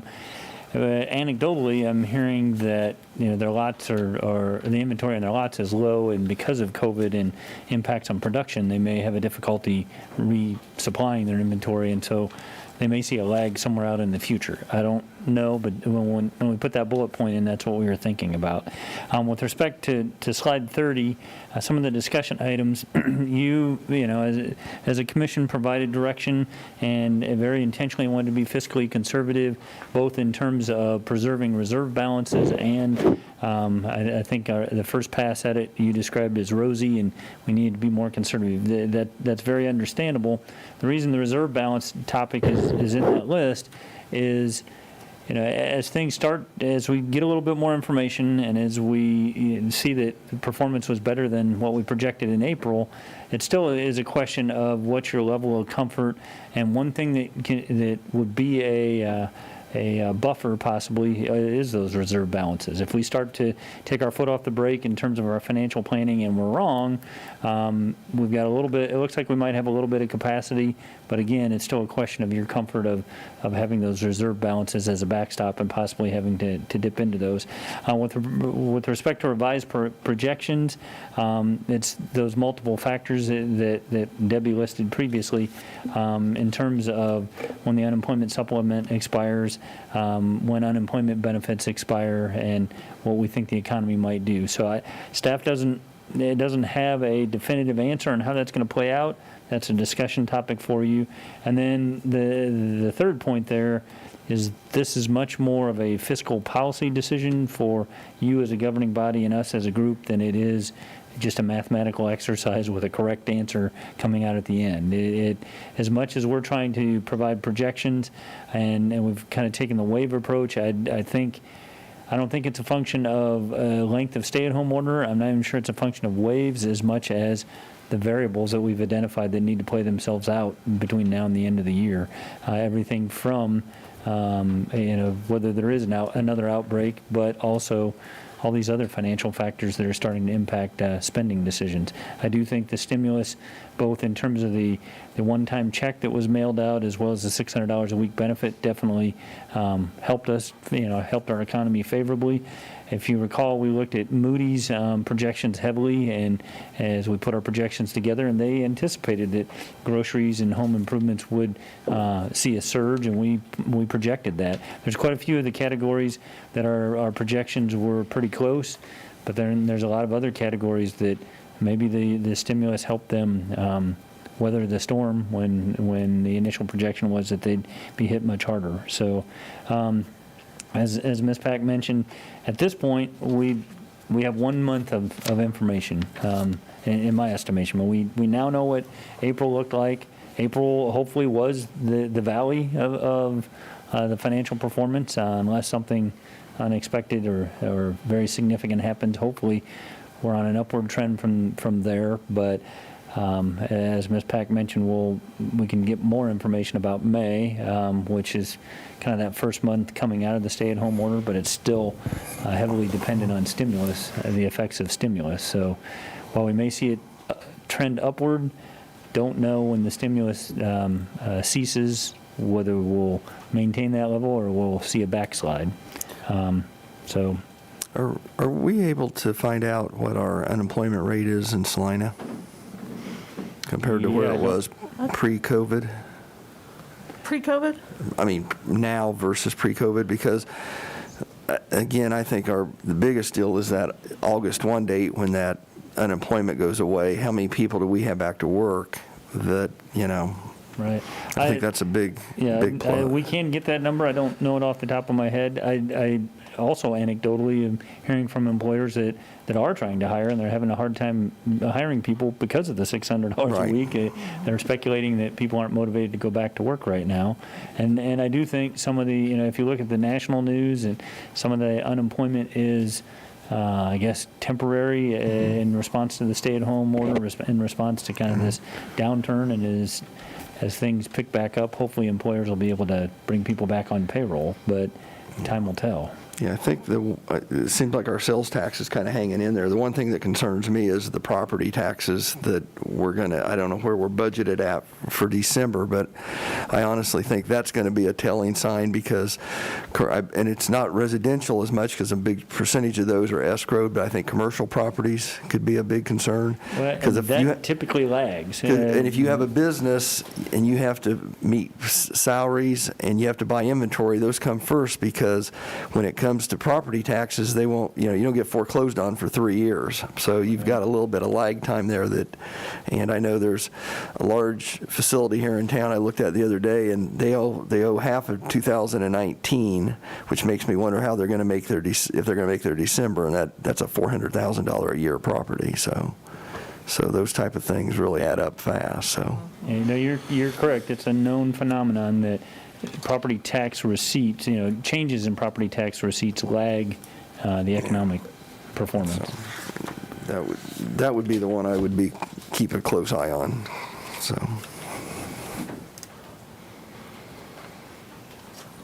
Well, I am heartened by the fact it's not worse than it is, and I think it's pretty clear that the $600 a week unemployment benefit plays a big role in this because I suspect people are spending that, which I guess they're supposed to, but what happens after the end of July is anybody's guess. That's why I was curious as to what our unemployment was. I'm not sure it's that, or was it the stimulus checks, and that was what helped us. It's probably a combination, but I'd like to know what our unemployment is now compared to where it was And I think the Pre-COVID. 600 plays a role apart in two ways. It's helping spending in the economy. It also allowed us to come up with the work share approach that we did, which helped on the payroll side of things. And another point I meant to make and forgot is those expenditure savings. I've commended department heads previously, and I will again, in terms of their teamwork in terms of trying to aggressively identify cost savings. But it's kind of like a diet. Those first 2 days, you're pretty committed and you don't eat much. But that's going to take long-term resolve, through the end of the year. And some of these things were on the assumption that we'll find a way to get by. But if we have things crop up, we may have to backslide on some of those expenditure savings. Yeah, I'm struggling with, we said when we went into this, we would dial back fairly severely because we really didn't know a lot of what's going to transpire. But as things continue to look, as they have so far, a little bit more positive than we expected, at what point do we start, dialing back up again? In terms of services, of course, with the understanding we may need to dial it back yet again if things do go south again. And I don't know the answer to that. I struggle with knowing that we have needs out there that are not being met. The young man commented about the North Ohio overpass, and I noticed that the other day too. It's be honest with you, it's pretty rough. Now, there are a lot of black-eyed Susans out there, and that's fine, but there's also a lot of weeds mixed in with them. So, I'd ask the staff if they have any thought on when we can start talking about, starting to undo some of this in a measured fashion so we don't go too far too fast. But the next item on the agenda is kind of along those lines. We've put off some of our decisions and our contract and spending decisions, and there's only so much we can do on some of those. So, we've brought you the quint. We're bringing you some other spending decisions, and we're really trying to deal with those on I hate to say it as an as-needed basis, but as the deadlines start to crop up and we have to make a decision. So.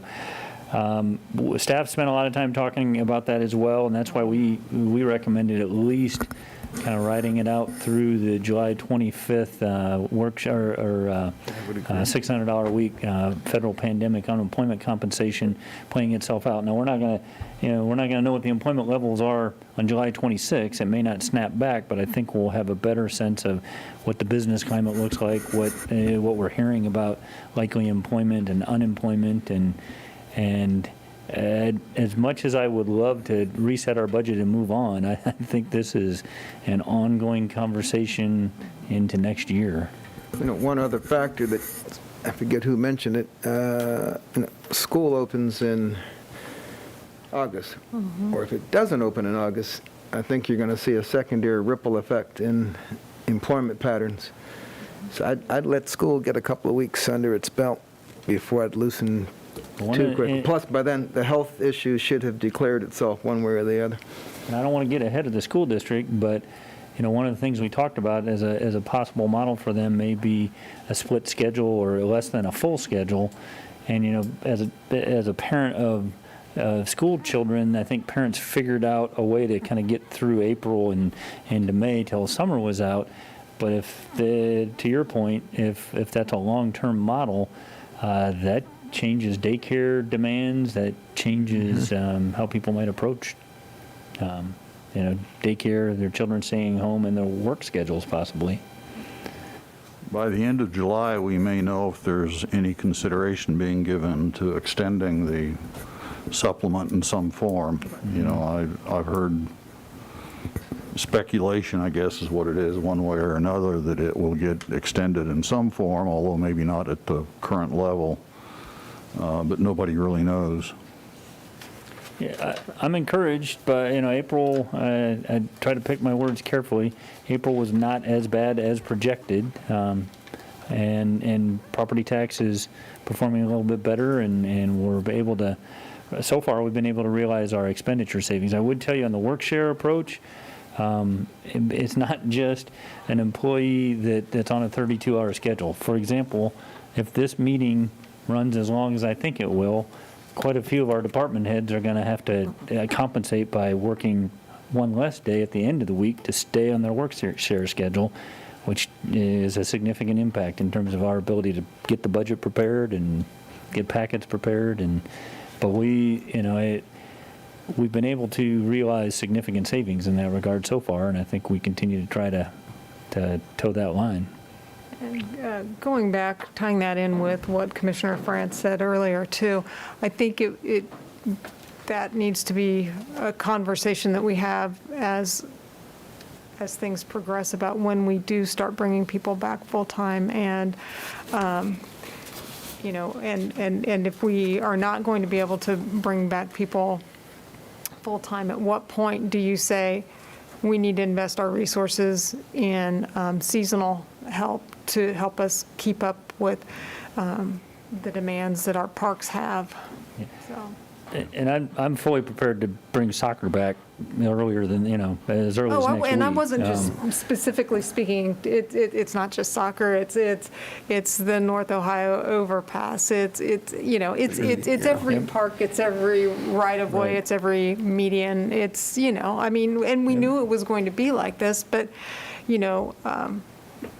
at any rate, I just think I would just like it to see it be, one more component of the conversation, whether we're talking about bringing people, restoring them back to a full-time schedule, or if we don't think that we're going to be able to meet that obligation, then at least starting to think seriously about how we meet as many obligations as we can through, part-time or seasonal. Sure, I agree, and in fact, I think, between now and July 25th, we can start saying, if we want to tackle certain priorities, we can continue to try to quantify a cost and bring that back to you so that you can make an informed decision. I think things are positive enough that we can feel like we can get a little bit more, but combine what we know about our revenue and what your willingness is to have reserves be a backstop, we might start to be able to incrementally make some of these decisions and bring some things back online. I think another consideration is just the public health aspects of all this. We're talking about the financial aspects now, but I don't think there's any doubt that there's a second wave of COVID. We're in it. It's pretty clear that we're having case counts go up pretty dramatically in Salina County and the state. The question is, what effect will that have? How long is that going to go on? Can we do anything to take the edge off of that so that it smooths out a little bit? But, it could get bad enough to where the case count is heavy enough to where that in itself causes unemployment issues where people just can't go to work because they're sick. Or employers have trouble meeting their obligations, including the city, because of the number of sick people they've got on staff. And I would add quarantine. So that's a whole other component to this that I think we'd better steel ourselves for. We have, knock on wood, been pretty fortunate that we've not had employees positive to the point that the quarantining requirements cut a wide swath through the organization. But that could happen at any moment. Okay, any other questions or comments? Thank you, Ms. Thank you. Thank you, Ms. Pack. Okay, that'll move us into 7.3. Item 7.3, consider contract addendums that cease work on previously approved contracts in furtherance of COVID-19 budget reductions. Good evening, Mayor and Commissioners. Jim Kowach, Public Works Director. As you were just discussing, as COVID financial impacts were realized in March and April, you guys went through a lot of information about all of our expenditures and made the decision to postpone or delay about $4 million worth of work spread out over 4 contracts. 2 of those contracts are roadway construction related, and 2 of those contracts are related to the automation of our sanitation program and the new carts that are required with that. We had had direction to postpone those, and we worked with the vendors to make sure that they didn't incur any additional costs until we could make a decision later in the summer. And basically, we're bringing this back to formalize that decision that you made earlier this year, to postpone the decision, kind of like Sylvia Rice with the chamber talked about earlier. The go, no-go on these is going to be at the end of August. We do plan on bringing this back to you. We had tried to get it to you sooner than this, so we had originally talked about a 90-day extension, but we do want to get this in writing with the vendors so that we have something to stand on as far as them not incurring any additional costs on a contract that's already been approved. So the contracts for the sanitation carts and trucks was back in February 24th of this year. Elliott Equipment Company had the contract for the trucks in the total of $1,553,584. The carts, sanitation carts, was with Schaefer for $1,136,361.60. Early in March, just right as this was hitting, we approved our mill and inlay project with APAC for the amount of $900,000, and our chip seal project was awarded to Circle C for $225,000. And those four projects are just short of $4 million. Realizing that the significant financial impacts, the city commission and city manager went through an extensive list of all our obligations and contracts, and we were told to postpone these and bring them back to you. And we have formalized those contract extensions. A few of those vendors have incurred some minimal costs that if the decision was to cancel those, we would need to pay those to basically get out of those contracts.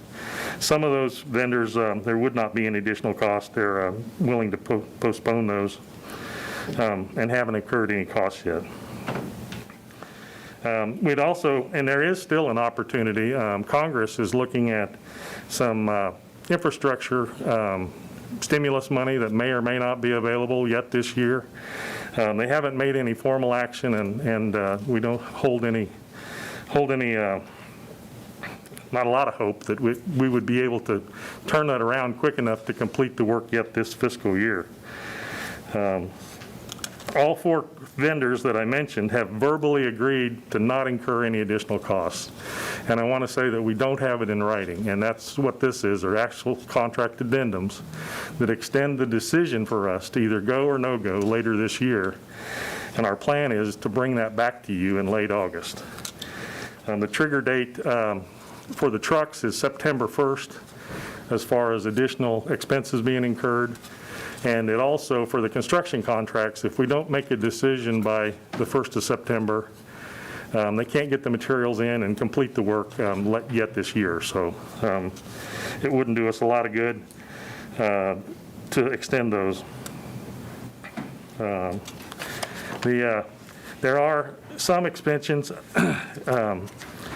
If we extend the asphalt contract later in the year, I'm on page 2 with just the asphalt contract with APAC for $900,000.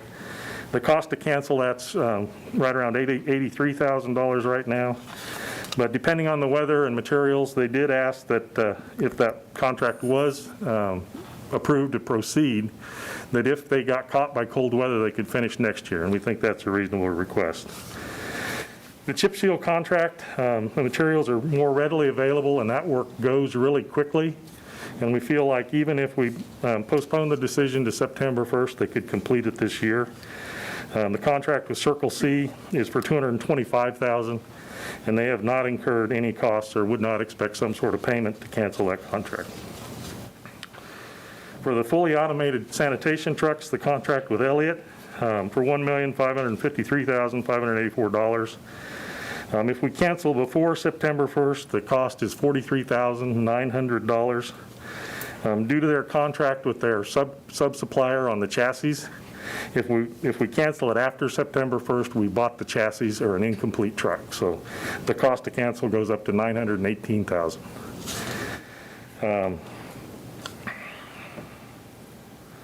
If we do decide to go ahead with the contract later in this year, we also need to extend the completion date on that contract because it does take up to 9 months to build those trucks after we order them. So the proposed completion date for those new trucks would be September 1st of 2021. The sanitation carts, depending on the trucks, we don't need them unless we buy the new trucks. For over 18,000 carts, the cost is $1,136,361.60. And Schaefer was very willing to, they're a big supplier, very willing to extend the contract even into next year if necessary. And they do have long-term contracts on the resin, and they said that they wouldn't charge us for canceling a contract, would not charge us extra even to postpone it into next year. So that was a good decision. We will have to pay some cancellation costs if in August you decide to not proceed. If you proceed, there aren't any additional costs for the approved contracts that we have in place right now. I do think that we still need to formalize this go, no-go situation with these vendors, even though we do plan on coming back to you in late August. I did talk to Debbie Pack, our finance director. She indicated the mill and inlay project and the chip seal project were assumed to be not funded in the projections that she had given you, the information that she had given you earlier this year, but felt like the current fund balances and the revenue projections that you've just seen would support paying for the mill and inlay out of the sales tax and paying for the chip seal out of the gas tax proceeds if things are as predicted. But like she said, there's a lot of variables that go along with that, all that financial information. So each one of these contracts is separate. So you've got 4 different separate and distinct options for each one. Each one of them is to vote on whether you approve, amend, postpone, or deny the contract extension, which is the contract extension is to extend the period for us to either proceed or cancel the contract later this year. So with that, I'll stand for questions and hopefully give you the information you need. Any questions for Mr. Kowak? I just had one question on the fully automated sanitation truck contracts. The commission, I think it went to all of us, got an email from Joan Ratzliff in regard to the necessity to do quite a bit of tree trimming before we can implement the fully automated system, just because of the increased height and whatnot. And I see that the build timeline is about a year. And have we factored that in, especially with our cuts to parks staff? I'm not sure at this point, do we have a specific, tree department? I know we have an arborist on staff, but in terms of somebody actually, a crew being able to go and do the work and prepare the trees for what's going to need to happen, are we going to be able to staff that? And I don't mean to put you on the spot right now, but it's something that maybe when we come back and take a look at. It's not new to us. Yeah. But we've talked to the city arborist, we've talked to Chris Cotton in the Parks Department. Right. The main roadway, the trucks are about a foot taller than the ones we have now. Mm-hmm. The trees are trimmed for the most part. That these trucks they're not going to be a problem. I'm not going to say every street in town and they're not going to be a problem, but most of the trees, they felt like the trimming program that they have, that it's not going to be a problem. There may be some isolated streets where they'll have to do some trimming, but they have to do that for the Amazon trucks and everything else that are also going down those city streets. Now, when we go to the actual arm placement and the cart containers, we have not physically made sure that the side branches and stuff for where they want to place their cart is able to be lifted up because of the overhang of the branches. So there may be some trimming that needs to be done along the sides for the picking up of the carts, but as far as along the streets and roadways, we feel like that they're doing a good job maintaining those now, and that it'll be all right in the future with the new trucks. If worse comes to worse, if there's work that the Parks Department and the city forester can't handle, then we may have to talk about contracting out of sanitation funds for the remainder. Thank you. That is a good point. The funds for, I mentioned the sales tax and gas tax for the 2 roadway projects. The new trucks and carts are in the sanitation fund, which is an enterprise fund, and the fees to pay for those come out of the charges that we charge the customers that use city services. And at the current time, we don't expect that cost per month to go up more than 50 cents a customer. With inflation and stuff, we would expect almost that anyway, to purchase these trucks and carts. Were we going to bond for the trucks and cash purchase the Correct. The carts, correct? Yep, we were going to bond for the trucks, and then because of the reserve balance, pay for the carts with cash. And then with this plan, that gives us 2 backup, fully automated trucks? Yes, it'll give us 2 backups, and Jim said it's not only a backup. He said there are peak periods where they will run an extra truck now. So even though we will have 5 routes, there may be 5 automated trucks and 1 semi-automated truck actually running routes just to get the volume taken care of. So, but we have 4 regular automated routes and one that will not be. So. This is probably a question for Ms. Pack, but what is the fund balance in the sales tax fund now? What do we anticipate it to be? I don't recall that being in the overview.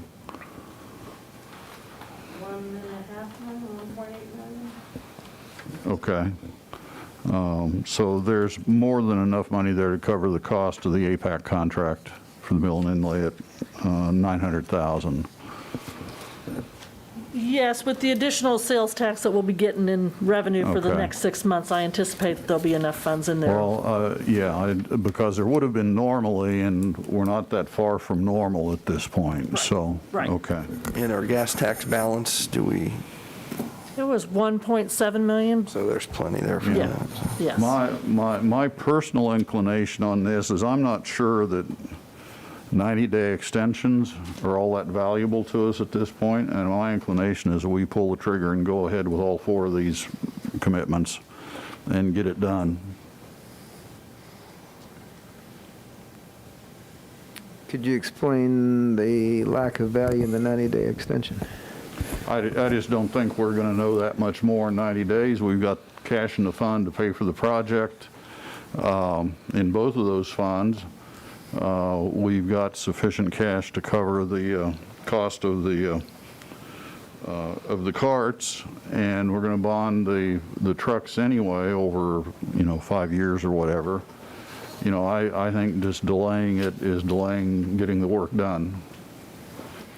The trucks would be the only one that really has a substantial cost to cancel after September 1st. Yeah, I mean, we're at that cost to cancel, we're going to do the trucks. And I hear you in terms of maybe not knowing a lot more in the next, because we'll be needing to make a decision on this in More like the third- 60 days. More like 60 yeah, days. Right. Yeah, the Into third week of August, right, right. Mid-August. But gosh, just given the unknowns, especially that long list of unknowns that we spoke about, I would prefer to kind of hold our resources, and you're absolutely right. We may be in the exact same position in another month, but The Is chip, there any go ahead. Oh, I'm sorry.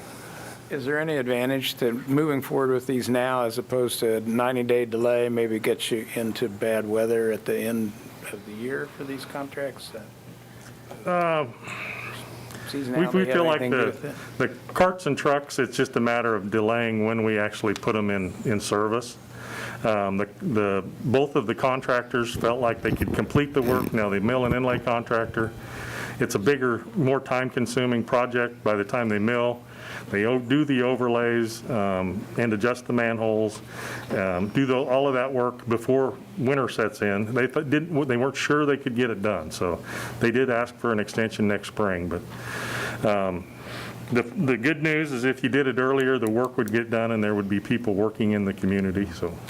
Yeah, I would add one thing, and it may not be significant, but as you know, we struggle to staff the sanitation operation with a lot of part-time employees or temp service employees, and the sooner we get to automated trucks, the less need we have for that. And I think Commissioner Franz, what he's getting at, that's coming out of an enterprise fund, so the sales tax or the property taxes really doesn't affect those two purchases. Yeah, that's correct. The one thing that we did promise you was kind of a big picture spending plan as it relates to cell replacement, equipment replacement, to give you, it feels like we have a big fund balance in sanitation right now, but a lot of that is spoken for in some way. Now, having said that, financially, I don't know that we're going to say, that's going to cause us to say we want to cancel either one of those contracts, but you would know more about the bigger financial picture by then, maybe. When were you planning on doing some kind of a presentation or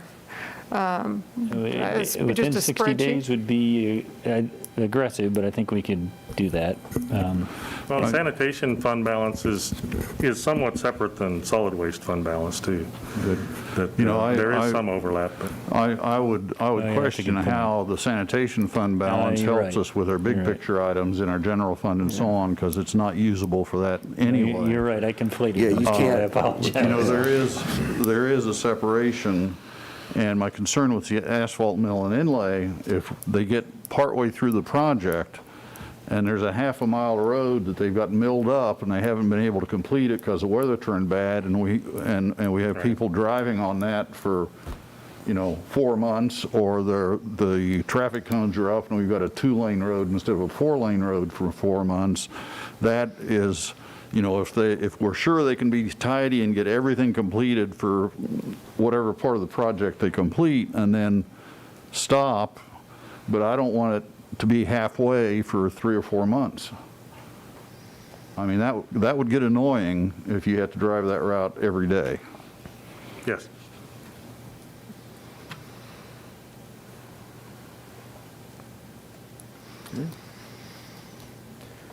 Well, as long as we don't buy the carts before we've ordered the trucks, it's all right.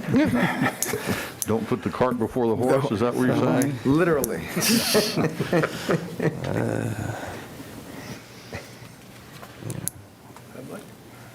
Yeah, comments? Any other? Do we have any public comment?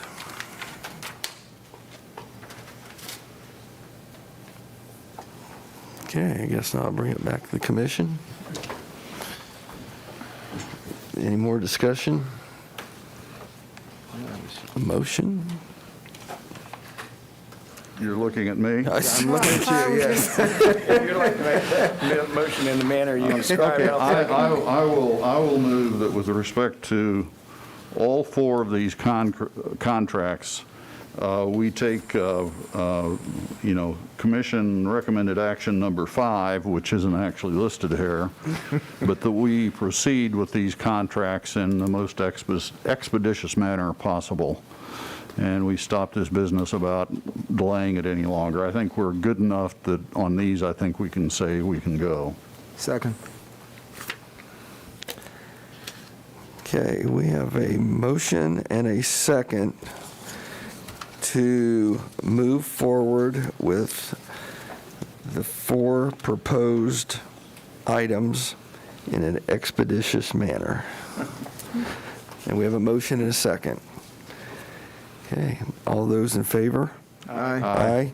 Opposed? Nay. Okay, passes 4-1. Okay. Thank you, Jim. Thank you. Okay, that moves us into 7.4. Jim? Looks like you're Item up. 7.4, consider bids for Simpson Road Storm Pipe Project Number 200017. Okay, this is related to flood control work that was done for the city of Salina back in the 1950s, when they actually took the Smoky Hill River out of this downtown. They also straightened out some oxbows just east of town so that backwater would not would make its way back into the city limits. As part of those agreements to do the channel changes for the Smoky Hill River, the city entered into an agreement to maintain an access road on an agricultural tract, which is just west of Simpson Road. As part of that, the flooding that we had in 2019 flooded the old oxbow, and the silt and debris covered up the existing drainage pipe, which is under the road that we agreed to maintain. And since it was in service since the 1950s, the metal pipe was pretty much rusted out and obliterated anyway. It was late in 2019 when it was actually wet enough and the water was down low enough for us to inspect the situation. Found out that the existing pipe was not salvageable. We couldn't just, clean it out with fire hose. We actually needed to replace it. Well, the pipe under the old oxbow, because the oxbow was deep and it drains into the new channel change, ends up being about 20 feet deep. And to have manpower, labor working to lay a pipe, you can't have a 20-foot trench. You end up having to excavate it out at 45-degree angle so that people can safely work to put the pipe in place. And of course, in the last 50 years, the surrounding area next to the old channel has overgrown with a lot of trees and vegetation right now. I mean, there are some big trees out there. And from personal experience, a lot of poison ivy. So we've inspected it, and for 150 foot of pipe, we estimated it like we could lay the slopes back, and I guess we're over optimistic on the cost to actually replace the pipe that's out there. It's just connecting two farm fields. It's from the old oxbow to the river. It's 150 foot of pipe. And then because it is next to the river, we do need to armor it with some big rock riprap so that the new pipe the end section doesn't wash out. Now, part of the problem is getting back to this location. You have to drive along a wheat field, and it's an unimproved road. It's basically tire tracks in a wheat field. So there is some risk of a contractor working in this area, trying to get equipment in there. If it gets wet, they may not be able to work for 2 or 3 weeks at a time. As they excavate it, or as the river comes up, there's the risk of their work getting submerged and having to redo it and those kinds of things. And we talked to the low bidder afterwards.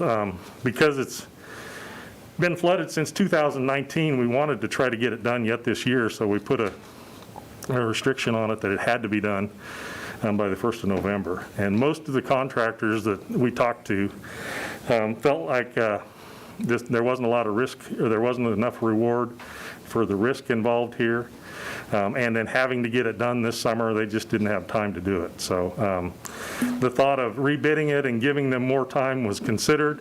But we really don't know that the prices would come down much. The low bidder was T&R Construction at $63,812. The only other bid we had on the project was from Smoky Hill for $95,570. So depending on how busy T&R Dirt got, there's a risk of the price actually going up if we let this again. So after long consideration, we felt like the price that was quoted to us on the low bid was the best price we were going to get. We're under contractor obligation to maintain this area. It's something that we can't do with our own forces or equipment, and are asking the Commission's approval to award the contract as advertised. We planned for $30,000 in gas tax money because of the other projects, the pluses and minuses that we've came back to you with. We have $31,951.76 in remaining gas tax money, and just a little dab of KDOT federal fund exchange money, $7,445, that we would use to make up the difference between the original $30,000 we had proposed. So that's the backstory on the the pipe that needs to be replaced west of or east of town. We'd like to award it to TNR Construction for the amount of $63,812 with $2,188 in contingencies for a nice round number of $66,000. So you can choose to award it with amendments, postpone it, or deny it. So with that, I'll stand for questions. I don't think I have any questions about the project itself. I do just have a question. Does the property owner have any obligation to keep that site free of trees or anything so that we can access it and do whatever we need to do? Or is it all because we're responsible for everything on that side? There's an easement that has a wide spot where this pipe is, and it's the city's responsibility to maintain it, is what it says in the contract document. So. Okay. Thank you. Okay, any other questions? Any comments from the public? Looks like we got one.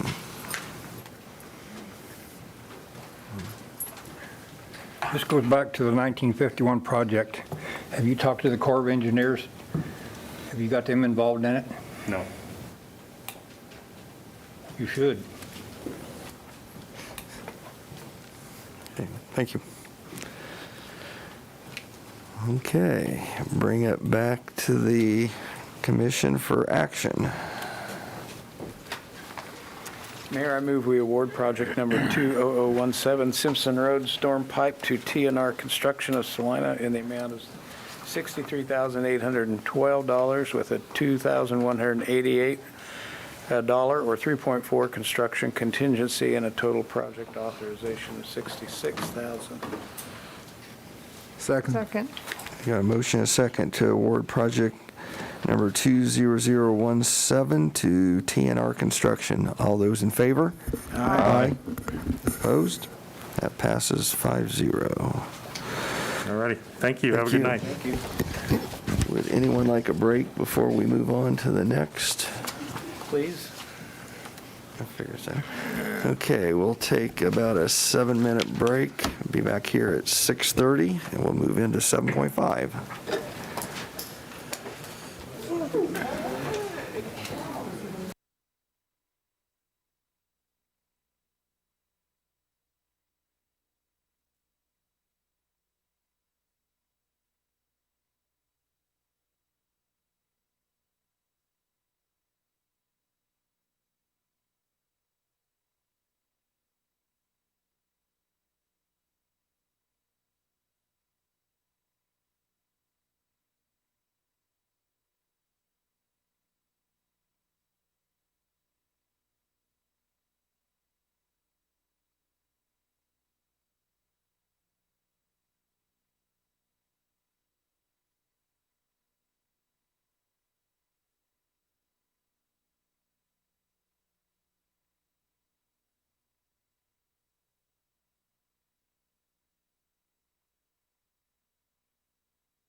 Okay, we're back in session. I will turn it over to Mike Scraggs, City Manager.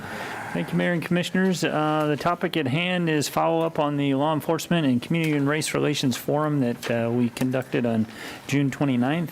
As you know, recent law enforcement events across the nation have focused attention on the conduct, policies, and procedures of law enforcement agencies nationally as well as locally. But thankfully, we locally, there have been peaceful protest marches and rallies, and at least the last two city commission meetings, citizens have brought forth questions and concerns to you and requested specific changes on particular topics. And so, based on that, you provided staff with direction to schedule a community forum to discuss law enforcement and community and race relations on June 29th. We did that. We scheduled it for Sam's Chapel at Kansas Wesleyan University. By my rough count, there are approximately 125 people in attendance. And as a side note, we were able to make arrangements with Salina Media Connection and pay Sound Innovations to provide sound at Sam's Chapel, which is a model that we've been using kind of in the interim here for Planning Commission meetings at Tony's Pizza Event Center and for that forum in particular. As we put together, we shared with you in advance of that forum, a possible format and topics, and then as we finalized the agenda, staff identified what we felt like were the 4 highest priority topics, recognizing that you had asked us to keep the meeting to 2 hours. So the 4 high priority topics that we identified and discussed at the forum were the Law Enforcement Advisory Board, our police department's participation in the federal 1033 surplus property program, our use of force policy, and the process used to interview, hire, and train police officers. So Police Chief Nelson prepared and presented the PowerPoint presentation on those topics, and then fielded questions as well, and that took approximately 1 hour of that block of time, I would estimate. So we had previously identified additional talking points, and we called them out on the agenda of the forum as additional talking points to possibly be addressed later. And those, again, were based on the community feedback we'd received so far. So one of those was the Salina Police Department's accreditation process. Chief Nelson touched on that some in his presentation, but there's quite a bit more detail that goes into that accreditation process. There were questions about consequences for violation of the policies by police officers, how that's handled. There was discussion or previously about less lethal equipment and what alternatives might be available or should be required to be exhausted. There was discussion about requiring a warning before shooting. There was concern raised about cost of police reports, and there's a $10 fee for accident reports and things like that with the police department. Some discussion, more so I think on our part than the citizens, but in response to some of the concerns raised about our use of body and dash cameras, and then questions about citizen complaint options and next steps. So those were topics that have come up that were not addressed in the forum as part of the presentation. So Chief Nelson did touch briefly on the fact that the department's accredited, and as well as touch a little bit on the disciplinary consequences up to and including termination for policy violations, and that we do require warnings before deploying force when practical, when the circumstances allow for that and warrant it. The forum also included an opportunity for citizens to ask questions and or address the mayor and commission. Many detailed questions were raised primarily to Chief Nelson. We kind of described that as a listening session, but with the intention and with the input going in that there was value in giving people the opportunity to share their experiences, not necessarily ask specific questions about the police department, but share their experiences with discrimination and racism in the community. That didn't happen all that much, partly I think just kind of the way the conversation played itself out. Then at the forum, as you know, in addition to the specific law enforcement activities and things about the police department, there were several comments, and there seemed to be quite a bit of support by show of applause from those in attendance for broader societal issues about things such as poverty and homelessness and mental health, race relations, and systemic racism. One of the points made was whether you call it defunding police or whether you call it disaggregating police services, One of the points that was made on occasion was committing city resources to those type of efforts, whether that's new city resources or reallocating police department resources. And then as follow-up to the forum that was conducted, and additional discussion and direction is in order at this point. That's why it's on your agenda. And summary comments regarding the 4 topics that we've tried to provide you in a little bit more detail. So with respect to the Law Enforcement Advisory Board, there were concerns raised about the oversight and transparency of that board as it's currently structured. Chief Nelson acknowledged that an alternate or a modified approach could be taken. Some of the questions that also came up had to do with our reporting and some of our statements about a comprehensive plan. There are statutory requirements in place regarding adoption of a racial or other bias-based policing policy, and I think that's a direct quote from the statute, as well as data tracking and annual reporting requirements. So we adhere to those. The statute also provides that a community may elect to form a community advisory board, and they may elect to adopt a comprehensive plan in conjunction with that community advisory board.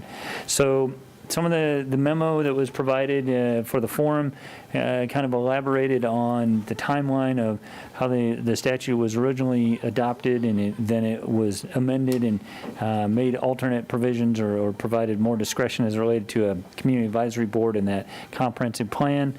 And there are also questions raised about the fact that we had filed that annual reports with the Attorney General's office indicating we had a comprehensive plan, and they're alternating, the responses alternated yes and no in that regard. What we do have is a racial or other bias-based policing policy, and I think some of the staff that filled out that annual report to the Attorney General's office incorrectly interpreted that to satisfy the requirements of the comprehensive plan when the statute goes into detail about the contents of a comprehensive plan. So I think there's an opportunity, it's elective on our part, but there's an opportunity to take some of the information we already have and formalize it into what is more directly responsive as a comprehensive plan. So with respect to the Law Enforcement Advisory Board, I think there's been acknowledgement on staff's part that we could look at alternate formats and possible modifications to that approach. As far as participation in the 1033 surplus property program, Chief Nelson itemized what we have received and what we currently have in our possession, noting that the only thing at this point is an APC, an armored personnel carrier, and he provided some description of the rationale of why we have it and how we use it and under what circumstances. One of the things that was noted is that we could formalize the City Commission's role in signing off on acquiring any items from the surplus property program. I think there was discussion about the fact that since there is no acquisition cost, there might be transportation costs or things like that, but since the cost associated with receiving that surplus property has not approached the $20,000 threshold, previously, it's been treated as not being subject to the purchasing policy requirements that require City Commission direction. But if you, as a governing body, feel like the 1033 property program merits a different approach, that certainly could be formalized in some form of a policy. With respect to the use of force policy, Chief Nelson provided an extensive review of the department's policy, and we attached written copies of the policy. Our current policy provides that, and this is a direct quote, the use of neck restraints, chokeholds, or other similar weaponless control techniques, however, are prohibited unless the use of deadly force is authorized. And then our policy goes on to define lethal force as any use of force that is likely to cause death or serious bodily harm. And then our policy also provides extensive guidance on when lethal force is appropriate, which is based upon around the expectation that the subject presents a risk of death or serious physical harm to the officer or other persons. So I think Chief Nelson and I would both acknowledge that there are, whether it's 8 Can't Wait or other sources that advocate that chokeholds are completely banned under all circumstances. Our policy does, rather than ban them altogether, it treats them as lethal force similar to a firearm or other items, and it's only permissible or only acceptable when lethal force is acceptable. With respect to police officer interviewing and hiring and training, the chief again provided a very detailed overview of the training that goes into effect with the Kansas Law Enforcement Training Center, as well as our field training and ongoing training, as well as psychological testing, background checking, the process that we go through. So I think that was more just informative and in direct response to questions that had been raised. So one of the questions that we need to talk about, I think, is whether there's additional topics we want to cover and whether you wish to have future meetings, and if so, under what format and what schedule. And then additionally, that broader range of topics that I mentioned, the societal issues of poverty, homelessness, mental health, social services, systemic racism, certainly will require a different approach, not only in terms of staff, but us as an organization. And there's been community conversations previously about circles of poverty and bridges out of poverty, and there's been an effort to try to kind of inventory social services provided by different agencies and providers and identify overlap and identify gaps. But I think that is a vastly different approach than Chief Nelson presenting on some of these other topics. And that's where additional discussion and direction from you would be helpful. And as I noted in the report, those issues are beyond the purview of not only just the police department, but the role and authority of the City of Salina organization, in and of itself. It's probably a more collaborative effort across multiple organizations in the community. With respect to fiscal note, there's no direct financial cost associated with this particular item today. There's nominal costs associated with hosting additional forums. I think the sound system cost us about $800. And so what I tried to do is identify for you, there's 6 decision points there. One, would you like staff to research possible revisions to the current approach to the Salina County Law Enforcement Advisory Board, as well as an alternate citizen review board format, and provide a presentation to you at a future meeting? We could certainly inventory what peer communities do, as well as what recommended best management practices might be, and come back to you with that. Would you like us to prepare a proposed policy regarding a city commission review and approval of 1033 surplus property program items? I mean, as an alternative, you could ban receiving those altogether, but I think on a case-by-case basis, it might be more appropriate to at least see what those items are before we make a decision. Would you like the City Commission, as the City Commission, would you like to review and discuss further the Police Department's policy on chokeholds when lethal force is deemed appropriate or otherwise? Would you like to further discuss the department's interviewing, hiring, and training practices? Would you like to discuss the additional talking points that I previously mentioned, and if so, in what format?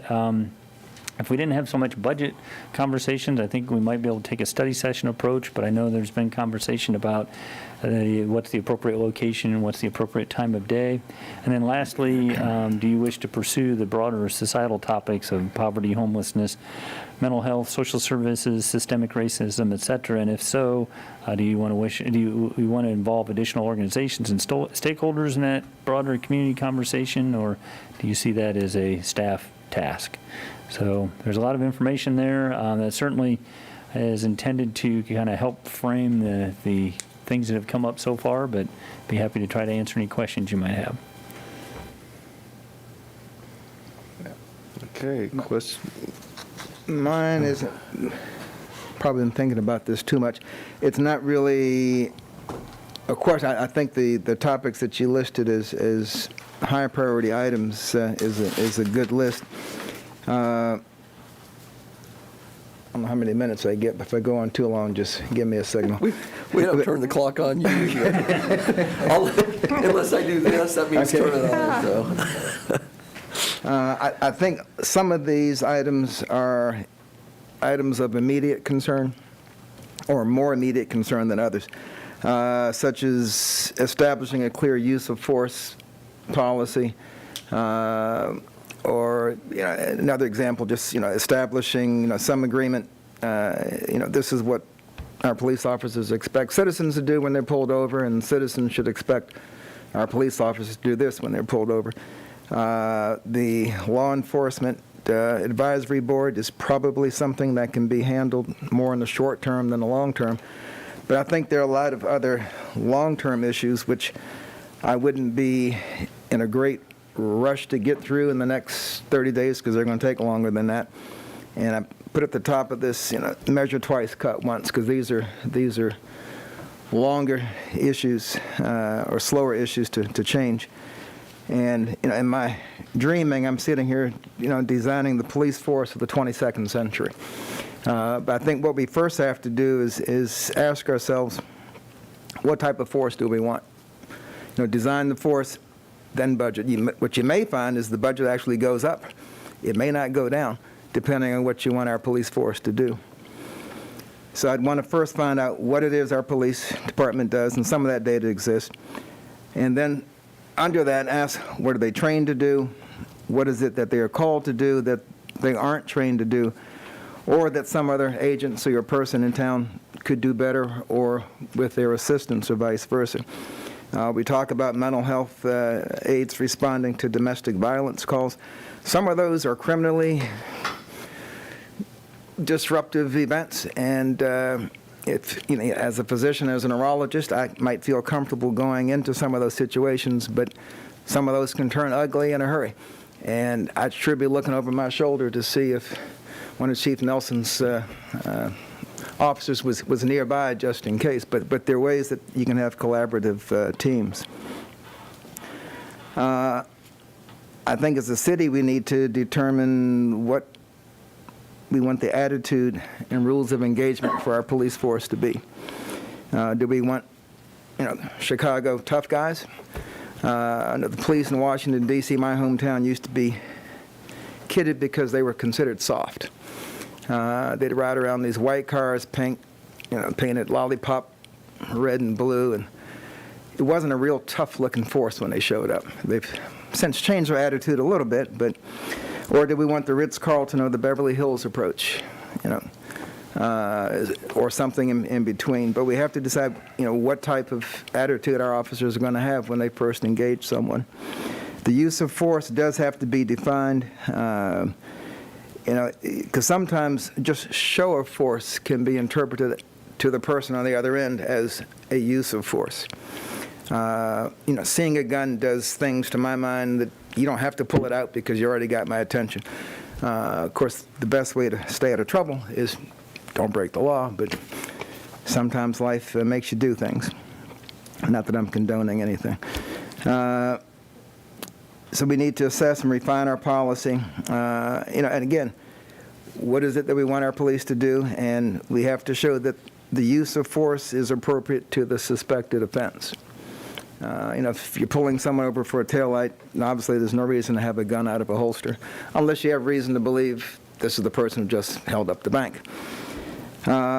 Is there bias in our laws, administration of our laws, and sentencing habits? Data will show that if you can research it deep enough. Some of these young folks from the Sunflower Coalition may already have started researching that. The example, and I'm blocking on your name, I apologize, but the example you gave for, perceived bias in just applications. I think our hospital lists probably 20 different ethnicities that you can claim, and with some very weird subdivisions, and it's not the only institution. Hope I get paid next week. But not to pick on them, but that's an example of a systemic, and not that it was necessarily put in a racist fashion, but could certainly be construed that way. But those are things that are real hard to tease, and if you're not looking for them, you just look over it and don't even think twice about it. But that's something that takes a long time to tease out. The example that comes to mind is the sentences for crack cocaine and regular cocaine are very different. And if you look at who's likely to use one, who's likely to use the other, then you see potential bias in crime and sentencing. We could have a dashboard that tracks whatever measures we come up with, to track attitude, performance, anything that might reflect bias-based policing. I think the Law Enforcement Advisory Board could have a bigger and better role. It could be set up to regularly review data, not just cases that are referred to it. When we go the extra step of having an independent police review board, and I know they go by different names in different cities, that has authority, I don't know if we have enough cases a year in Salina to need that. And I don't know what the chain of command is or how you do it from the human resources aspect, because you could say the city has a conflict of interest because it employs these folks and it's responsible from a liability perspective. So I don't know how those are set up, but I think that board could be doing more than what it does, and certainly is a great conduit for citizens to relate to the police force and have some transparency. Training and recruitment training, cultural competence, bias training, retention. First you want to find, once you define your force, then you know which type officers to look for. But we also have to give the officers the financial support, social support, emotional support they need. That is a lonely job, and they have to know that the city has their back, which means we have to help them do their job. Two-way communication, again, community policing, known expectations, and I think probably the biggest one is look at how our courts and sentencing handle, because if that system doesn't perpetuate unfair or bias-based policing, then it should begin to die. The parole system, we should be in the business of redemption, not recidivism. So when people go into jail, the idea should be that they don't come back. But again, those aren't things we're going to solve by September 1st or by January 1st. So I think the opportunity here to do something really big is right there in front of us. But it's some of these we can handle now, some we have to make up our mind, okay, this is a 6 to 12 month project. Who wants to work on it? And, I guess if I was ever going to have an ad hoc committee, this would be one to start. But I think that there's some low-lying fruit we can work on. And I'll stop. No, Thank you. I really enjoyed hearing that.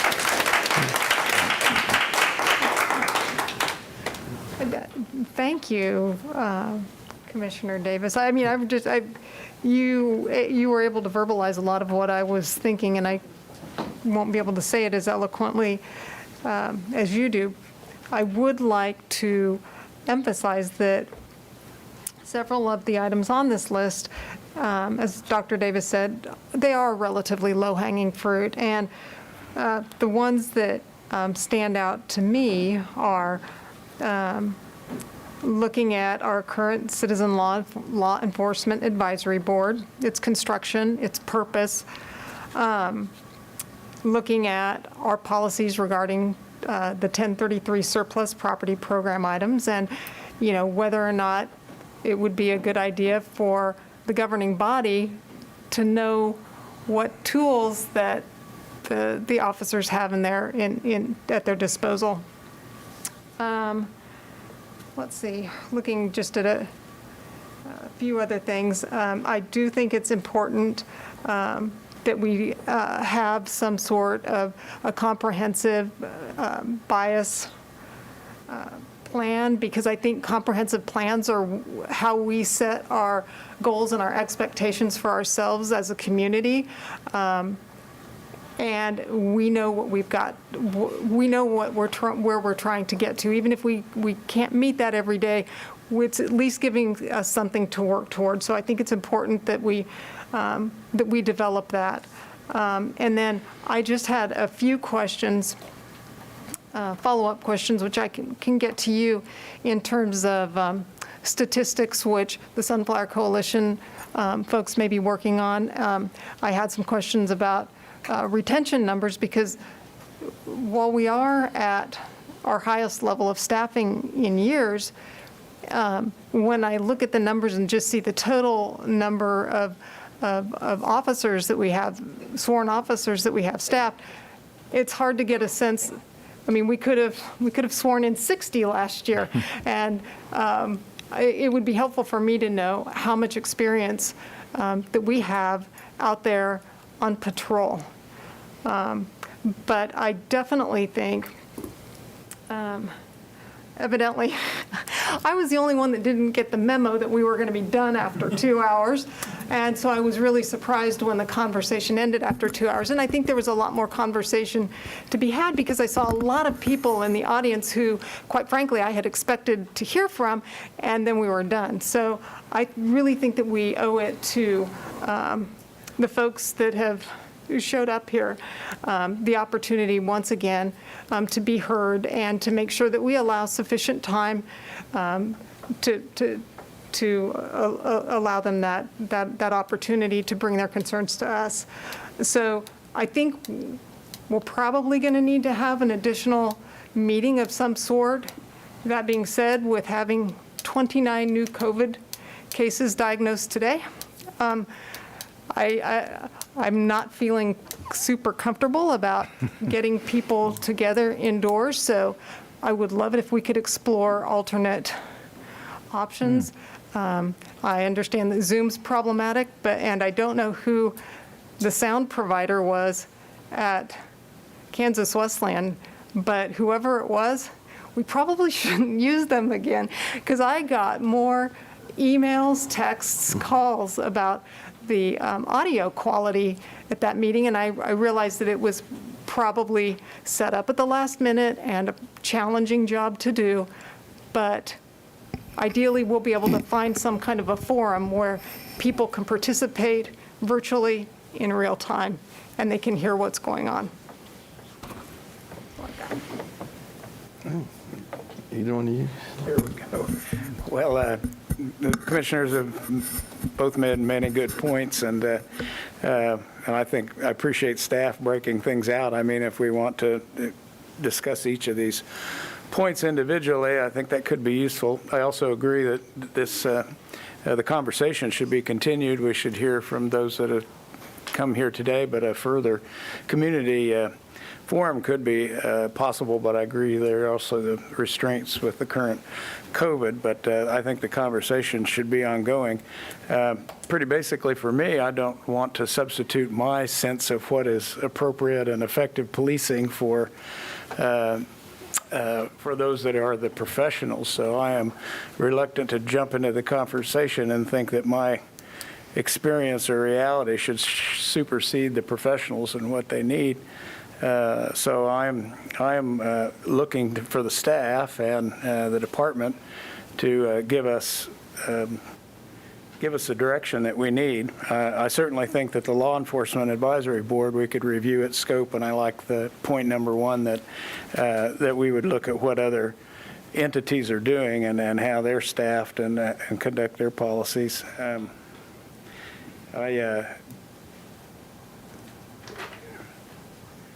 On the 1033 surplus, I guess from my point of view, I don't think we should take anything away from them. I think they have the common sense, have already demonstrated it to not take on weapons that are inappropriate for a small community setting. But you never know what may come along to be offered to them that might be useful, and I think they should have the discretion to take advantage of those, even if we make it a point that it has to pass by the city commission as part of the review process. And on point number three, I think that the police department's already ahead of the policy that's out there on chokeholds and lethal force. I think they're ahead of the curve on that. Mr. Franz? Well, Commissioner Hodges was not the only one who didn't get the memo on the 2-hour meeting. I was also surprised, and I've also heard from a number of people who said, I would have liked to have said something, but all of a sudden the meeting was over. So that was, I think, a common reaction, and we probably should try to follow up in some way, but I agree it's going to be difficult with the virus the way it is. Along those same lines, I also got a number of comments that the PowerPoint was pretty of pretty low value, because if you sat in the audience, you couldn't really see it very clearly. It just wasn't a big enough screen. And so I would suggest we need to put that out there somewhere in a freestanding format, so if people want to look at the PowerPoint, they can. And I know it was included in today's packet, but you got to know where to look for it. With respect to the things we're talking about here, I want to thank Dr. Davis for writing my speech for me, because I didn't have time to do it, at least in large part. I think the number one issue that we need to talk about first is the role of the oversight board. Get that structured in a way that's appropriate, and then we can possibly use them moving forward with some of these other issues also. And the comprehensive plan, I don't know what a comprehensive law enforcement plan looks like, but I certainly would, if we can do that without hiring a $30,000 consultant to do it for us, I would certainly be in favor of trying to work through that. The oversight board, there are a lot of different ways to set those up, and I've looked at a couple of versions out on the internet. Believe it or not, there's actually a National Association for Civilian Oversight of Law Enforcement, and they have an excellent Q&A that I haven't read entirely through, but it talks about various models and various provisions that can be included in those organizations. The 1033 program, I think, is also low-hanging fruit, as Dr. Davis said. I am inclined to agree that probably the appropriate action to take would be to require any acquisitions of surplus military hardware through that program be run by the City Commission and some sort of public notice procedure, even if it's just listing it on the agenda before we acquire it. Use of force policy can be revisited. It's always possible to wordsmith those things to be maybe a little bit more specific, but I think we ought to be more concerned with substance in place of semantics. And I don't want to downplay the value of getting the right words, but we need to look at what the substance of the policy is. I did find and did forward to the city manager, and I think it's out of the Wichita policy, a very specific, in one sense it's very specific, citizen does this, officer does this, citizen does this, officer does this. So there is, you can actually see the continuum of a force and the situations in which those might be applied. And while in my head it was fairly specific, it's also generic enough to leave some judgment to be exercised at the scene, because every situation is going to be different. We're not going to be able to, and that's just, I'm mentioning that as a point of discussion. I'm interested in talking about training a little bit and how much time gets put into various topics, but I'm more interested in the content of the training rather than the time. KLETC, we did get a copy of their course list, and that was very helpful. But just because you spend X number of hours on an item doesn't really tell you that much about how valuable or useful that is. A lot of it depends on the skill of the instructor, the attitude of the instructor, the attitude of the students, and the specific content of what they're discussing. We do need, I think, a bit more data and statistics, and we can talk about what that incorporates on down the road.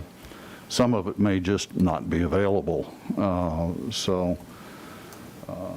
And then, as I said, I think we do need to have some kind of follow-up listening session, although it can be perhaps a little further down the road, as we work through this. I do know there were people who wanted to say something and were not able to do so. And I guess that summarizes my comments. Bottom line is I think that the Oversight Board, the Citizens Board, is probably the first thing we need to address. And as I said, because I think that can be helpful as we move forward through some of these other issues. Just as a clarification, the PowerPoint was posted on our website homepage following the forum. Okay. So it's out. I will admit I didn't look. You know, I just. I had to look to confirm, but it's there. Thank you. Okay, I'm not going to say much because I think other commissioners have pretty much hit on my high points. I would say I think the advisory board is one that we really should look at. I think if we structure it correctly, it'll help with community support, understanding, and even can help with the comfort level the community has with the police force. I think that could be our number one thing, and some of it's because there's a lack of understanding of what it's there for, and I think we want to understand the transparency of what's brought to them and so on and so forth. That would be my number one thing.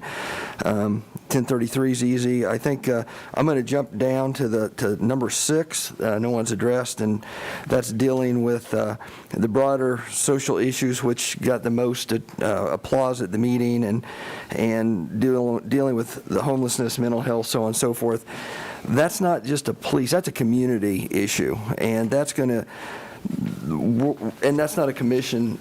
We're not going to solve that as a city commission. I mean, that's bringing in the United Way, food bank. You know, there's going to be a lot of people that have a lot more input with those type of people than we do.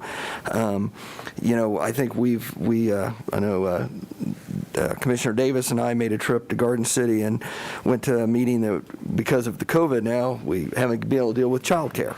Child care is a problem we have when we're looking at individuals trying to get in the workforce. So we have a lot of issues to deal with, and that's, again, one of those, I believe, the Commissioner Davis said, that's not going to be solved in the next 3 months. That's a long term, and whether that's setting up a ad hoc committee and having somebody kind of run with that, but I think we can, as a city, be involved in that, but we're not going to have all the answers by any means.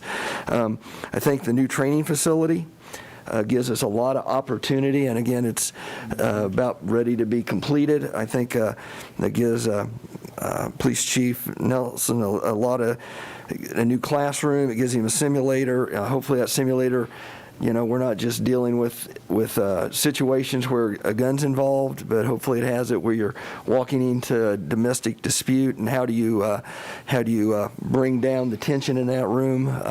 So I think there's a lot of pluses that can come out of the new facility that hopefully make the police force more at ease, and will also help the community understand that we're doing everything we can to train our police force to the best of their ability.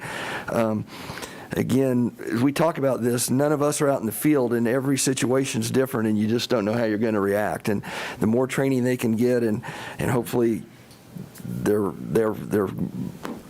going through in their mind, okay, what am I supposed to do in this situation? I don't envy them at all, because there's a lot of split-second decisions have to be made. So I think we have some good ideas. I guess we'll open it up to the public, and then I think what we'll do is we'll try to give the city manager some direction on how we want to proceed with a few of these. So at this point, I think I'll open it up to the public.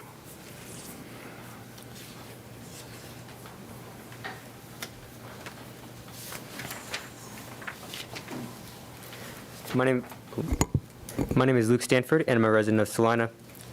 I want to first begin by thanking the City Commission for going through the last forum. We can all agree that there is plenty of productive dialogue, and there's a healthy blend of representation of all viewpoints. Our group, the Sunflower Coalition, has already spoken to the city manager about a few concerns from the last public forum, as well as Commissioner Davis, but we would again like to voice these concerns to all of you as well. So firstly, like what Commissioner Franz said, there was a visibility problem with the PowerPoint presentation. We understand the need for the presentation itself in order to keep the people engaged, but it was certainly not up to the ADA regulations, and this was definitely, like what Franz said as well, a shared sentiment among a large portion of the audience, and some actually asked us to speak about that today and bring that to you. And secondly, even though there was not a large Hispanic turnout at the representation at the last public forum, we believe it'd be very advantageous for the city to make that information that it has distributed and plans to distribute in Spanish as well, given that they make around, I think, given that Hispanic people are around 12.5% of our population as of now. And so, yeah, that'd be very advantageous. And the last issue I just wanted to touch up on was the doors for the facility. One of our members had to come slightly later than the start of the forum, and her daughters were unable to enter through the doors that were marked for the public entrance. We doubt there was any malicious intent in this, but still it gives an unwelcoming feel to the community who wants to be involved in this. So we just ask that for the next forum you ensure that custodians know to make sure that the doors are to stay unlocked during the entirety of the forum. And so speaking of the next public forum, we'd like to get a date set sometime in this month of July or early August. I understand that there are plenty of reasonable concerns for COVID, but there are definitely some facilities, like Commissioner Hodges said, that can reconcile those concerns to make sure that we could still have that next public forum and making sure that we could still get this information to the people and continue up with the urgency and the momentum on this issue. And as I'm sure you are, or as I already know, you know, but our group has been hammering you on 4 different issues in regards to this systemic racism in America, and more specifically in our own community: public accountability and transparency, demilitarization, reallocation of resources, and use of force. And so the Sunflower Coalition has several tangible policy proposals that we'd like to present to the city commissioners as a group, and we ask that a meeting be arranged with the Sunflower Coalition and the City Commission so we can go over these proposals and just present you with a report and some statistics as well as the proposals themselves. And so we would like for that to get arranged tonight whenever we can, or if we could stay after and talk to you guys about arranging that, that would be perfect. And yeah, we look forward to discussing the issues further with you. Thank you. Actually, if you're sorry, go ahead. If you're going to make meeting arrangements, you don't want to do that afterwards. That'd be an open meeting. Yeah, yeah. Okay. There's certain things we can't do. Okay, yeah. That does have to be public and Yeah, announced you're going to find publicly, out so- there's some things that. Yeah, for the meeting, we're of course thinking, so we don't violate any Open Records Act, that it would be a public meeting, but Yeah, I we just do want to get on that. appreciate your comment on the Spanish. That's a great Thank you. point. So we thank you for that. So go It ahead. might be a good idea that it be done before school starts, which would put it in July. Schedules just get. Yeah, we would strongly prefer it be in July. Commissioner Davis, are you talking about the next listening session, or are you talking about a meeting with the coalition to hear what they have to say with regard to specific proposals? Well, both, and knowing that 2 of these fine gentlemen are off to college in a couple of weeks, I'd like to take advantage of their newfound wisdom before they leave town. And I don't know what the expectation is, but if you as a body are going to meet representing the governing body, that needs to be an open meeting. It's not a Absolutely. one-on-one. Exactly. That's what we were Coalition. running as well, making sure that we're in complete compliance. And the other, would that fall into the purview of a study session? I think we could make that work as a study session because that's open to the public. Yeah, you can Just do it in asking. that format. I would think. Or could we just put it on the agenda as a discussion item, and you could present your policies, and we could ask questions? I mean, I don't know if we need to be, because I know we're short on time for study sessions, Right. because we've been trying to schedule some additional ones. I mean, if it's something where we can just put you on the agenda and Yeah, we're very open on what the and format. hear you out, I'd totally be open for that next week. Yeah, we're very open on what the format could be. Obviously, what would be most advantageous for the city would be great. But yeah, that would sound great. We'd love to do Is that there too. a way we could get your, kind of like we get a blue sheet, could we get something in writing prior Yeah, to that? we're actually working on a report that we're going to present. We're going to have 6 different copies of it, one for the manager and then for all of you, so you could have that in front of you when you're looking at What we do is, we send out packets on Thursday, so We could get that ahead of- we can get that ahead of time. We'll need to get, depending on when we put that on the schedule, I think that'd be something we'd want to be in the packet, so the whole Yeah, community could have it. we can definitely get it get it there. Okay. Okay, thank you, Luke. Thank you for mentioning that, because it's very difficult to get something cold and make a decision about it the same night. And the entire public should have access to that like Yeah. anyone else, so. Okay. Anyone else?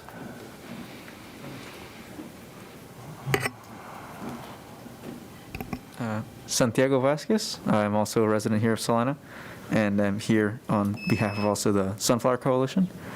Yeah, we did want to come out here and thank you all for having a public forum to hear some of the opinions of the people in the community. I was quite pleased with where the dialogue ended up going, obviously because, it talked a lot about the systemic issues that we need to be addressing within our community, and what ways that we can dispel misinformation about, things like defunding the police or talking about police reform. That was all very productive and important dialogue. I will once again restate the fact that Luke brought up that making this accessible to people in Spanish is also probably very, very important, considering that, one, there was not a huge amount of Hispanic representation. In fact, at least from where I was sitting, it seemed like the majority of the people coming in were white. And unfortunately, that means that the views that they were representing, at least on the for the most part, would not be, people who are facing the sort of discrimination that we would see from a police department. Right? I know that a lot of the people who I talk to, who are members of the Hispanic community, they have personal experiences where they feel that they were unjustly treated and were unfortunately unable to attend that meeting, but at a future meeting, hopefully that they would be able to be there, provided that they have the ability to have translation, both from the message that is coming in and also the messages that they will be outputting. So those are two things that are going to be very, very important moving forward, and we hope that a future public forum happens relatively soon, is safe, whether that has to be outside or through another purview is obviously something up still for discussion. So yeah, that's kind of our notes on the public forum. And additionally, after that, I wanted to discuss a little bit about the comments that were made. I was quite pleased with the analysis that all the commissioners gave about how we want to address these issues. We once again understand that there are some things that are a lot easier to address now and some things that must be addressed over a long period of time. When talking about moving around funding from the city budget, addressing things like homelessness and poverty and childcare, all of that takes a lot of work and effort and looking into, and we understand that that is a long-term goal and something that dialogue needs to happen for a long time, especially considering that the budget is going to be voted on relatively soon, I believe, within either this month or the next one. So that's something that we would have to look towards probably down the line. But once again, we still advocate that those are things that must be addressed because we cannot forget the intertwined nature of everything that happens within a community, right? Policing affects disproportionately people who are of color, people who are of lower income, and so addressing policing also means addressing the courts, means addressing poverty, means addressing childcare, means addressing economic opportunity and fair housing. These are all things that must be continued in the discussion, even after we get some of our initial demands of readdressing the 1033 program or addressing our use of force policy, which we still have at least semantically, some problems with. But once again, we also understand that more importantly than the semantics is the way that those are enforced. But yeah, these low-hanging fruits obviously are something that we need to get knocked out of the way pretty soon, but we must also remember to always have in our minds what we can do to improve the community as a whole, because when talking about policing, that will affect everything else, and the way we enforce our policies affects everything else in our community. Once again, as Commissioner Davis pointed out, there is more than just the talk of whether the policy is explicitly racist or explicitly discriminatory, but whether the way the policy is applied is racist or discriminatory. And that's what we find nowadays, especially post-Jim Crow, is that many policies are not in writing discriminatory, but the way that they are applied is applied disproportionately to our most disadvantaged communities. And so in studying, furthermore, this goes for both the coalition and for any governing body, we must look to the effects of the policy rather than just the specific writing of the policy as well. Additionally, I would like to posit that in addressing these issues and even thinking about these issues, we must have a clear vision for what a better Salina looks like. Obviously, there are things that we can do right now, but there must be a clear vision on behalf of the City Commission for what a future Salina would look like, right? Because I understand that terms exist between like 2 and 4 years, but even outside of a term limit, what does a Salina 10 years or 20 years down the line look like? What is our ultimate best Salina supposed to be, and how can we take steps each year to get towards that vision. Having a very cohesive understanding of what we ultimately want our society to look like should be in every moment that we think about what policies we're going to be implementing to reach it.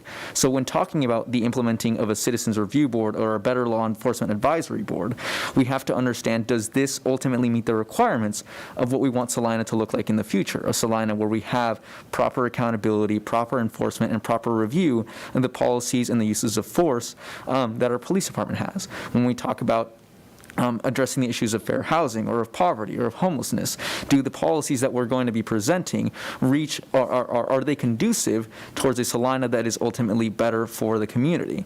And how can we have a tangible dialogue between those who are enforcing those policies, the people who are enacting the policies, and the people who are on the receiving end of those policies? Because obviously in this conversation we must have not just the Sunflower Coalition or the community, but also the people in power and the police department. As Mr. Ryan said, we need to have also the understanding of the people who are on the line.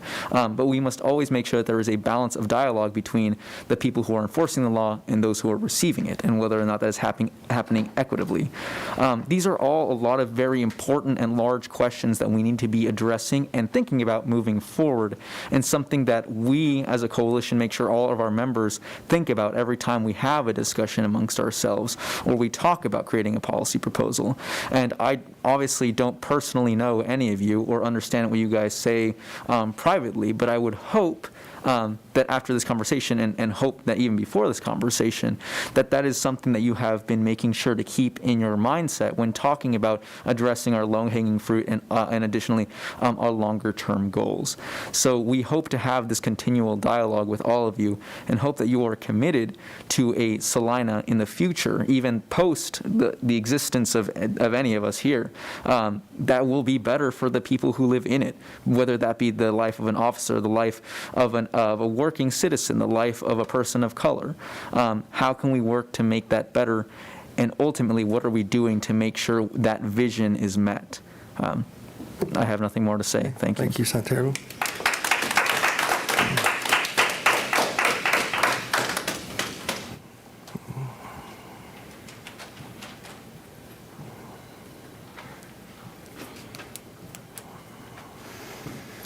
Norman Mantle, Salina.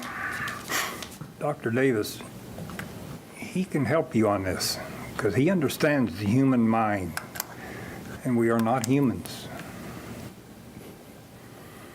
If you break down the human mind, we're just a more evolved predator. We react. As you said, decisions are made in a split second, and it can change. How we're going to train these law enforcement officers, they got a tough job ahead of them. But I can tell you, I didn't attend that meeting because I went and celebrated my birthday the 1st. But law enforcement's got a tough job. But I served in 1964, 5, and 6. You know what our instructors told us? We will train you. We will teach you to react to surprise attacks, ambushes, and you don't know who it's going to be. And they also told us where you may be going. Color of uniform is very important. And I'm not picking on law enforcement. But you know what color uniform the Viet Cong wore? Every time I see you in black uniform, all you need is a coolie hat. Do not compromise anyone, let alone a vet. I've attended the first vet meeting a long time ago. And you compromise anybody, let alone a vet. So I would ask you to start having these officers change the color of their uniform. Black is the kiss of death. The Viet Cong wore black uniforms, and every time I see one of them, they don't trust us, I don't trust them. Where do all these law enforcement sit? They got their back to the wall. It's going to take a lot of training. It's going to take a lot of time. But I think we can do it. But how much control do you want? We want control only if it's against you, but not me. And Mr. Hoppick, before you took this seat this runaway wagon. Do you remember what you said in November? Physics? For every action, there's a reaction. Yeah, for every action, there's opposite and equal reaction. So I don't know how we're going to train these humans. Can we train them? But it's that last split second, everything goes out the window. And I went through this here in Salina County. I was not home. I was not even on the property. And I come home, and the first person I seen in my house was wearing a black uniform, and I went off. I don't carry weapons. I don't want to. I don't need them for that. They never identified themselves. But I have weapons. I can't say what I would have done if I'd have got to them. But we are trained as a military. We have one goal in mind as a military person. We will kill you. I don't know how we're going to change this. I don't know how we're going to change this. And yet law enforcement, they have to react to danger too, because they fear for their lives, just like I fear for mine. I do not carry weapons. I will not carry them. But if they keep forcing me... 10 more seconds, if you would. Okay, bye. Okay, thanks. You know, I'm going to express myself there, and I'm a little unhappy with Mr. Mantle, but it's highly inappropriate to turn around and turn your back on the commission and assault a person in the audience, whether they're a city employee or not. And I would thank you not to do that again. That's my right.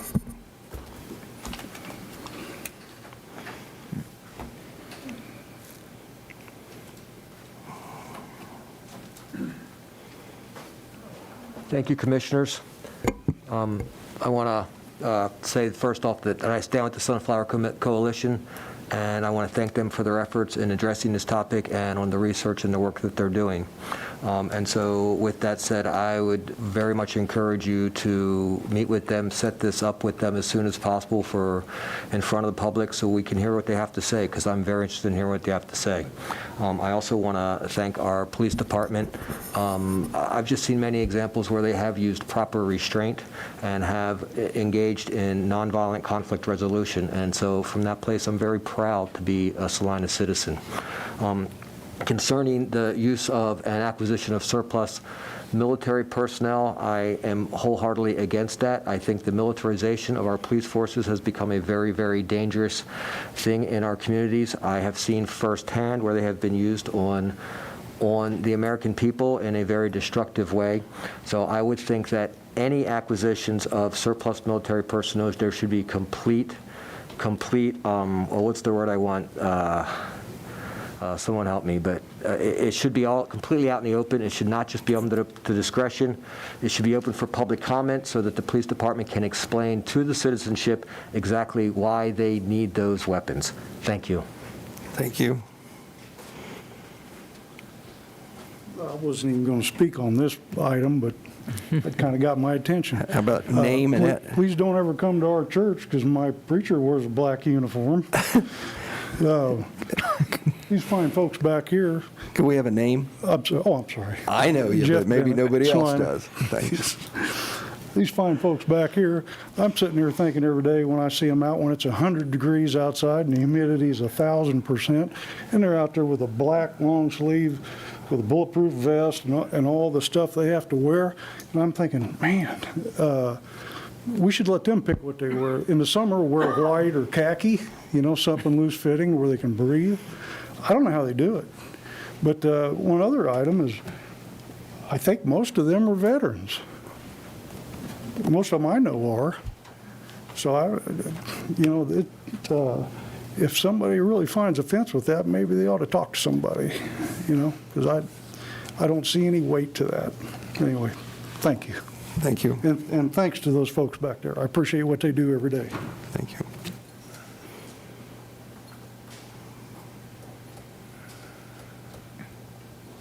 Okay, anyone else? Okay, bring it back to the commission.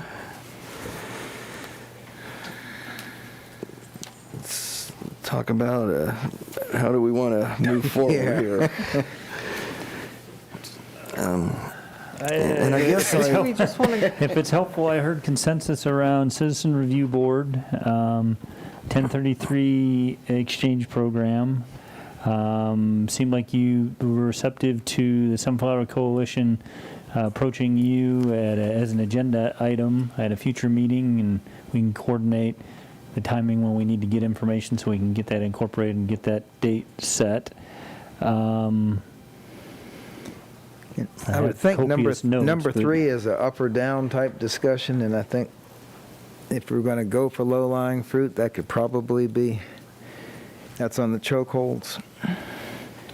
Yeah, if you would like more information, I'm going to lean on Chief Nelson pretty heavily. I think what we're going to start with is best management practices, the legal, outside party legal review that we currently conduct, and we can give you a little bit more specifics on what our current approach is. I think while there may be some semantics, there may be some changes, I don't know that we're looking for you to redirect the chokehold policy on the spot and we just draft it. I think that's at a minimum more conversation, if anything. As far as dealing with the review board and some of that, do we need a couple weeks to put together some examples and some, I would think, some direction as to how we might? Yeah, I think there's certainly quite a bit of work that staff's going to need to do. And I guess the comprehensive plan is another example of, we could research, our peer communities and examples and report that back to you as well. We can do that later, So the question is, how much time are we talking about? And maybe this is a question for the gentleman from the Sunflower Coalition, because of some of their proposal addresses composition or makeup of the review board. Should we wait until they make their presentation to us before we ask staff to bring us something so that might be incorporated? If it doesn't include anything about that, 2 weeks, 3 weeks, is that what we're talking about? Yeah, I think you raise a good point. Staff can certainly get started with further review and investigation, but we probably do need to hear from the Sunflower Coalition. As I look at calendars, we would need something in 48 hours to be ready for the 13th. I think the 20th is probably, depending on what information they have and whether it's ready, is probably a target date for them to be on your agenda. Mike, I see some heads going up and down. That one, if you come to the podium, though. Oh, yeah. Yeah, and just to first kind of address Commissioner Franz's issue, or his question there, we do have a kind of a structure in our proposal as well, but we would also like to see what the staff has to say as well. But we do have a lot of that in our proposal. I just don't want to go down this road of having to do something and then redo it unnecessarily. But yeah, but it would definitely be helpful for them to present any research they found on some peer communities. I know we will as well, but that would be helpful, I feel, for you. And what were you saying, Commissioner Davis? If I can hang on one second, there may be some confusion there. I don't know that staff can be ready with that research to provide it to you, to then give you time to review it, turn around and go provide to it the to commission. us. We already have the research that we need for a proposal. It's already. Okay. Yeah, I think the suggestion is that's the starting point. Yeah, the starting point would be you would present the research that you have or any research you could do. We're going to go the other way. Okay. You're going to do first. Okay, yeah, that's fair. Sorry. Yep. Okay, yeah. You're going to present, then we'll listen to that, then we'll be able to maybe incorporate some of that into our policies.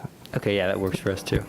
Yeah. So I think the question was whether your information was ready to go tomorrow morning. It would be, we were thinking that we could present it like what the manager said on July 20th would be a good day for us. Okay. So to present on the 20th, I would need it the morning of the 15th. Okay, yeah, we can do that. Okay, perfect. Okay, thank you. Thank you. Thank you, Luke. And then the point I was making is staff can go ahead and get started researching what peer communities do in the meantime. But And truth be told, we probably need some time to do our own reading, and budget and health issues and all the other issues. And go to work every once in a while. But It's, And good work, It's- everyone. yeah, so, 3, 4, 3, I was even thinking 4 weeks, but 3 weeks out for us would be, So, I think. okay, that- do we want to just wait until after the 20th and then move forward on some of these other items, or do you? Is there? Yeah, I think that makes a lot Okay. of sense, Mayor. The questions that I did have, that maybe, I don't think it's going to be a lot of digging, is about the turnover and the retention. And if we don't keep statistics on race, I guess that's, it would just be interesting, if we do, it would be interesting to see some of the statistics about how the demographics of people who are arrested match up with the demographics of the community. I don't know if that's even possible to attain if we don't log that information. We do keep the required statistics or demographic information that the state requires, but that's it. So, but we can, and the turnover information, I know we have that. Thank you. Okay. With that, I guess we'll hear from the Sunflower Coalition on the 20th, and then we'll make a decision as to when we want to move forward from there. I just say, well, Yes. Commissioner Franz referenced a $30,000 consultant, but what I've found sitting up here, it seems like a lot of money, but very often they save you a whole lot more if we get so immersed in something big. But I would look at that, I would take that under serious advice. I just have seen too many studies done and gone on the shelf. We've got a lot of them sitting on the shelf right now. But yeah, we don't need it now because we haven't defined our problem. But yeah. And something that you mentioned too, Commissioner Davis, is that sometimes I don't know that we harness the abilities that are here in our own community. And if we need to turn to something like an ad hoc committee to take a deeper dive into some of these things, I mean, it's just another alternative aside from the hiring of a consultant. Agreed. Mayor Hoppick, I will apologize for my outburst, and I apologize to you, Mr. Mantle. It's, he has the right to say that, you have the right to say what you said, so I'm okay with that. That's free speech, First Amendment, so. Okay, with that, we will move to 7.6. Item 7.6, ordinance number 20-11034, requiring the wearing of masks or other face coverings in public spaces. Okay, before we get started, I would first of all like to thank City Manager Mike Scragg and Attorney Greg Bingston and their staff for putting this together on short notice. I know it was a holiday weekend, and had several conversations with Mr. Scragg, and there was a lot of work done between Friday and today. So again, thank you guys, and thanks for your staff for putting this together for us. So. And thank you. Deputy City Manager Jacob Wood, and in particular, also deserves some recognition for putting that work in. And we've got a PowerPoint presentation for you that I'm going to apologize in advance. It's quite a bit of detail, but I think it will get you where you need to be on this topic. As the day went on today, I consulted with the city attorney, the deputy city manager, the city prosecutor, the city judge, the county administrator, the League of Kansas Municipalities, the attorney general's office. I'm forgetting some, but so this is a compilation of quite a bit of information and input. So as background, and some of you know this, but not you may not be aware of it all. So as background, on Monday, June 29th, Governor Kelly announced that she would be issuing an executive order requiring masks to be worn in public, and that would be forthcoming.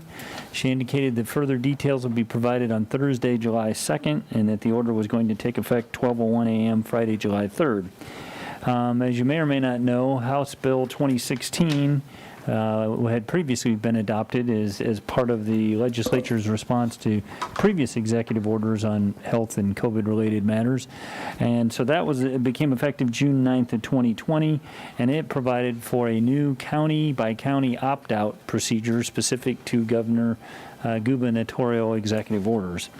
So the Salina County Commission met in special session at 5 p.m. on Thursday, intentionally 5 p.m., expecting that the governor will have taken their action and provided details by then and give them an opportunity to consider their options. So Salina County voted 4-1 to opt out of the governor's executive order for masks. And there's considerable discussion over the holiday weekend about whether you, as the Salina City Commission, could or should consider enacting a mask requirement at today's meeting.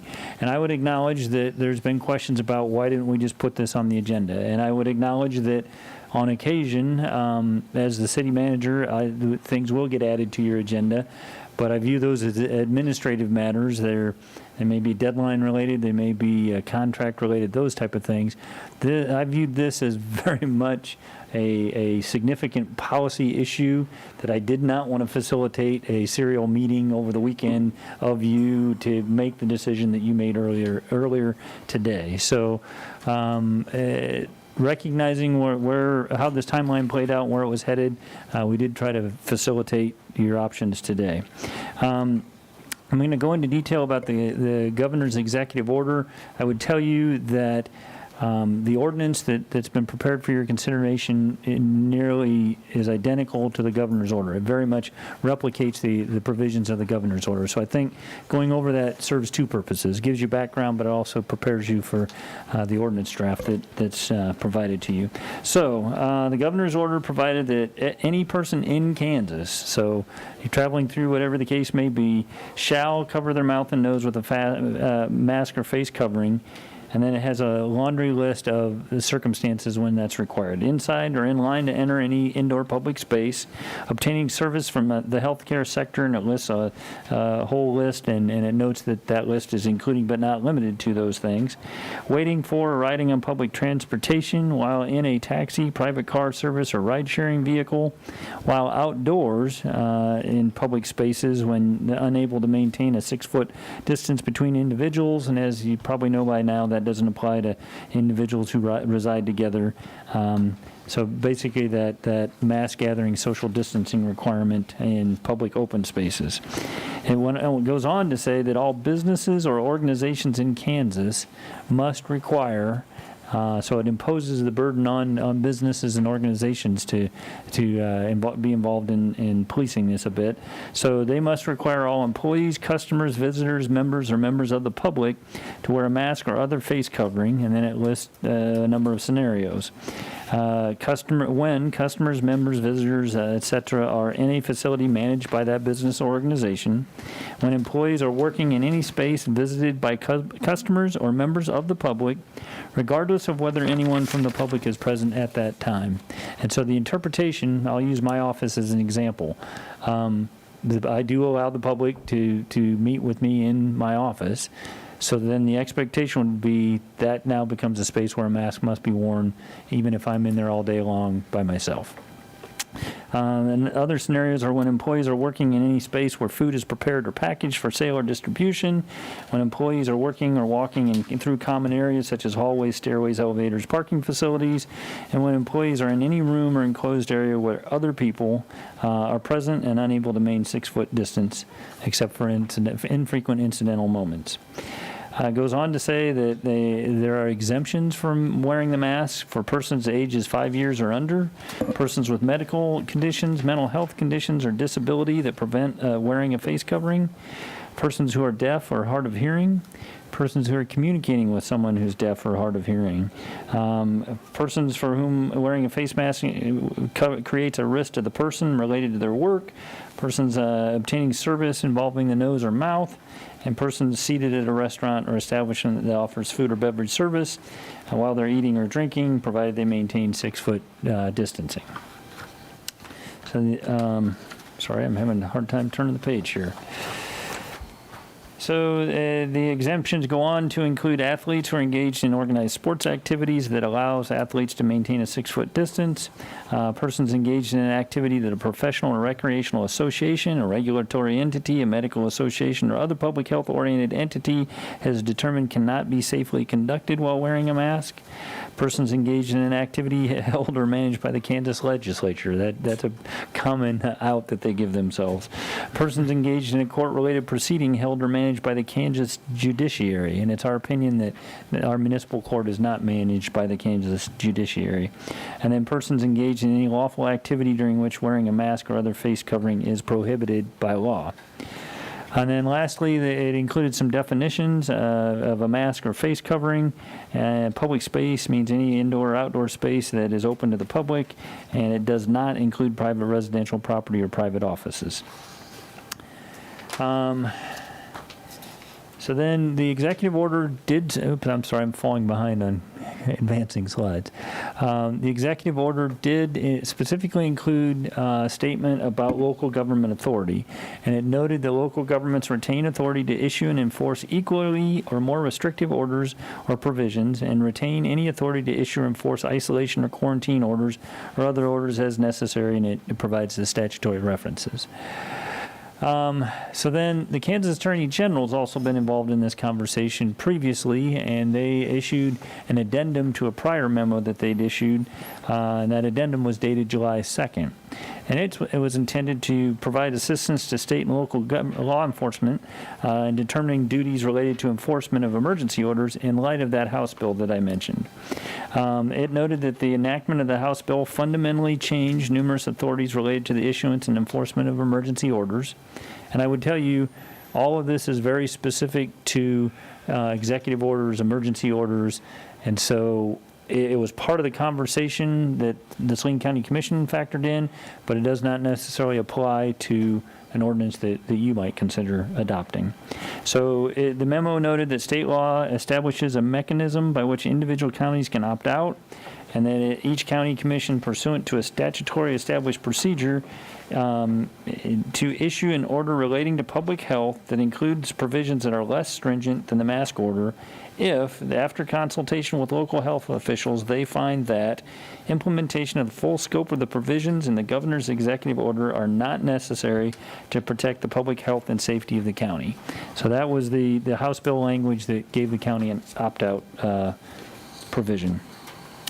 So, enforcement of the executive order requiring masks is now a violation of the mask order is now a civil violation and not a crime, on the premise that we're talking about the governor's executive order. And you'll notice that I start referring to it as the executive mask order, just to stress that point. The authorities and procedure ordinarily available to law enforcement officers to enforce criminal laws may not be used to enforce that executive order. A law enforcement officer may not arrest a person for violating the executive order. An officer may not conduct an investigative stop to enforce the executive order. No statute authorizes a law enforcement officer to issue a citation or take any similar action for violation of the executive mask order. And then it goes on to say that the county or district attorney, not a law enforcement officer on the street, is the first authority to determine whether an enforcement action should be commenced in any individual circumstance. And it goes on to say that officers continue to have the same abilities as any citizen to report potential violations to the county or district attorney. And officers also remain free to courteously and professionally encourage citizens to comply with the executive order. And that enforcement policies, procedures, and priorities lie with the county or district attorney, not with law enforcement agencies.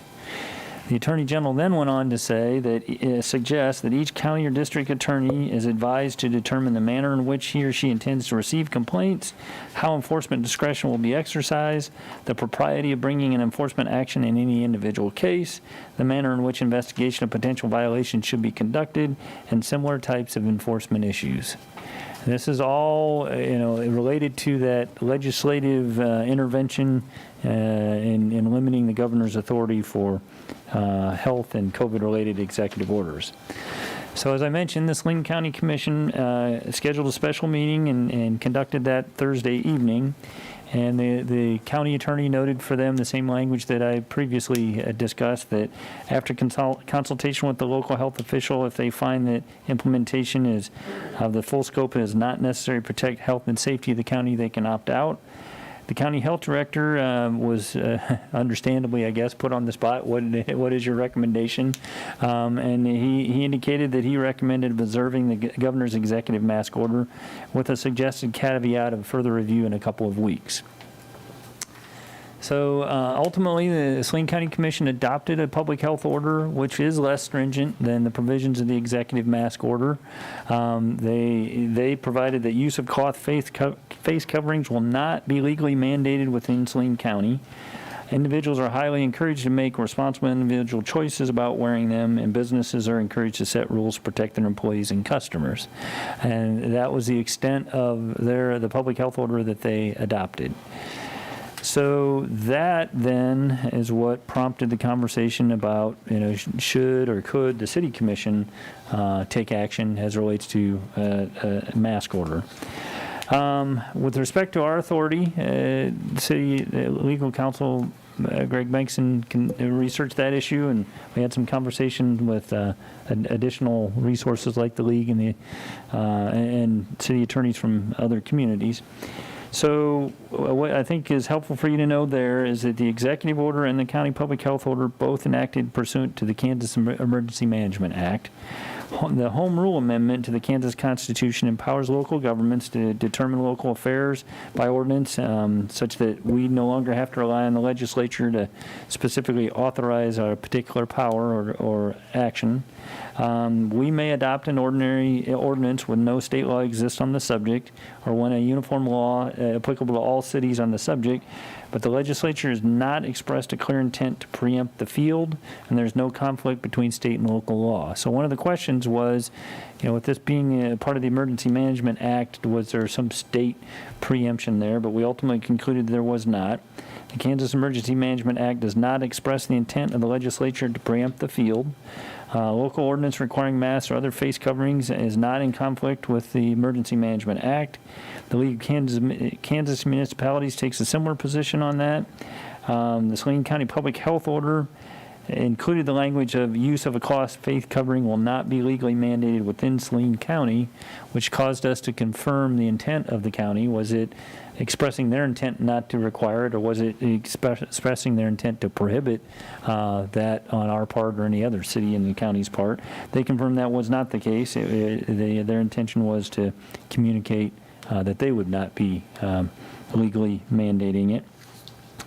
So then, as it relates to the city draft ordinance, as you may know, Wichita acted, and it kind of went through a similar circumstance with the county opting out and the city enacting an ordinance.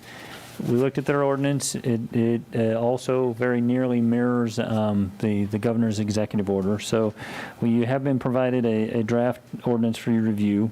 It replicates the provisions of the executive order, and then we have identified some possible amendments for your consideration later in this presentation. So with respect to the local ordinance approval and effective date, as you know, we typically go through a 2-reading process. It's an ordinary home rule ordinance under our authority. It must be introduced and considered on first reading and considered for passage on second reading, typically at a subsequent public meeting.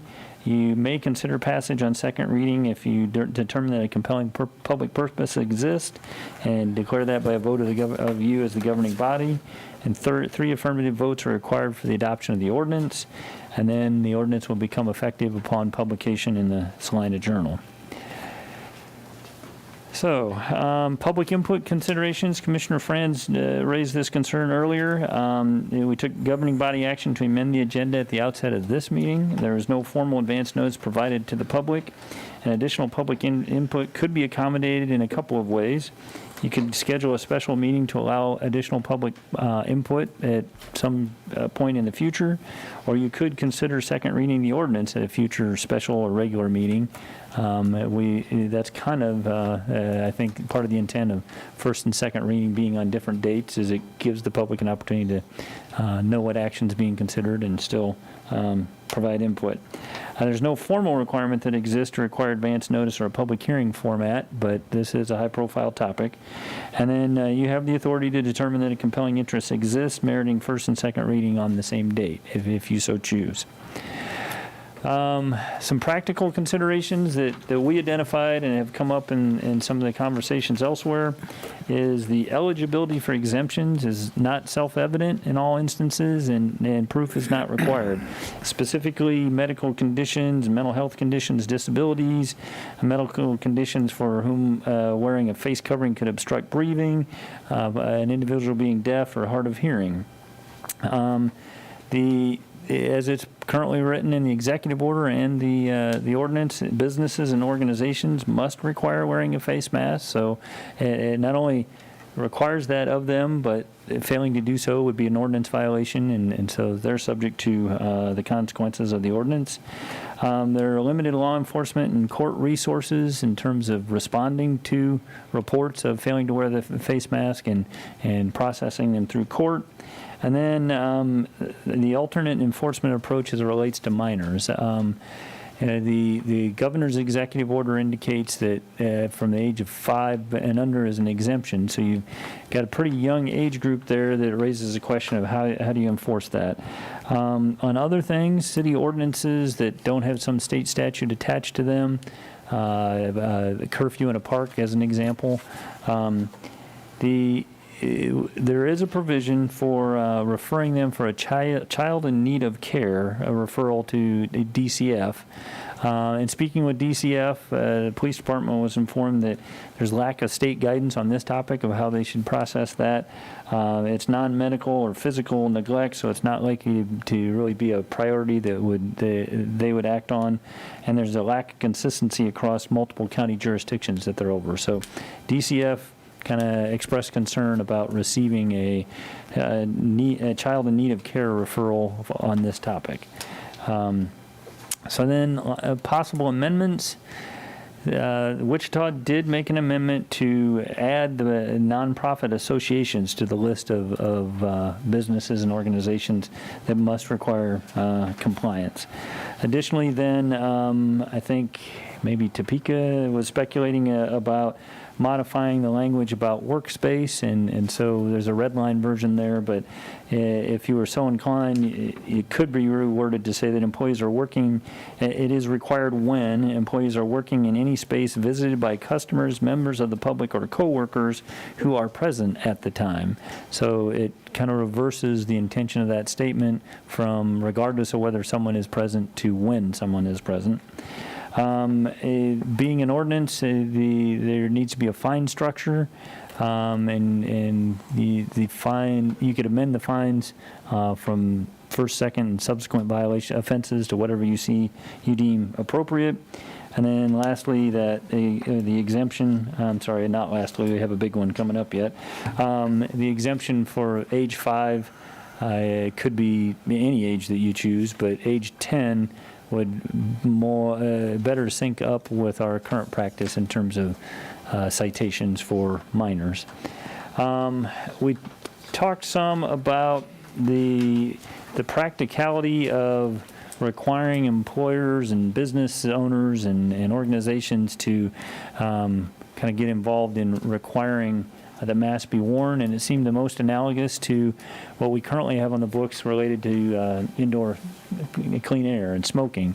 And as I looked at the code language that we have on the books, there was a section that was related to the responsibility of proprietors, and it was fairly easy to modify that for masks if you're so inclined to go there. So that next section, it basically takes our current approach to indoor clean air and inserts the wearing of masks instead. So it reads that the responsibility of proprietors, the proprietor or other person having control of a place governed by this article shall not knowingly permit, cause, suffer, or allow any person to violate the provisions of this article in that place, and shall take all necessary steps to prevent or stop another person from violation of this article.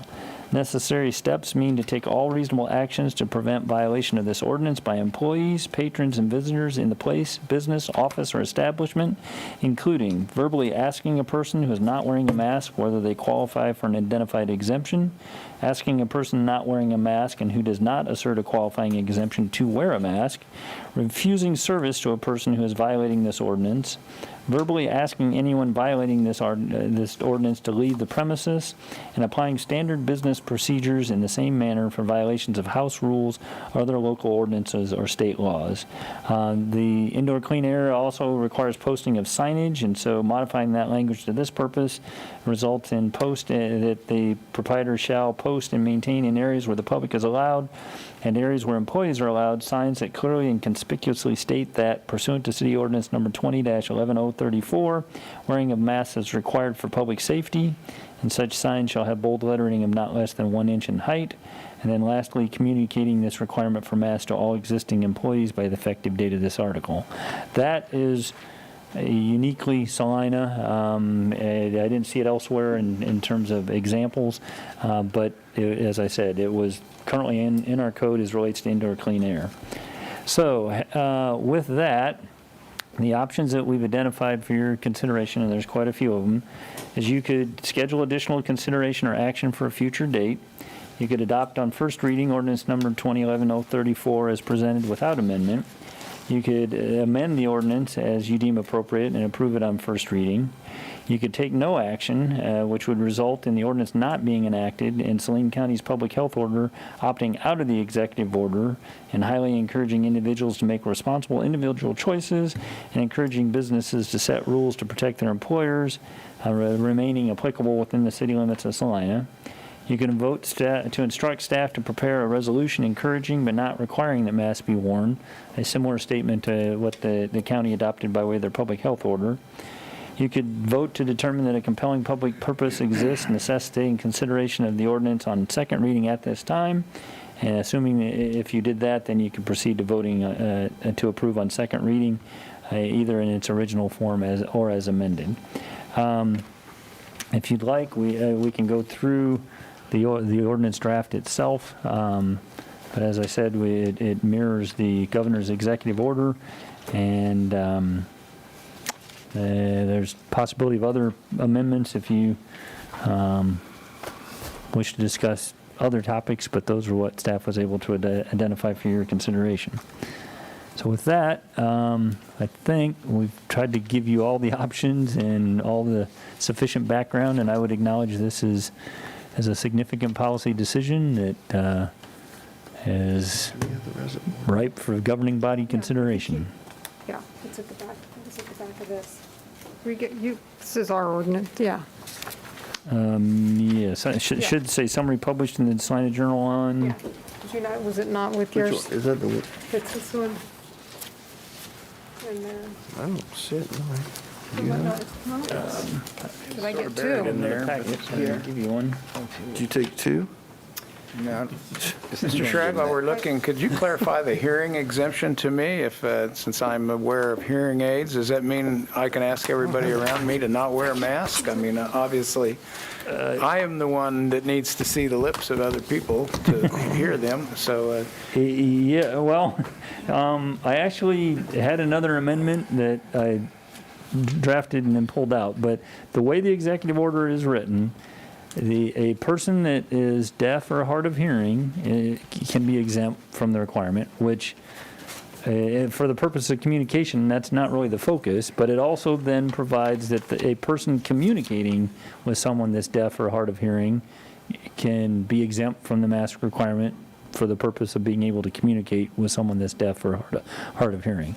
Now, I think it would be a personal interaction between you and whoever's communicating with you. But if that was necessary to assist in the communication, they could take their mask off.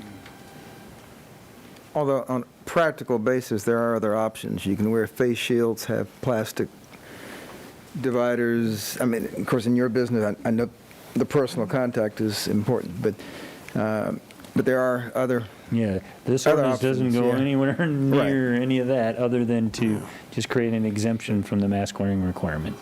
Because I've had that issue with doing telemed I'm on a TV screen. I don't necessarily have the mask on if I'm in my room office by myself, but I've had it on accidentally.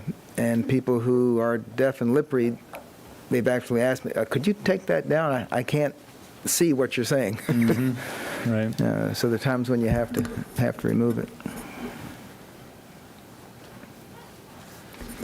I am a little bit concerned about Section 3 that requires businesses to require all of their customers, employees, and so on to wear masks.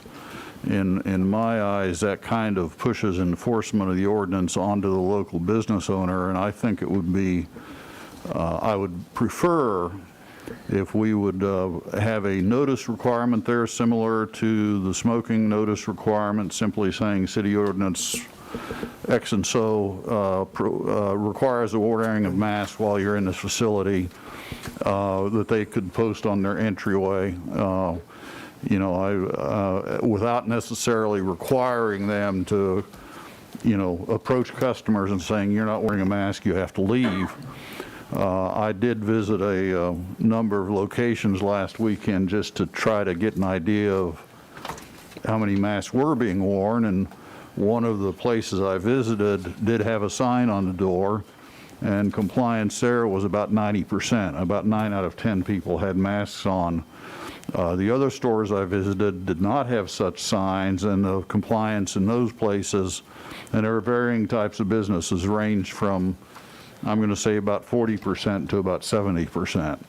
So just the fact that there's a sign there, I think, will have an effect on, people will think about it. I'm just uncomfortable requiring, a local business to tell its customers that you can't be here unless you wear a mask. But telling them there's an ordinance that requires them to have a mask is a different thing, in my eyes.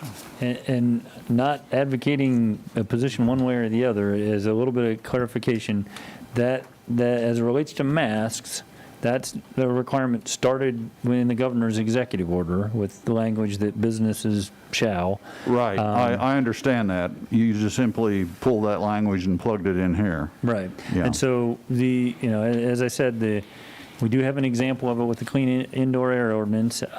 We do just with mass gathering. So this will be an ordinance, and with an ordinance comes enforceability and consequences.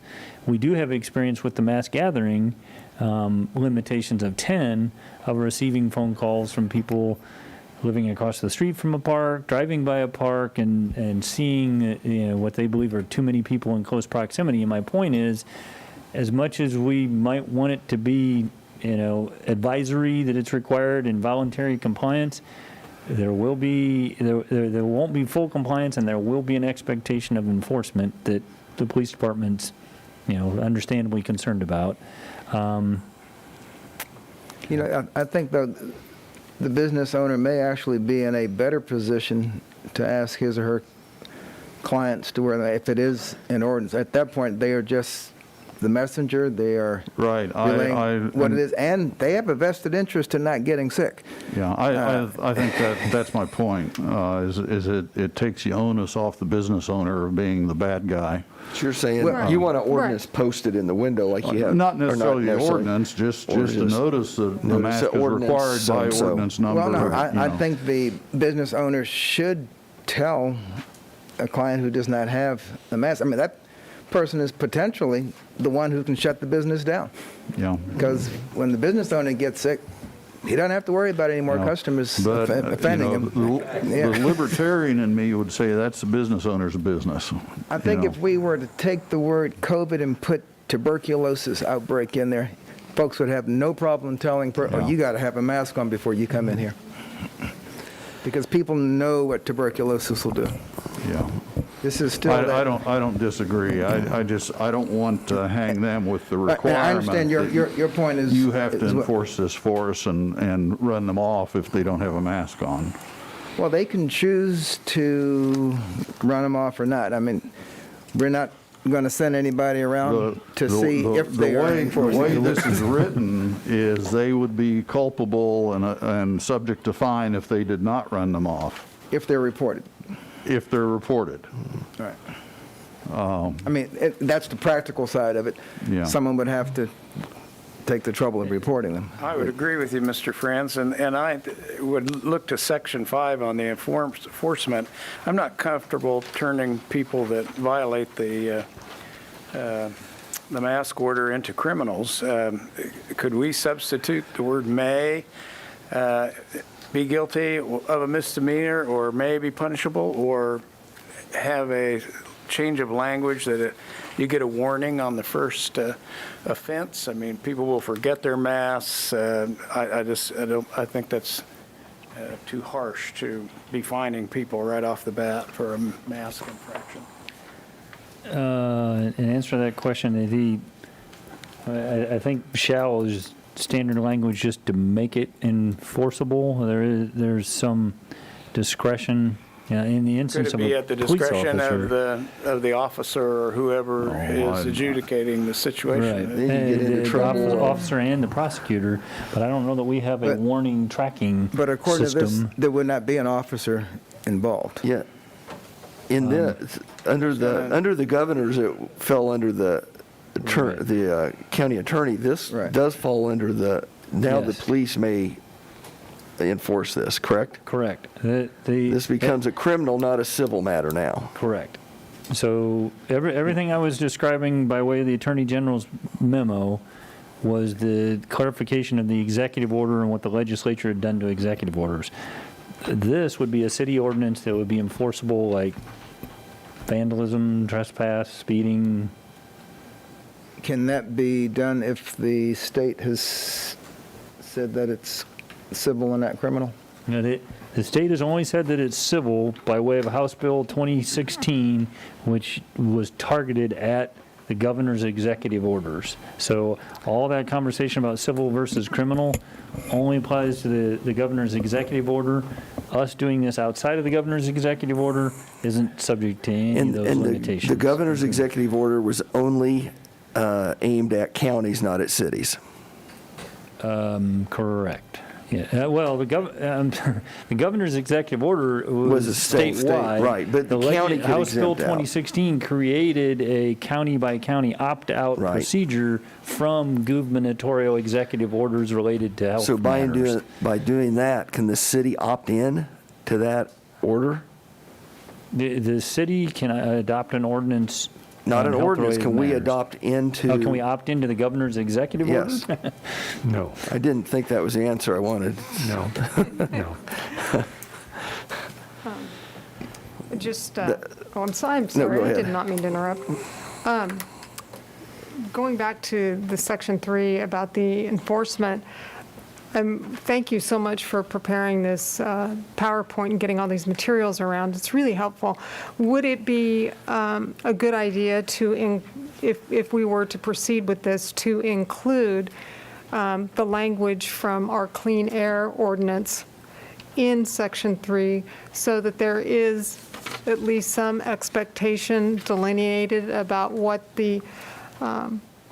what business owners are expected to do? That's the first part of this question, so that business owners know what their responsibilities are. And then the second part of this question would be, if we were to pass this ordinance, could we make available a PDF in both English and Spanish that satisfies that requirement, that businesses could go to our website and download, so they wouldn't have to be recreating something on their own? They could go to our website, download it, and know that they had a compliant sign. That's a good And idea. that's, I think, the questions or suggestions that I had. In answer to your questions in reverse order, PDF, yes. The language from the smoking ordinance would be more illustrative, but that starts as a policy decision of whether you want, what responsibility you want to impose on the business owner in the first place. If we took this language and put it in the ordinance, then a business owner that failed to do this will be subject to citation for an ordinance violation into municipal court.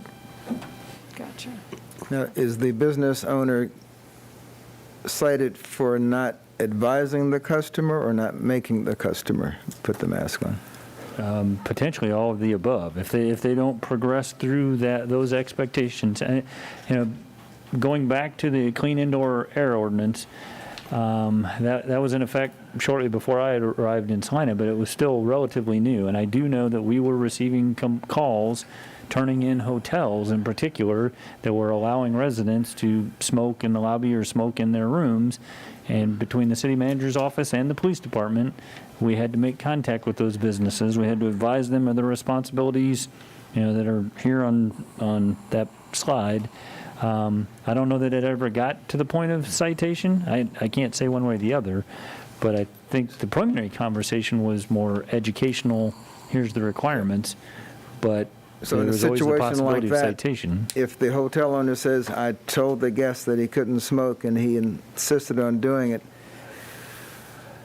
is the hotel owner going to be cited? I mean, because his only option then is to physically remove Right. the guest or call someone to remove him for him. Yeah, I think if we had someone that had a pattern of flaunting the requirement, that's when a citation might come into effect. But if they're saying, I tried, they were sneaky, I didn't catch them, in this instance, they came through the door with a mask on and they took it off after they got inside, I think we'd have to apply reasonable discretion.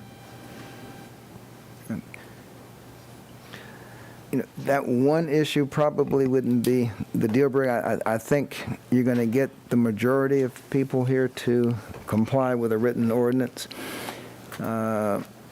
Problem comes up if we don't do something soon.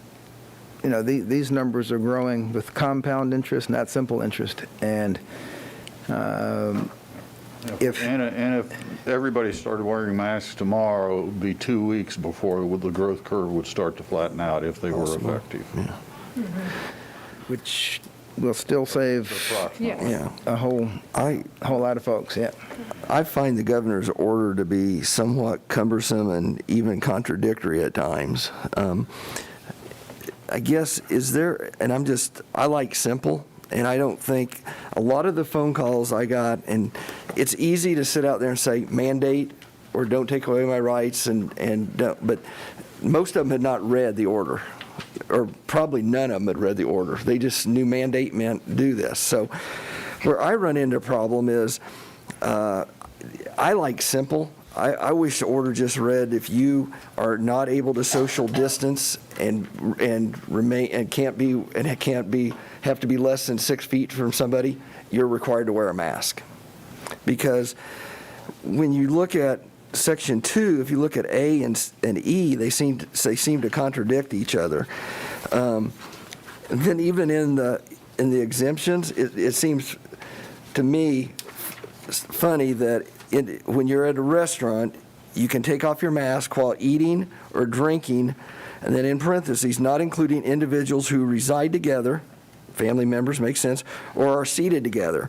So my neighbor and I can't sit on the front porch and talk to each other without face masks on, but we can go to Chicago and eat dinner together and not be in violation. Well, your house would be a private. Doesn't matter. I will if I'm out in public. I mean. So, well, invite or if I'm Mr. Bankson to disagree with me, but what that is saying is there's an exemption for people who are seated at a restaurant or other establishment that offers food or beverage service while they are eating or drinking, provided they maintain a 6-foot distance between individuals. That's another table, I believe. Well, but then go on and read in the parentheses. Yeah, well, I'm skipping over the parentheses for clarity for a second. Okay. So, but as long as they maintain a 6-foot distance between individuals with only infrequent or incidental moments of closer proximity. So that's if you're not individuals who reside together. Oh, it does say or are seated together. No, you're right. Yep, you're right. And then. Like I said, it just talks about, individuals, if I'm in my office, I have to wear a mask all day, because there's a potential somebody coming into that office.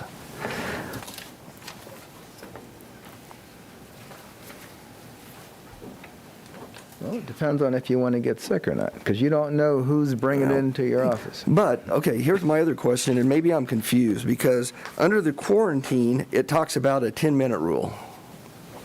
Am I not correct? When you talk about quarantines, they talk about if you've been around somebody for 10 minutes. I mean, that's... It does, and I think the 10 minutes is a clarification of infrequent or incidental moments of closer proximity. Yeah. I'm sorry, my microphone wasn't on. I think the 10 minutes is a KDHE clarification of this phrasing of infrequent or incidental moments of closer proximity. But 10 minutes is the guidance that we've been given. For quarantine, but under this, if I'm just passing by you and I just walk by you and I don't have a mask, that's a concern. Well, if you don't inhale, you got a chance. But the problem, a lot of people, and this happened with I'm just being the devil's advocate here. Because I think for the average business owner, this gets pretty cumbersome when you start looking at it. It is, but a lot of this are the exceptions rather than the rules. I mean, if you are near the public and our purpose is to limit a disease that's invisible, people who are ill, have the virus, can spread it before they get sick. My poor mother in Washington, D.C., she got sick, she got over it, but it took her 6 weeks to clear the virus. She felt great. But if you went near her, you had to mask up, you had to glove up, because she was contagious for all intents and purposes. So you don't know who is bringing the virus into your business. Is it an inconvenience? Yeah, but the option is laying in a hospital room for 3 weeks by yourself, maybe on a ventilator. Now you may not, not everybody gets that sick with it, but I think the purpose here is to avoid what happened in Texas and Florida. I mean, they did a nice experiment for us, and they showed us what happens when you don't do very simple things. And we are big enough, we have enough transit folks through here and tournaments and meetings, and people here are fluent enough to where we travel. If we were an isolated community that produced all of its own food, we didn't have to communicate with the outside world, we could lick this in 2 or 3 weeks, but we're not. And we don't have the hospital resources to where we could really withstand a huge increase in number of sick people. Yeah. So it's like under exceptions G, I mean, there's a lot of interpretation. I guess it says athletes who are engaged in an organized sport activity that allows athletes to maintain 6-foot distance from others with only infrequent or incidental moments of closer proximity. Right. Kansas City Royals don't have their catcher. What's that? Kansas City Royals catcher is out for 2 weeks. Salvador Perez, he tested positive. But I guess I'm saying who defines incidental or infrequent contact? I would say have your kids play soccer, not football or basketball. But would soccer qualify? Yeah. I'm not sure that that's only incidental contact. You get pretty close in soccer, you touch each other, I'd like to see any team play soccer and maintain a 6 feet distance between all the players. That doesn't work. It doesn't work in football, doesn't work in basketball. Right, I mean, you take your chances. So there's got to be an exception for something like that if we're going to allow those activities. Right, I mean, pity the poor person in a grocery store. I mean, most of us at work kind of know who's going to come in front of us before we go to work that day. People in a grocery store, they're going to have 100, 150 people, strangers in front of them every day. And there's no exception for that. And there's no exception for that. If you're in that kind of environment, you're supposed to be wearing a mask. Right.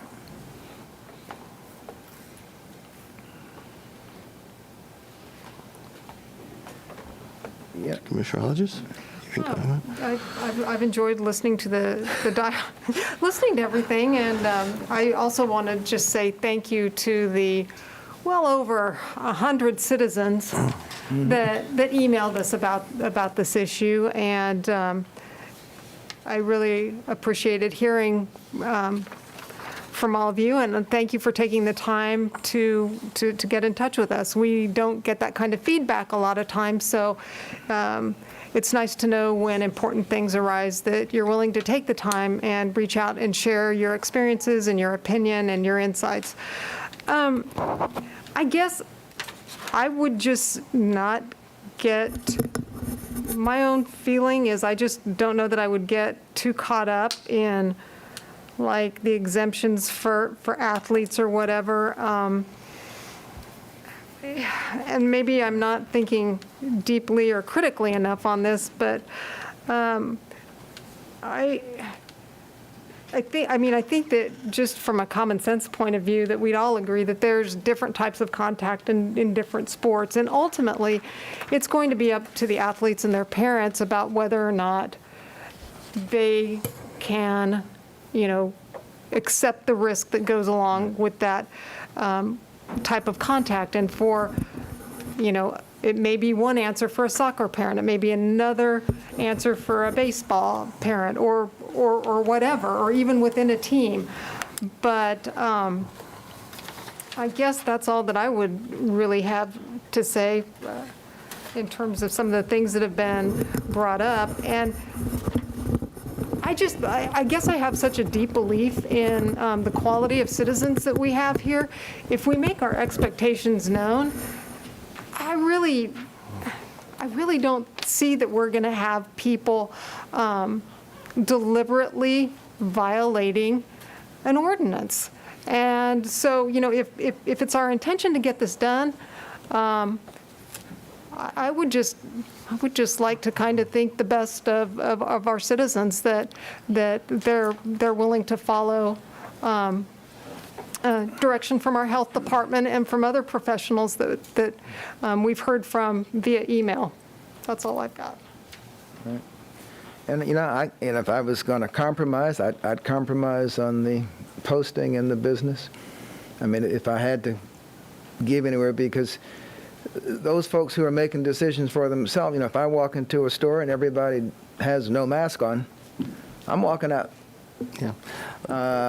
And probably sooner or later that store is going to be closed because the owner's going to be sick.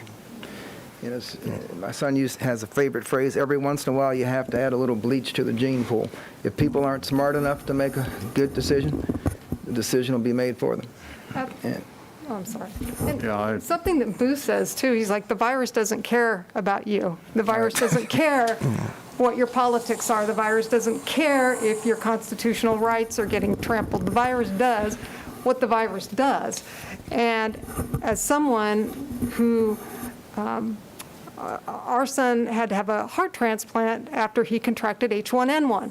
So, we can talk about, well, it only affects the elderly, like our senior citizens are disposable, or it only affects people who have comorbidities, like someone with asthma or someone with diabetes is disposable, or, it only affects, whatever, you just insert your justification here. But here's the deal. It's not logical. I mean, it does what it does, and different people have different reactions to it. And the virus doesn't care if you're a Div 1 athlete who's 21 years old or an 86-year-old woman in a nursing home. The virus does what it does.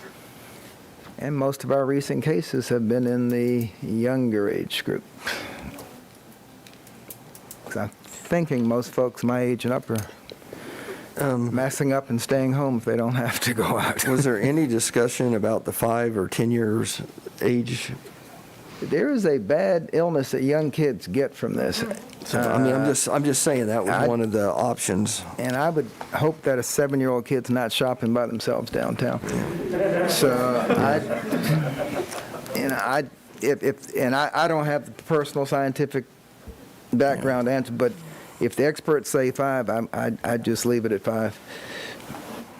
I mean, I don't have a reason to raise it to 10. I'm just thinking outside the box. If there's a bunch of 6-year-olds out playing, it's hard to keep their shoes on, alone a mask sometimes. So, but they're open to being fined just like anybody else, I guess.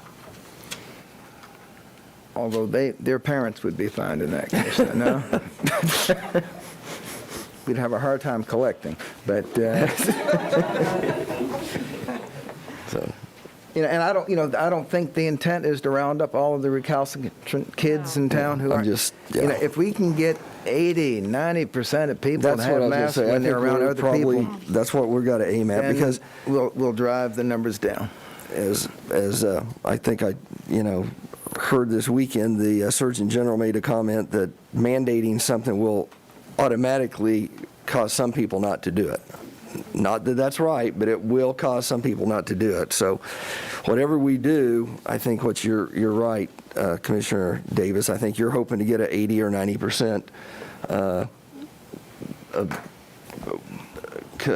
people that will abide by it, and then hopefully that's enough that'll keep our numbers down. And that sometimes is peer pressure. We still have folks who refuse to wear a seatbelt just because they've been told they have to. They don't fly through windshields more than once, but I know. some folks you just can't make them do it. This is one of those things that I have set up and contemplated because, I'd like to think that I have faith in the citizens of Salina that they do the right thing and that we wouldn't have to enter this, to do this ordinance. I would like to think that we could do a resolution that would strongly, suggest they do that, but I'm not, again, I don't know if that would get me 80%. I don't know. Our experience would say that our citizens, much as I love them, are not doing that in a high enough percentage. And we've tried to do the right thing. Texas tried to do the right thing. Florida, Arizona, they've all tried to do the right thing. This time it didn't work. It'll work in a lot of other situations. But, look at the 5 of us. 3 weeks ago, Commissioner Hodges, the only one with a mask. 5 weeks ago, there were only 2 active cases in the county. And now, we've gone from 44 2.5 weeks ago up to probably about 150, 160 in the last 2 weeks. I'm sorry, thank you, 173. But again, yes, I was hoping peer pressure would be, because again, we weren't talking masks until about a week ago. We were, because the numbers weren't there, so we really haven't, the community hasn't really had a chance to react, because the governor just came out with her order Thursday. But there's a belief, and I'm not a native Kansan, I love the state, but there's a belief sometimes in this state that we're different from the rest of the world, and things that happen other places won't happen here. And our numbers are doing just exactly what the experts said they'd do. And Salina's big enough, 50,000 people. If we were a town of 300 people and nobody came to visit, that's one thing. But there's enough folks here that we're ripe, fertile ground for this thing just to explode. And, we're not going to get too many chances to be proactive. And we're not talking, for the next 10 years. We're talking, a couple of weeks, who knows, maybe a couple of months. That was the other question. Do we want to put a timeline on this ordinance? But staff talked about that, and much like moratoriums, if you place a time limit on it, we find ourselves having to kind of double back. Our thinking was you can repeal it when you determine it's no longer needed versus trying to speculate about a expiration date at this point. Is the slide from the information that we got available? It's just a slide that, and it just gives you an idea of how successful this can be. We hear our parents talk about the Depression, rationing during World War II and other things. All we're being asked to do is wear a mask.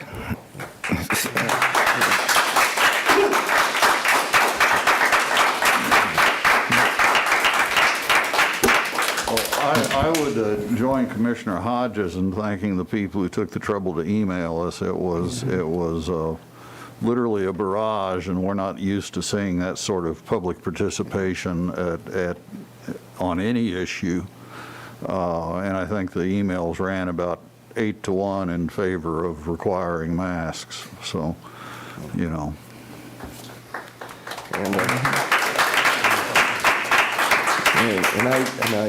I do think the ordinance does, and I'm going to talk for myself, and I'm guessing Commissioner Ryan will feel the same way. It does help the business owner in the fact that it puts it on the city, puts it on us that we have passed that ordinance and it's a requirement instead of us as a business owner being the one that has to enforce it. I would agree that that's true if we change that section 3 to require notice only. But the way section 3 is written now, it says the business owner is subject to a fine if, somebody in authority walks in and finds a person in there without a mask. The business owner is liable as well as the person. Which number? 3 what? What was that? Section 3? Section 3, what number, what letter? Well, let me find it. Section 3, all of it. From where mask is. It says all business organizations, nonprofit associations must require. Is must the same as shall, Mr. City Attorney? I'm missing the. Could it say must inform? Oh, I'm looking at the dang. There's a lot. There's a I was lot looking here. at the wrong Yeah. thing. No, it's on the actual ordinance. Well, and I think that's why I was so struck by the language in the clean indoor air regulations that we have, and I understand that maybe that's a policy as opposed to being included in an ordinance, but I really like that language just because it does make very clear what the expectations of the business are, and it allows the business to say, hey, I've worked my way through informing them, I've worked my way through, not serving them, I've done what I'm supposed to do, help, as opposed to, because, and I think it would allow an officer to come in and say, hey, have you told the person that the mask is required? Have you, did you serve the person after they refused to put on a mask? Is there going to be no public input into this? Yeah, there will be. Eventually, yes. Yeah, tonight, yeah. Thank you. I'm Okay. sorry, I didn't mean to interrupt, Yeah. but I was getting the picture that there wasn't. No. Sorry, so I guess that's why I was kind of thinking that it might be good to have those expectations incorporated, and I'm not going to die on that hill, let me put it that way. Yeah, the only one I have a problem with is under section 3, employees are working in any space visited by customers or members of the public, regardless of whether anyone from the public is present at the time. Would it make sense, I mean, I'm just throwing this out there, how about if it read regardless of, or when anyone from the public is present at the time? when members of the public are present. Only when members of the public are present.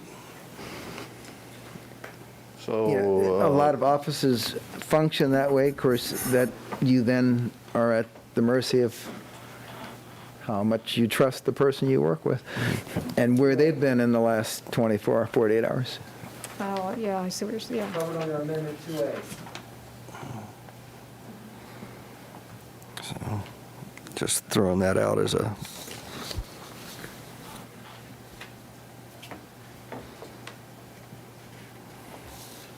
I mean, you know, during the day in my office, because it's telling me, I sit in my office with no one else comes in there, I don't have the mask on. Plus, I'm talking to someone on a TV screen, it's kind of hard to But do if it. there's a potential of somebody come in your office, you need to wear your mask. If my nurse and my receptionist have to get together and go over some charts, we have masks on. And I'm with them as much as I am with my family. I mean, but I don't know where they've been, they don't know where I've been. I think the difference here is the interpretation of employees. If it is a single employee who is there and a customer comes in to visit, can they be unmasked before the customer comes in and then mask? But what you're talking about, Commissioner Davis, is if there are 3 employees in one room and they're within 6 feet of each other, are they allowed to be unmasked? Well, this doesn't even matter whether they're within 6 foot of each other. No, it says unable to maintain a 6-foot distance. 3D, is that what we're talking about? Right, because certainly in the hospital, the critical factor is can you be socially distanced? If not, the mask is on. So if we're sitting down going over charts and faxes Exactly. where we have to be looking at the same piece of paper, we're masked. If I'm in my office by myself, door shut, then mask comes So off. as long as you're 6 feet from another employee, you don't have to wear your mask. Unless if we have patients in the office, Have patients in the office, right? no matter where we are, everybody has to be masked. Because that would be our equivalent of the public coming in and out. Yeah, and But I think A contradicts that. Are we on, I'm sorry, 3. 3A or 2A? 3A and 3D. Yeah, I think 3A I'm sorry, and my 3D numbering in the PowerPoint corresponded to Wichita's ordinance. By the time we got done, 2A there corresponds to 3A in this ordinance.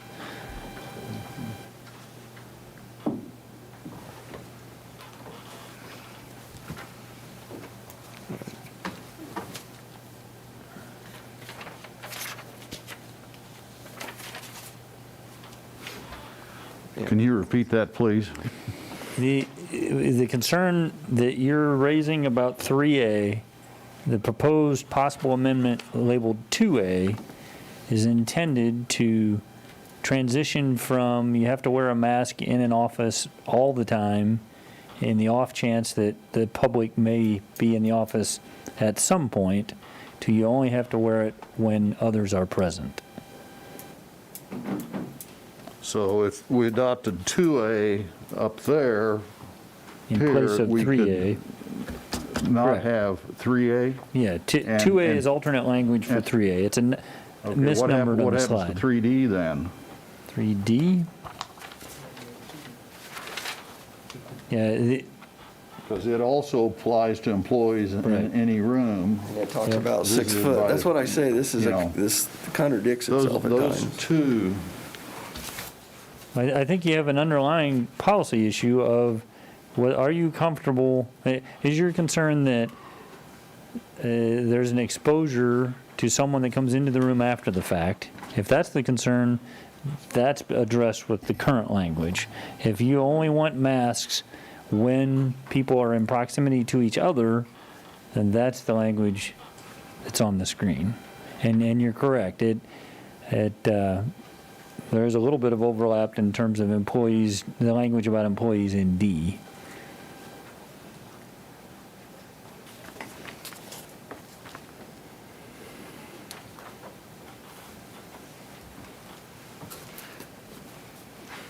I don't know how to say it right, but I think that anytime you've got more than one person in an area, they need to be wearing a mask, i.e., Mike, I know you said that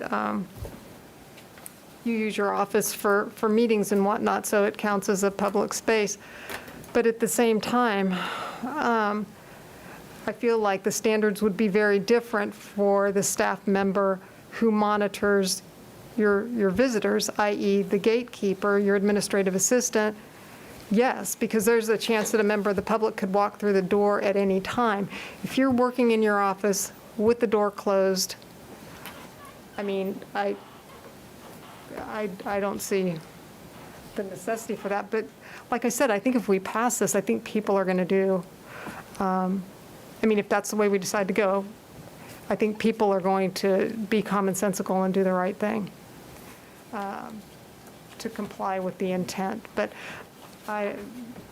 And to add to I that, don't know how deep we want to go down well, and that. the other part of that is if you have an office in which people, strangers, come in frequently, not only should you be wearing a mask, but you need to be wiping down the seats, the arms to the chair, any place you can reasonably imagine their hands have touched.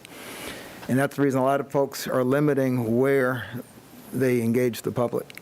And so it's a place that's easily cleaned, that won't disrupt their other part of their day, where you do paperwork and reading and stuff. You know, Mayor Hoppick's demand for, or request for simplicity is starting to ring with me. I know. We're struggling with it. I can only Can't we imagine the just say public. anytime anybody's within 6 feet of another person in a public area or waiting to enter a public area that they must wear a mask? Yeah. Period. I mean, I'm going through all this, and I'm Yeah. just, we're sitting here Yeah, splitting You know, hairs, if and I'm you're like, closer if you're, than 6 feet, you need to have you a need mask to have a on. mask. Yeah. Now, Thank you. Yeah. you We know, could have with- been done a half hour ago. Yeah, you know, I can understand some of the exceptions Yeah. for people who need to see your lips to lip read, or if you have, you know, some condition that makes that difficult or impossible, or if you're very young, I can see those exceptions, but the bottom line is you're within 6 feet of somebody, you need to have a mask on. Right. I agree. And, you know, Would there be, enforcement is going to be problematic, because if I'm in some store and I see somebody without a mask and I call the police, by the time they get there, that person's going to be gone.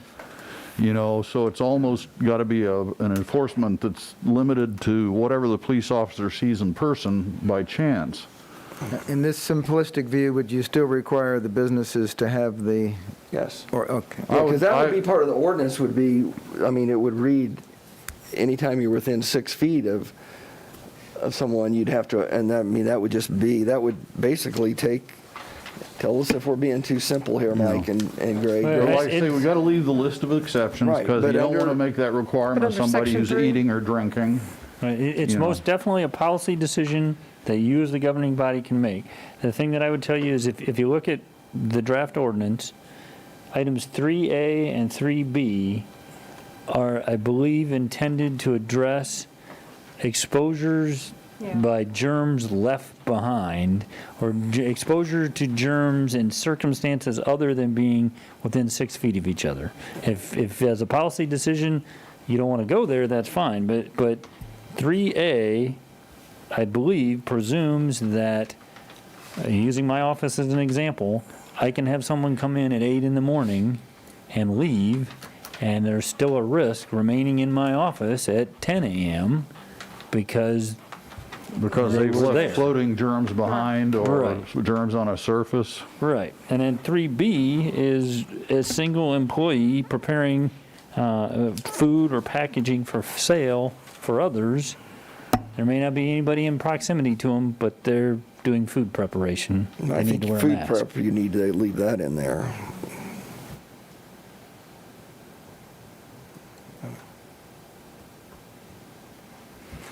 Well, should we You hear know what, public maybe comment? it's imperfect, but you did the best you could, and maybe we just go with I that. have no pride of authorship. This is completely plagiarized from the governor's executive order. know, This they is just say in- replicated. They say in any situation, if you can get to 90%, you're doing pretty good. Yeah. So, Mr. Mayor, could be, Let's open it up to public. Yep. Yep, okay.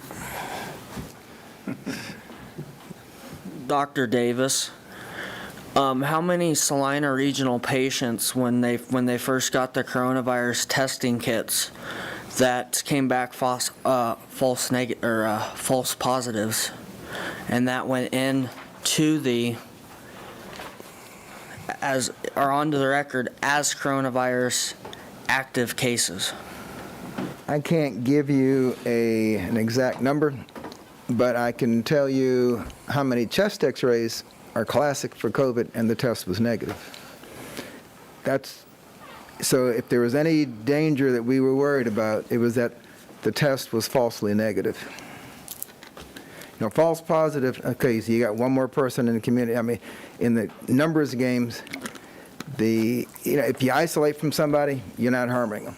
If you don't isolate someone who's sick, now you have the risk.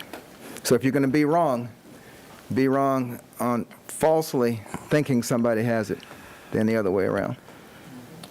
And I was reading something from the CDC and the FDA. Masks like you are wearing are considered surgical masks or medical masks. Mm-hmm. They are only good for sterile environments like hospitals or nursing homes. They're not good for out in the general public.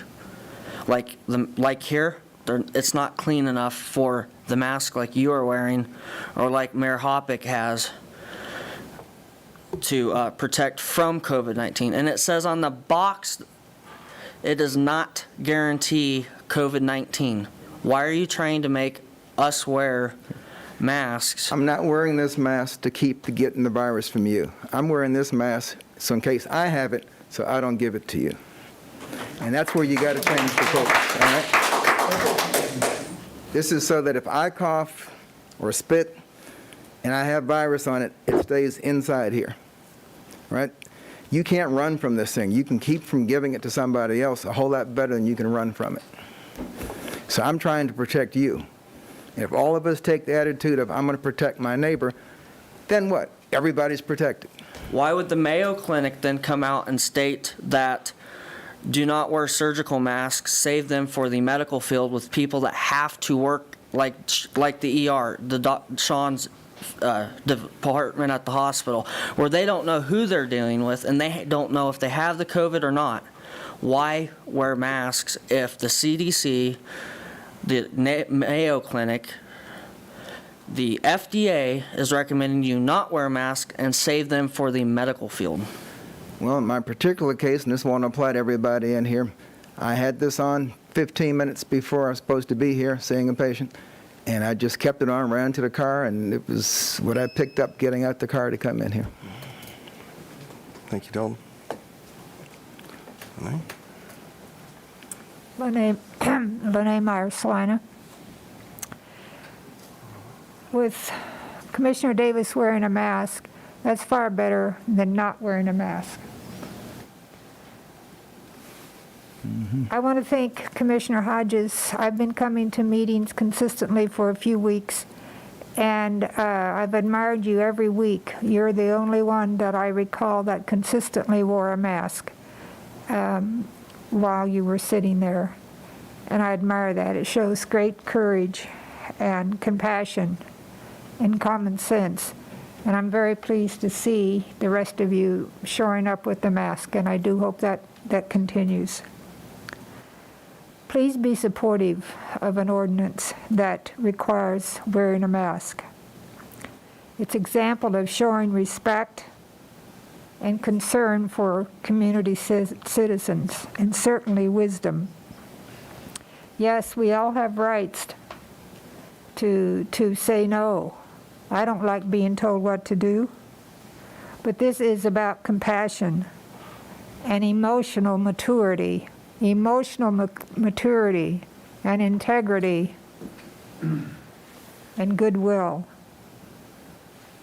I was so disappointed in the county commissioner's vote yesterday to not respect wearing the mask, but I do understand that that's going to be revisited at the meeting tomorrow, so I've been told, and I hope that happens.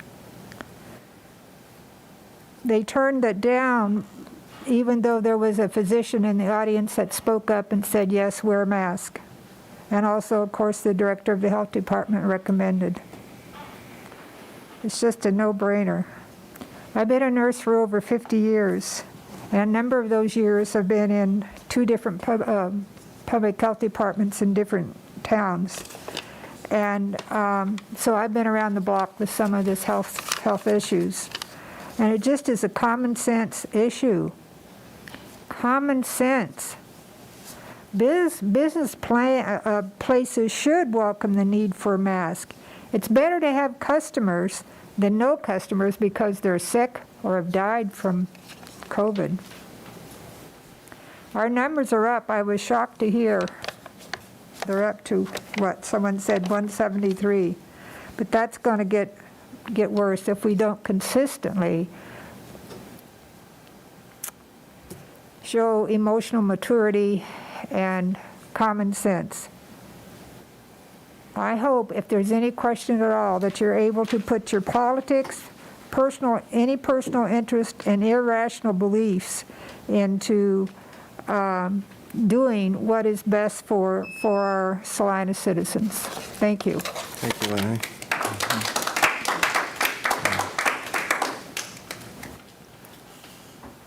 Do we have anyone else? There comes somebody.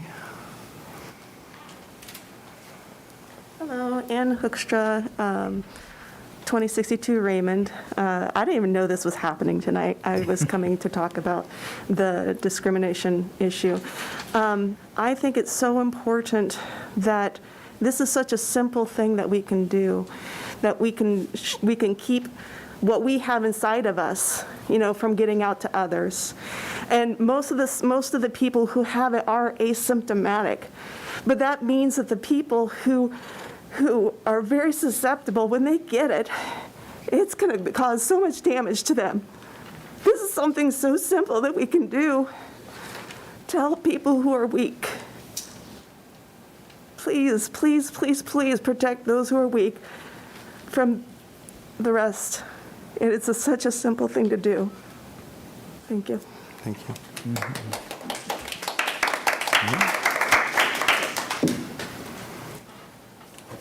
Haley Helzer, Salina.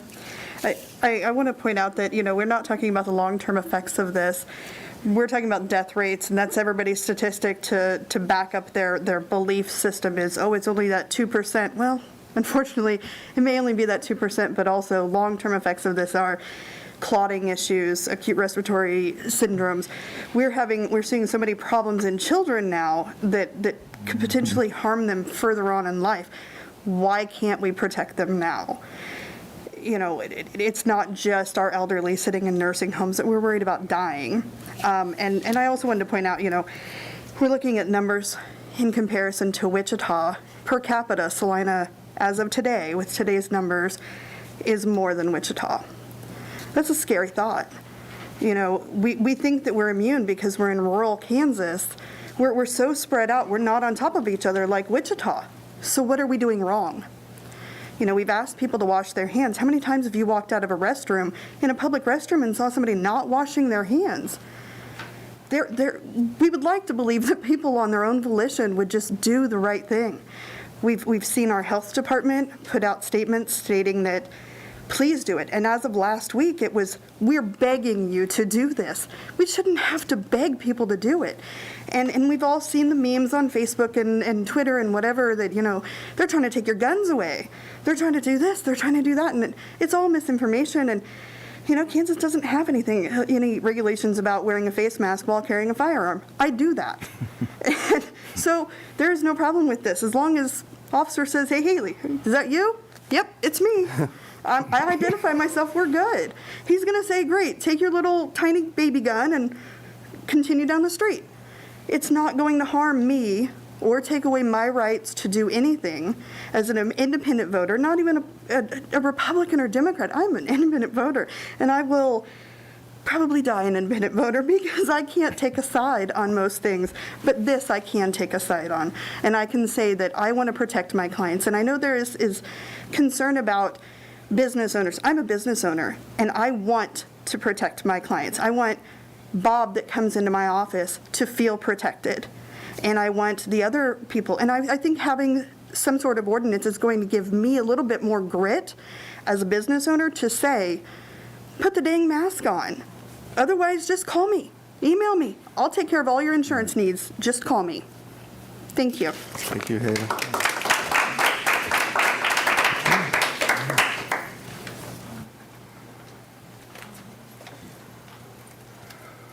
Norman Mantle Salina, it's an individual issue. I think everybody should have the choice of making what they want to do. We are our own enemy. If you want to see who the enemy is, when you get up in the morning, go in the bathroom, look at the mirror and point at it and ask yourself, who is the enemy? Thank you.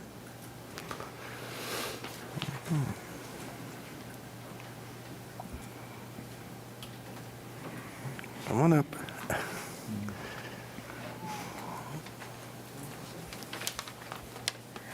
Darla Hassler, Salina. My letter that I wrote no longer really has a whole lot of teeth to it because you've addressed much of what I was going to say, but if you'll just bear with me, I'll try not to be too repetitive. First of all, thank you for addressing this topic and taking the time to hear from the community. I was quite nervous to come tonight because I have not been in an enclosed environment with this many people since March 10th. And I'm so glad to see so many masks. It eases my mind. But I'm here to implore you to use the home rule authority and mandate wearing masks for the safety of all of our community members. My statement is not going to be full of stats and scientific facts. I trust that you are well read and have listened to the doctor in your presence, as well as the advice of Mr. Tiller. I understand and agree we need to protect our economy and small businesses, and we need to be able to safely start school. As of now, we know the best tools we have to avoid another devastating quarantine is to wear masks and socially distance. These two preventative measures are ridiculously easy to do. If my 10 and 12-year-olds can do it in the Kansas heat and humidity for hours outside, all able bodies can. But many in our community, leaders included, have decided this is a surrender of their civil liberties. It is quite the opposite. This is about helping each other, economically and physically. If people are ill or worse, they cannot exactly get their hair cut, eat at the local restaurants, utilize our entertainment venues, shop. I think we can agree it is poor business model to spread a potentially deadly virus to one's patrons. I understand the biggest argument against this mandate is how to enforce it, and I did not realize that it being an ordinance meant that there had to be a fine. I also agree that we need to educate first and hopefully warn people before fining them. Let's see, sorry, that's the part I had to change. We tried allowing people to make the choice, and it has only resulted in more illnesses. Just as parenting or teaching our kids, we can often see what is best for them, but we let them try it their way first. We let them try. It has failed. Now we regroup and help them set some limitations so they can be successful. This is where you find yourselves now. Your community members need your thoughtful guidance. They should be able to be assured by having a group of courageous leaders who do the right thing, the hard thing, and the kindest thing. We cannot solve a problem by denying it. It is time to be bold and lead with tough love. I feel that once we see a decline of cases, many will see the benefits, and the mandate will no longer be refuted.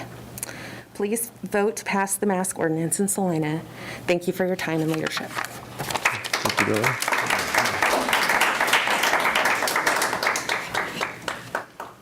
Okay, do we have anyone else? Mr. Ben?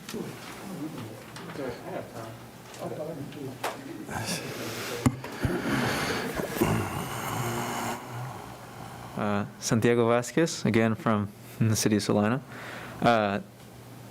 First of all, I want to commend you all on actually taking the time to read and talk about the ordinance and how we could make it functionable within Salina.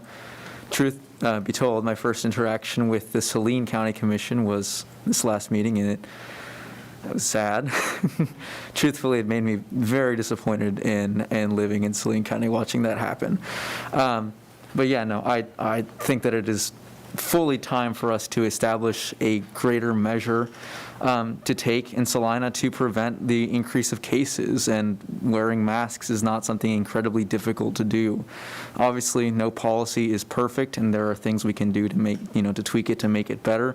But as a whole, there is a need to pass this policy, to make sure that we do something to prevent the continual increase of cases. The spike that we had just in the last 2 weeks should be immediately terrifying to anyone, because we understand that viruses are something that we literally cannot see but have the ability to kill us or hurt us in a lot of different ways. Even if you don't die, there are repercussions to having been sick, and there is also a lot of economic disadvantage to having people be sick. Not only does it reduce their ability to go outside and actually invest in their community, it also affects the people around them, and as many of the business owners here today have said, it is bad practice to have all of your customers getting sick. So I am very thankful that you guys are considering actually having this, and I would say that you should pass this. Please do, or else you will make me infinitely more sad than from having to watch the county commissioners just completely ignore everything that was being said and privilege, arguments of personal freedom over the arguments of trained physicians. It was hard to watch, truthfully. So yeah, do the right thing. Thank you, Senator. Okay, anyone else?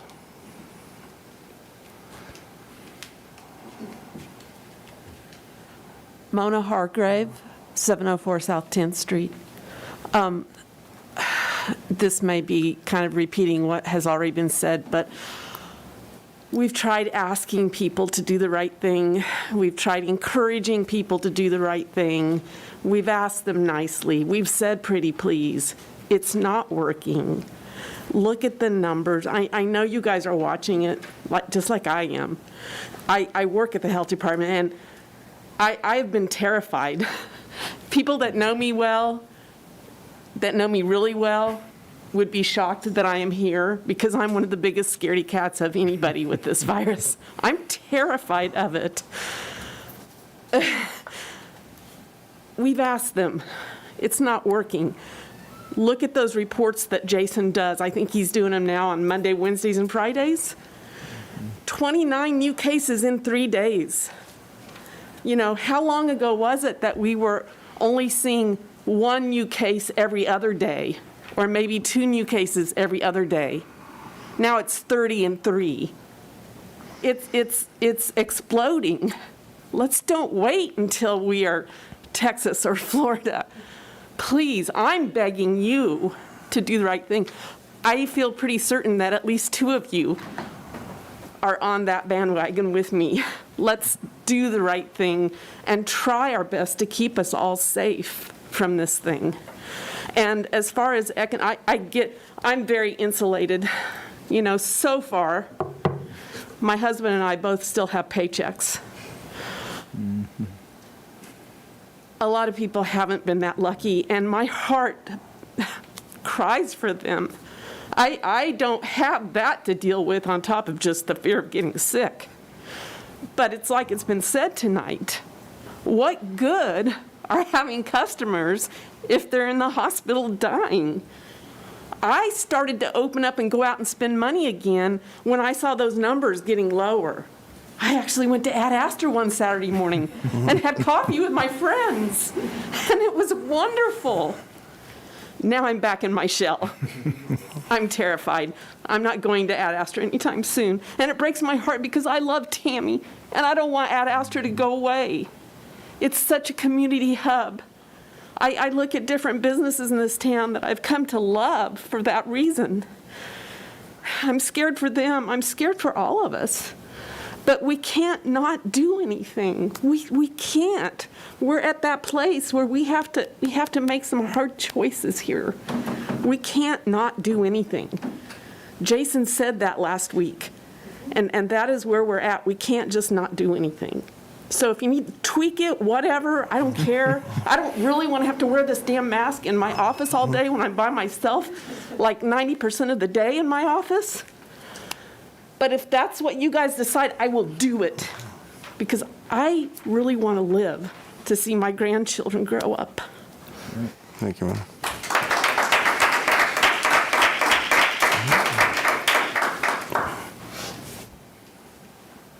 Mr. Bennett? Oh, boy. I think you're the last one. Jeff Bennett? No, okay. Sorry. Go ahead. No. 748 Duval. The only thing that's really exploded is the number of tests being done compared to what they were back in the beginning. You know, it seemed like clockwork now. Every so many years, something's going to kill us all, whether it's H1N1, the bird flu, or whatever. And, you know, they all turn out to be nothing burgers. Okay, the numbers on this whole thing have been skewed from the very beginning. And I took this right off the CDC's website. It's the guidance for certifying COVID-19 deaths. Okay, it is important to emphasize that the coronavirus, COVID-19, should be reported on the death certificate for all decedents where the disease caused or is assumed to have caused or contributed to the death. So in other words, it doesn't have to be scientific. Okay, now the hospitals are going broke. They're empty. They're furloughing all their employees. Here comes the government, and on a deal that normally would pay $5,000 roughly on Medicare, They pay $13,000 for every diagnosis of COVID. They pay $39,000 if that person goes on the ventilator. So what's their incentive? It doesn't have to be proven to be COVID, but by golly, if they say, yeah, it might have contributed to it, they get paid. They need the money.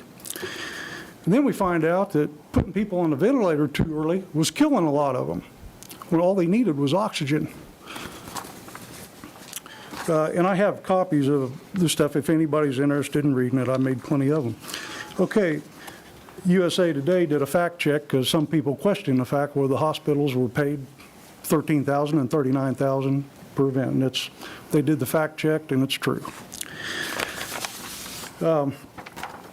Everybody knows who Dr. Anthony Fauci is, right? Okay, I'm going to quote him. And I listened to it and watched it with my own eyes. People should not be walking around in the middle of an outbreak wearing a mask. It may make you feel better, but it doesn't really help. Masks are for masks are for health care providers and people that are ill. A mask does not help a healthy person avoid infection. Okay, he walked that back later, on down the road a ways. And he said, well, he says, I just didn't want them to run out of masks for the health providers and the ill people. Okay, was he lying to us when he said that masks didn't do us any good? Or was he lying to us when he said he was lying to us? I don't know. If it wasn't for several $1 trillion increase in our debt, our economy probably would have collapsed completely. And it's still on a razor's edge. So looking at all these numbers, I'm going, we're gonna destroy the whole economy over something that's kind of it's less lethal than the flu.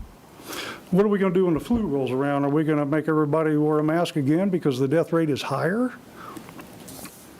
I hope not. Mandating a mask at this point in this outbreak is kind of like mandating condoms after the baby shower. You know, it's been out there. People I knew were really sick back in December, January. I mean, some of them were really sick. And since then, I mean, it's been kind of a nothing burger. But anyway, those are the numbers. And I appreciate your time very much. You have a good evening. Thank you. Go pause. Hey, whoa.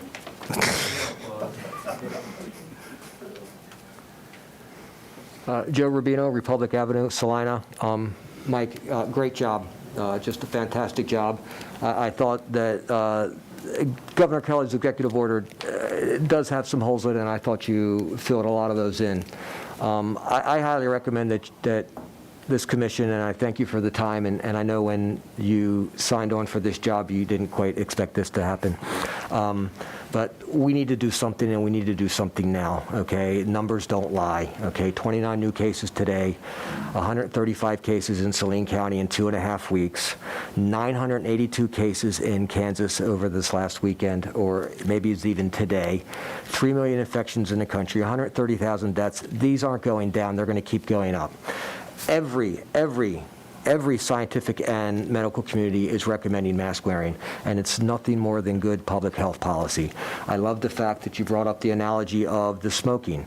And as far as businesses, many businesses and many people decried that it was taking away their personal freedom, but it was sound health policy that has saved people's lives. And the reality is that most businesses complied immediately, and now you have pretty much 100% compliance with that ordinance, and the same thing will follow with this, in my opinion. So the argument about it takes away from the personal freedom, the argument can go just the other way as well, is that I should have the personal freedom to be able to walk around in my community and to go places without fear of getting sick. Okay? So, and I keep hearing, well, just stay home if you don't want to wear a mask. Well, I think we should pass an ordinance so I can tell people, you know what, if you don't want to wear a mask, you can stay home because I don't want to get the community. But if I want to wear a mask and I'm afraid of other people, they tell me I should stay home and shop online. But economically, this protects businesses, okay? Because what was hurt by the shelter in place was small business especially, okay? And what happened is that which business grew the most in this country during the shelter in place? Amazon. okay? And the more the numbers go up, the more people are going to be afraid to go out, the more they're going to go back to online shopping and going only to the big businesses where they can easily socially distance, where they have strict cleaning protocols and strict mask protocols. This protects our businesses, all right, so that they can continue, people can continue to feel comfortable going out into the community and going to businesses. Without that, small business is going to get hurt in this town and get hurt big time. What's the other point? Oh, and the other thing is that at this point, if we don't do something, there's going to be an economic boycott of businesses that don't, and that's going to hurt small business. So this protects businesses. The city ordinance empowers businesses. It does make you the bad guys. I don't have any problem right now. It's required in my business that people wear masks, but I would love to be able to say it's a city ordinance. I would love to have that empowerment behind me. If I could just say one more thing, I know that this has holes, but I recommend that you pass this ordinance tonight with the amendments that Mr. Schrag put up there. And from that place, you have the power to revisit this, to fill in any holes, and make amendments from that place. I also, to address you, Rod, feel like, yeah, we should pass this ordinance tonight, and we should have a period of time very soon where we can have additional public comment. And then this can be revisited again in next week's meeting. So thank you. That's all I have to say. I'm very passionate, and I appreciate your time and taking the time to read my emails. Blessings. Thank you.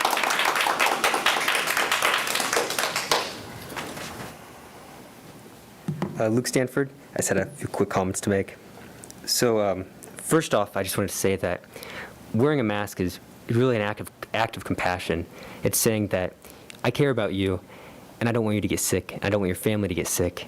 And I think that we really need to make sure that that we're doing this on a large scale in Salina, because this, like what Dr. Davis said, can really grow exponentially in Salina, and that we're really ripe for the picking. And so we really need to pass this. So I 100% support passing this ordinance.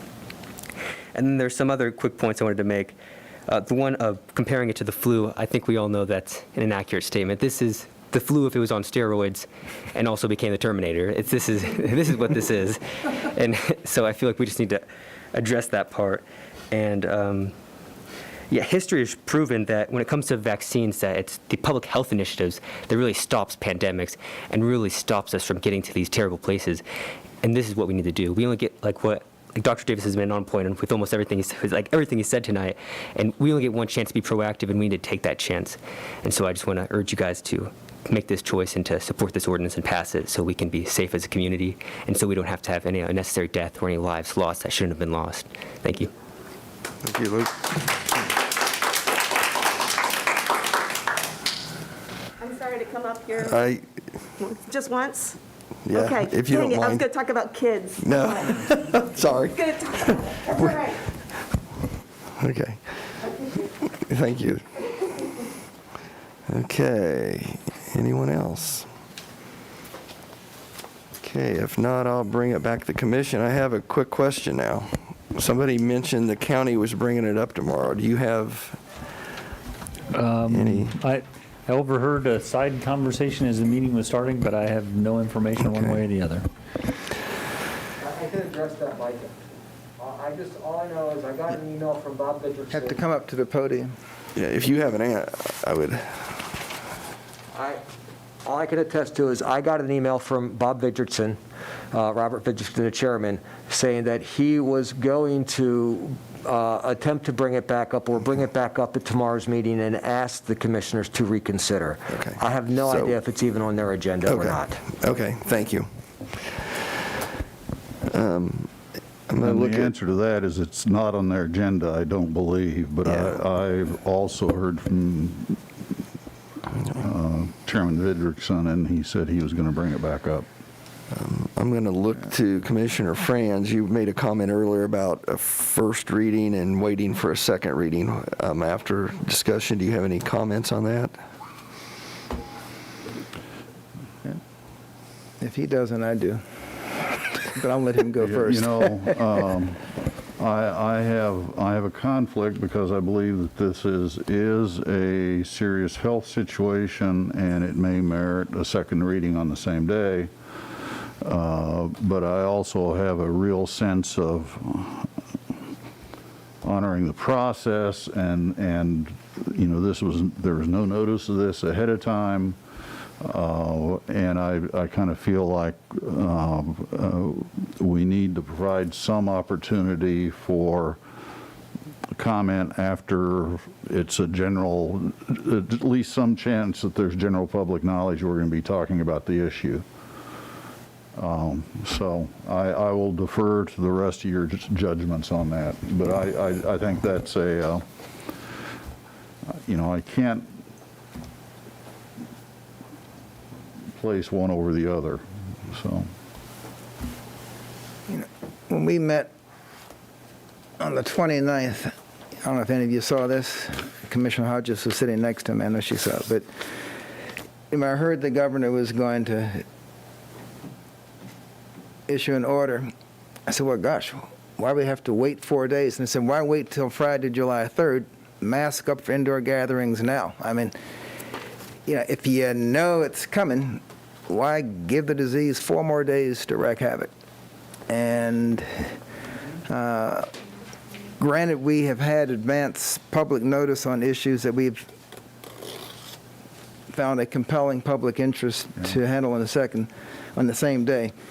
But I think when you look at the relative importance of this issue, those just pale. I mean, I almost feel embarrassed letting some of those go through in comparison to this issue. I mean, the only issue would be that there was no advance notice, but I mean, if it could, you know, if we had a tornado hit Salina, we're not going to have advance notice, and if we have to come in and say all water has to be boiled, nobody can go to the store, I mean, there would be no advance notice. So I think this ranks in importance to waive that requirement.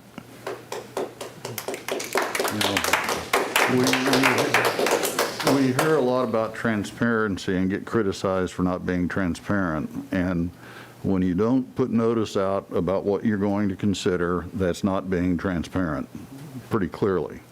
Now, maybe it's justified in this case. I don't know, but I think the question has to be raised. It would be, sometimes we have to be decisive. And I think this is a time where, I know we try not to be paternalistic, but I think there are times we have to go out on a limb and hope people trust us to do the right thing. And I think this is one of those instances. As I said before, I'm probably not going to die on this hill, okay? The other question I would have was when would we have this become effective? Do we have a date on here? As it's currently written, it's effective upon publication by the Salina Journal. And as you... I think, published in the Salina Journal? Correct. So that would be... Wednesday. Well, They have a we've longer had a little lead time now, difficulty in don't they? terms of their publication could schedule. be So typically later. it's Friday, but I can't guarantee that given current staffing. Is that the way all ordinances read, upon publication? Yes. But those were also written when you had a daily newspaper, which functionally we don't have as far as conveying news. So we may, at some point, if this is the way our newspaper is going to be forever, come up with some alternative wording or get access to their editor so we can publish stuff. I'm looking to Mr. Bingston. I would saw. like to give Yeah. the city legal counsel an opportunity to walk you through the statutory It requirements. is a, Mayor and Commissioners, it is a statutory matter, not a matter of local policy, that the ordinances are effective upon publication. Certainly any effort could be made to try to expedite that, but there is an inherent matter of however many days that involves. Can I also ask a what if? If we pass this today and the county comes back tomorrow and passes their resolution or whatever, how does that affect us? Well, we Because haven't they had an would be opportunity to confer. contradicting each other. I haven't been thinking about that since that possibility came up. If the county were to take a different action and opt back in, I guess you would say, you still have all the enforcement issues, civil versus criminal issues that I reported on previously. I don't think we're precluded from having our ordinance in effect. It's more, in some respects, more stringent in terms of fines and what have you, and then it would make it possible to be cited. I guess if push came to shove, again, we're speculating based on, but if the county did come back and change, we could, I guess, rescind our ordinance next week. I guess at that point, we'd have a choice. We'd have a choice. Yeah, we'd have that choice. And I would like to see if the legal counsel agrees with the legal opinion I just gave you. Yeah. And I do. That was part of that, and the reason that we examined the matter of the city's authority as we did. The statement in the county's order was, at least compared even, for example, to the Sedgwick County order, was unique in terms of the language, and what we have to be watchful for anytime we're dealing with a home rule ordinance of this nature is that we not do anything in conflict with the statute, or in this case, the operation of the statute. And I'm confident that we explored with the league, with an attorney in the city attorney's office in Topeka, whom I have the utmost respect for, and who actually handled for the city of Topeka their recent home rule case before the Kansas Supreme Court that provided the most recent guidance as to this very type of ordinance.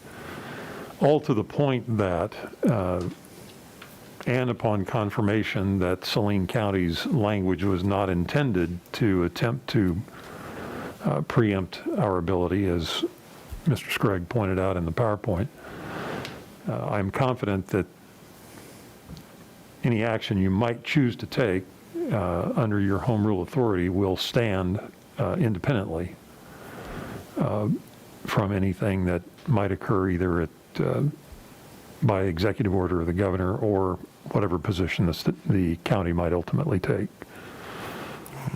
Okay. Thank you. You might take the easy way and just adopt ours.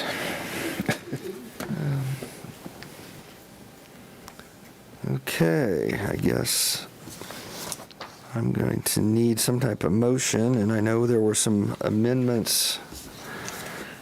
I'm not sure where everyone stands on those, so I guess I'll throw something out there if you want to. we got to start somewhere, We've got to start right? somewhere, right? Okay. Mayor Hoppick, I move that we approve ordinance number 20-11034 with the following amendments to section 3 and 3A as described in the attached PowerPoint regarding businesses and organizations. Is that clean enough for you? Just to clarify, the reference to 3A, is that Yes. intended to be the employees working in any space? Yes, and Okay. the one before that was that Correct. was 3. Yes. 3 and 3A. Yes. Could we read that into the? Sure. Yeah. Section 3, businesses and organizations. All businesses, organizations, or nonprofit associations in Salina must require all employees, customers, visitors, members, or members of the public to wear a mask or other face covering when, and then 3A, employees are working in any space visited by customers, members of the public, or co-workers who are present at the time. Okay. Thank you. Second. Okay, we have a motion and a second. I would say that I do believe this ordinance has numerous holes in it, but I think at this point it's the best that we can do. So with that, we'll vote. All those in favor? Aye. Aye. Opposed? Ordinance 20-11034 passes 5-0. Also, how will we notify the public when that takes effect? I guess we'll have to. Well, need a second reading? we have to do Oh, yeah, that. we have, excuse me, wait a minute, yes, that's, yeah, if you want to take. excuse me, folks, we're not quite done yet.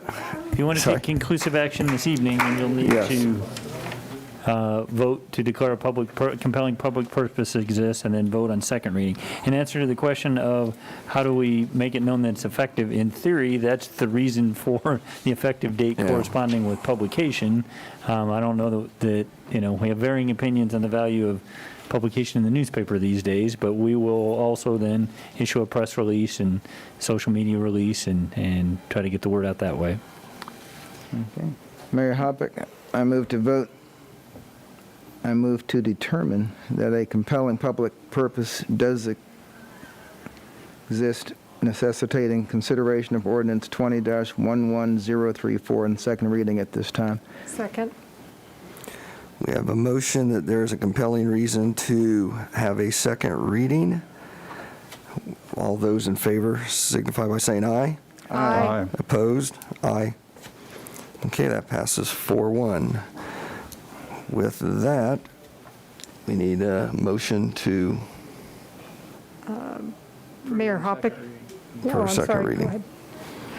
Mayor Hoppick, I move that we adopt on second reading ordinance number 20-11034.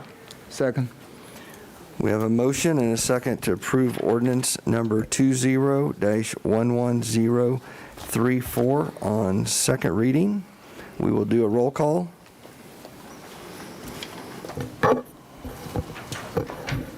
Mayor Hoppick. Nay. Commissioner Davis. Aye. Commissioner France. Aye. Commissioner Hodges. Aye. Commissioner Ryan. Aye. Okay, that passes 4-1. Okay, so we'll get that published, and I guess that's it. Let's see, do we have any other business to come before the commission? If not, I would accept a motion. We have a. Well, we Oh, don't have executive any session. other Jeez. business, but we have other business. I got it. Okay. I forgot. Shit, I forgot about that. The gift that keeps on giving. 20 minutes, I'm sorry, 20 minutes. Okay. Mayor Hoppick, I move the Should we city take commission. can we have a 5-minute recess too? Yep. Please. Mayor Hoppick, I move the city commission recess into executive session for 20 minutes after a 5-minute recess to discuss with legal counsel the subject of the legal considerations relating to specific points of negotiation raised by Salina County upon review of the draft Expo Center lease based upon the need for consultation with an attorney for the public body which would be deemed privileged in the attorney-client relationship pursuant to KSA 75-4319B2. The open meeting will resume in this room at 9:57. Thank you. Second.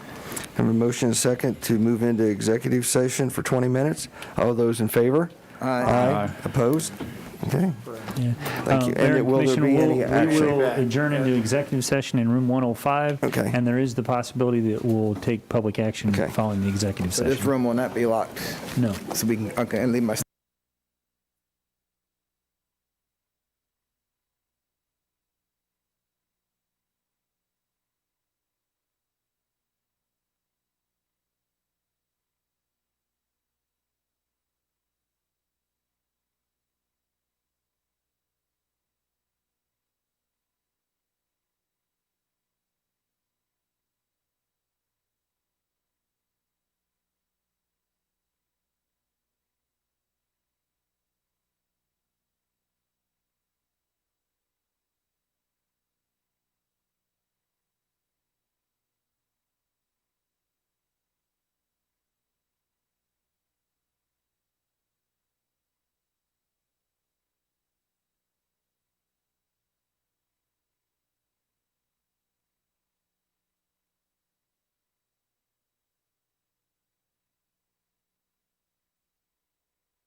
Okay, we are back in session. Mayor, I move we amend the agenda. I thought, We're still 5 minutes early. for, Oh, we're two. yeah. We're a couple minutes early. Okay, Makes a difference. that's true. And if somebody went out, 50, yeah, that's true. What were we, 57, was that? 9:57, yeah. My watch is about dead. Been here so long.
Okay, we are back in session.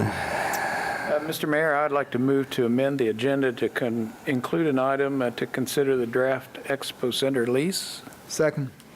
We got a motion, a second to amend the agenda. All those in favor? Aye. Opposed? Yeah, it passes 5-0.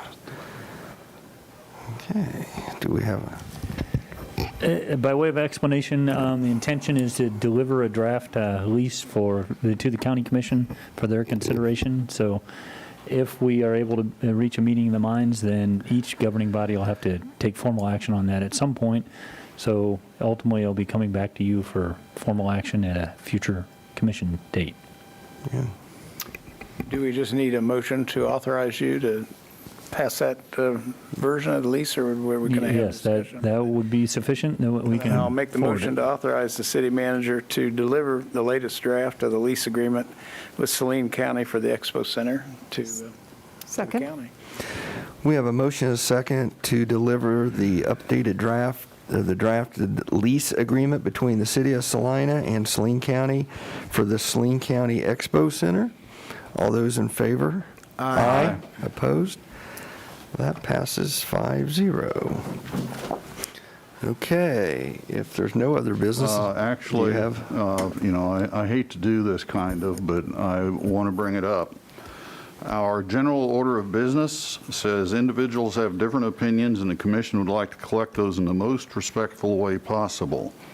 Please refrain from clapping or booing during, before, or after a person speaks. And I think at the next meeting, we ought to make a point up front to express that. One of the things clapping is great if you happen to be on that side. If you Right. happen to be on the other side, it can create a hostile environment for expressing your opinion. And I think that we need to try to I had put thought a of- lid on that. It was really starting to bother me tonight. I had thought of that, and I know we've also been lax. If you look at that, it also states that we will not allow signs into the room, and we've had that before. Yeah. So maybe we've probably been a little lenient on that, and we probably need to Well, and I don't Actually, recall. signs were a First Amendment discussion, and we allowed them That's right. for. I thought it said in there signs weren't allowed in here. I thought maybe it did Did at we one change it? point, but then we did end up allowing them because of the First Amendment discussions, didn't we? I can't remember. I know we talked it through. I thought we I think they fixed that can't be language obstructing the accordingly. view. There's a Was it reference. pit bulls?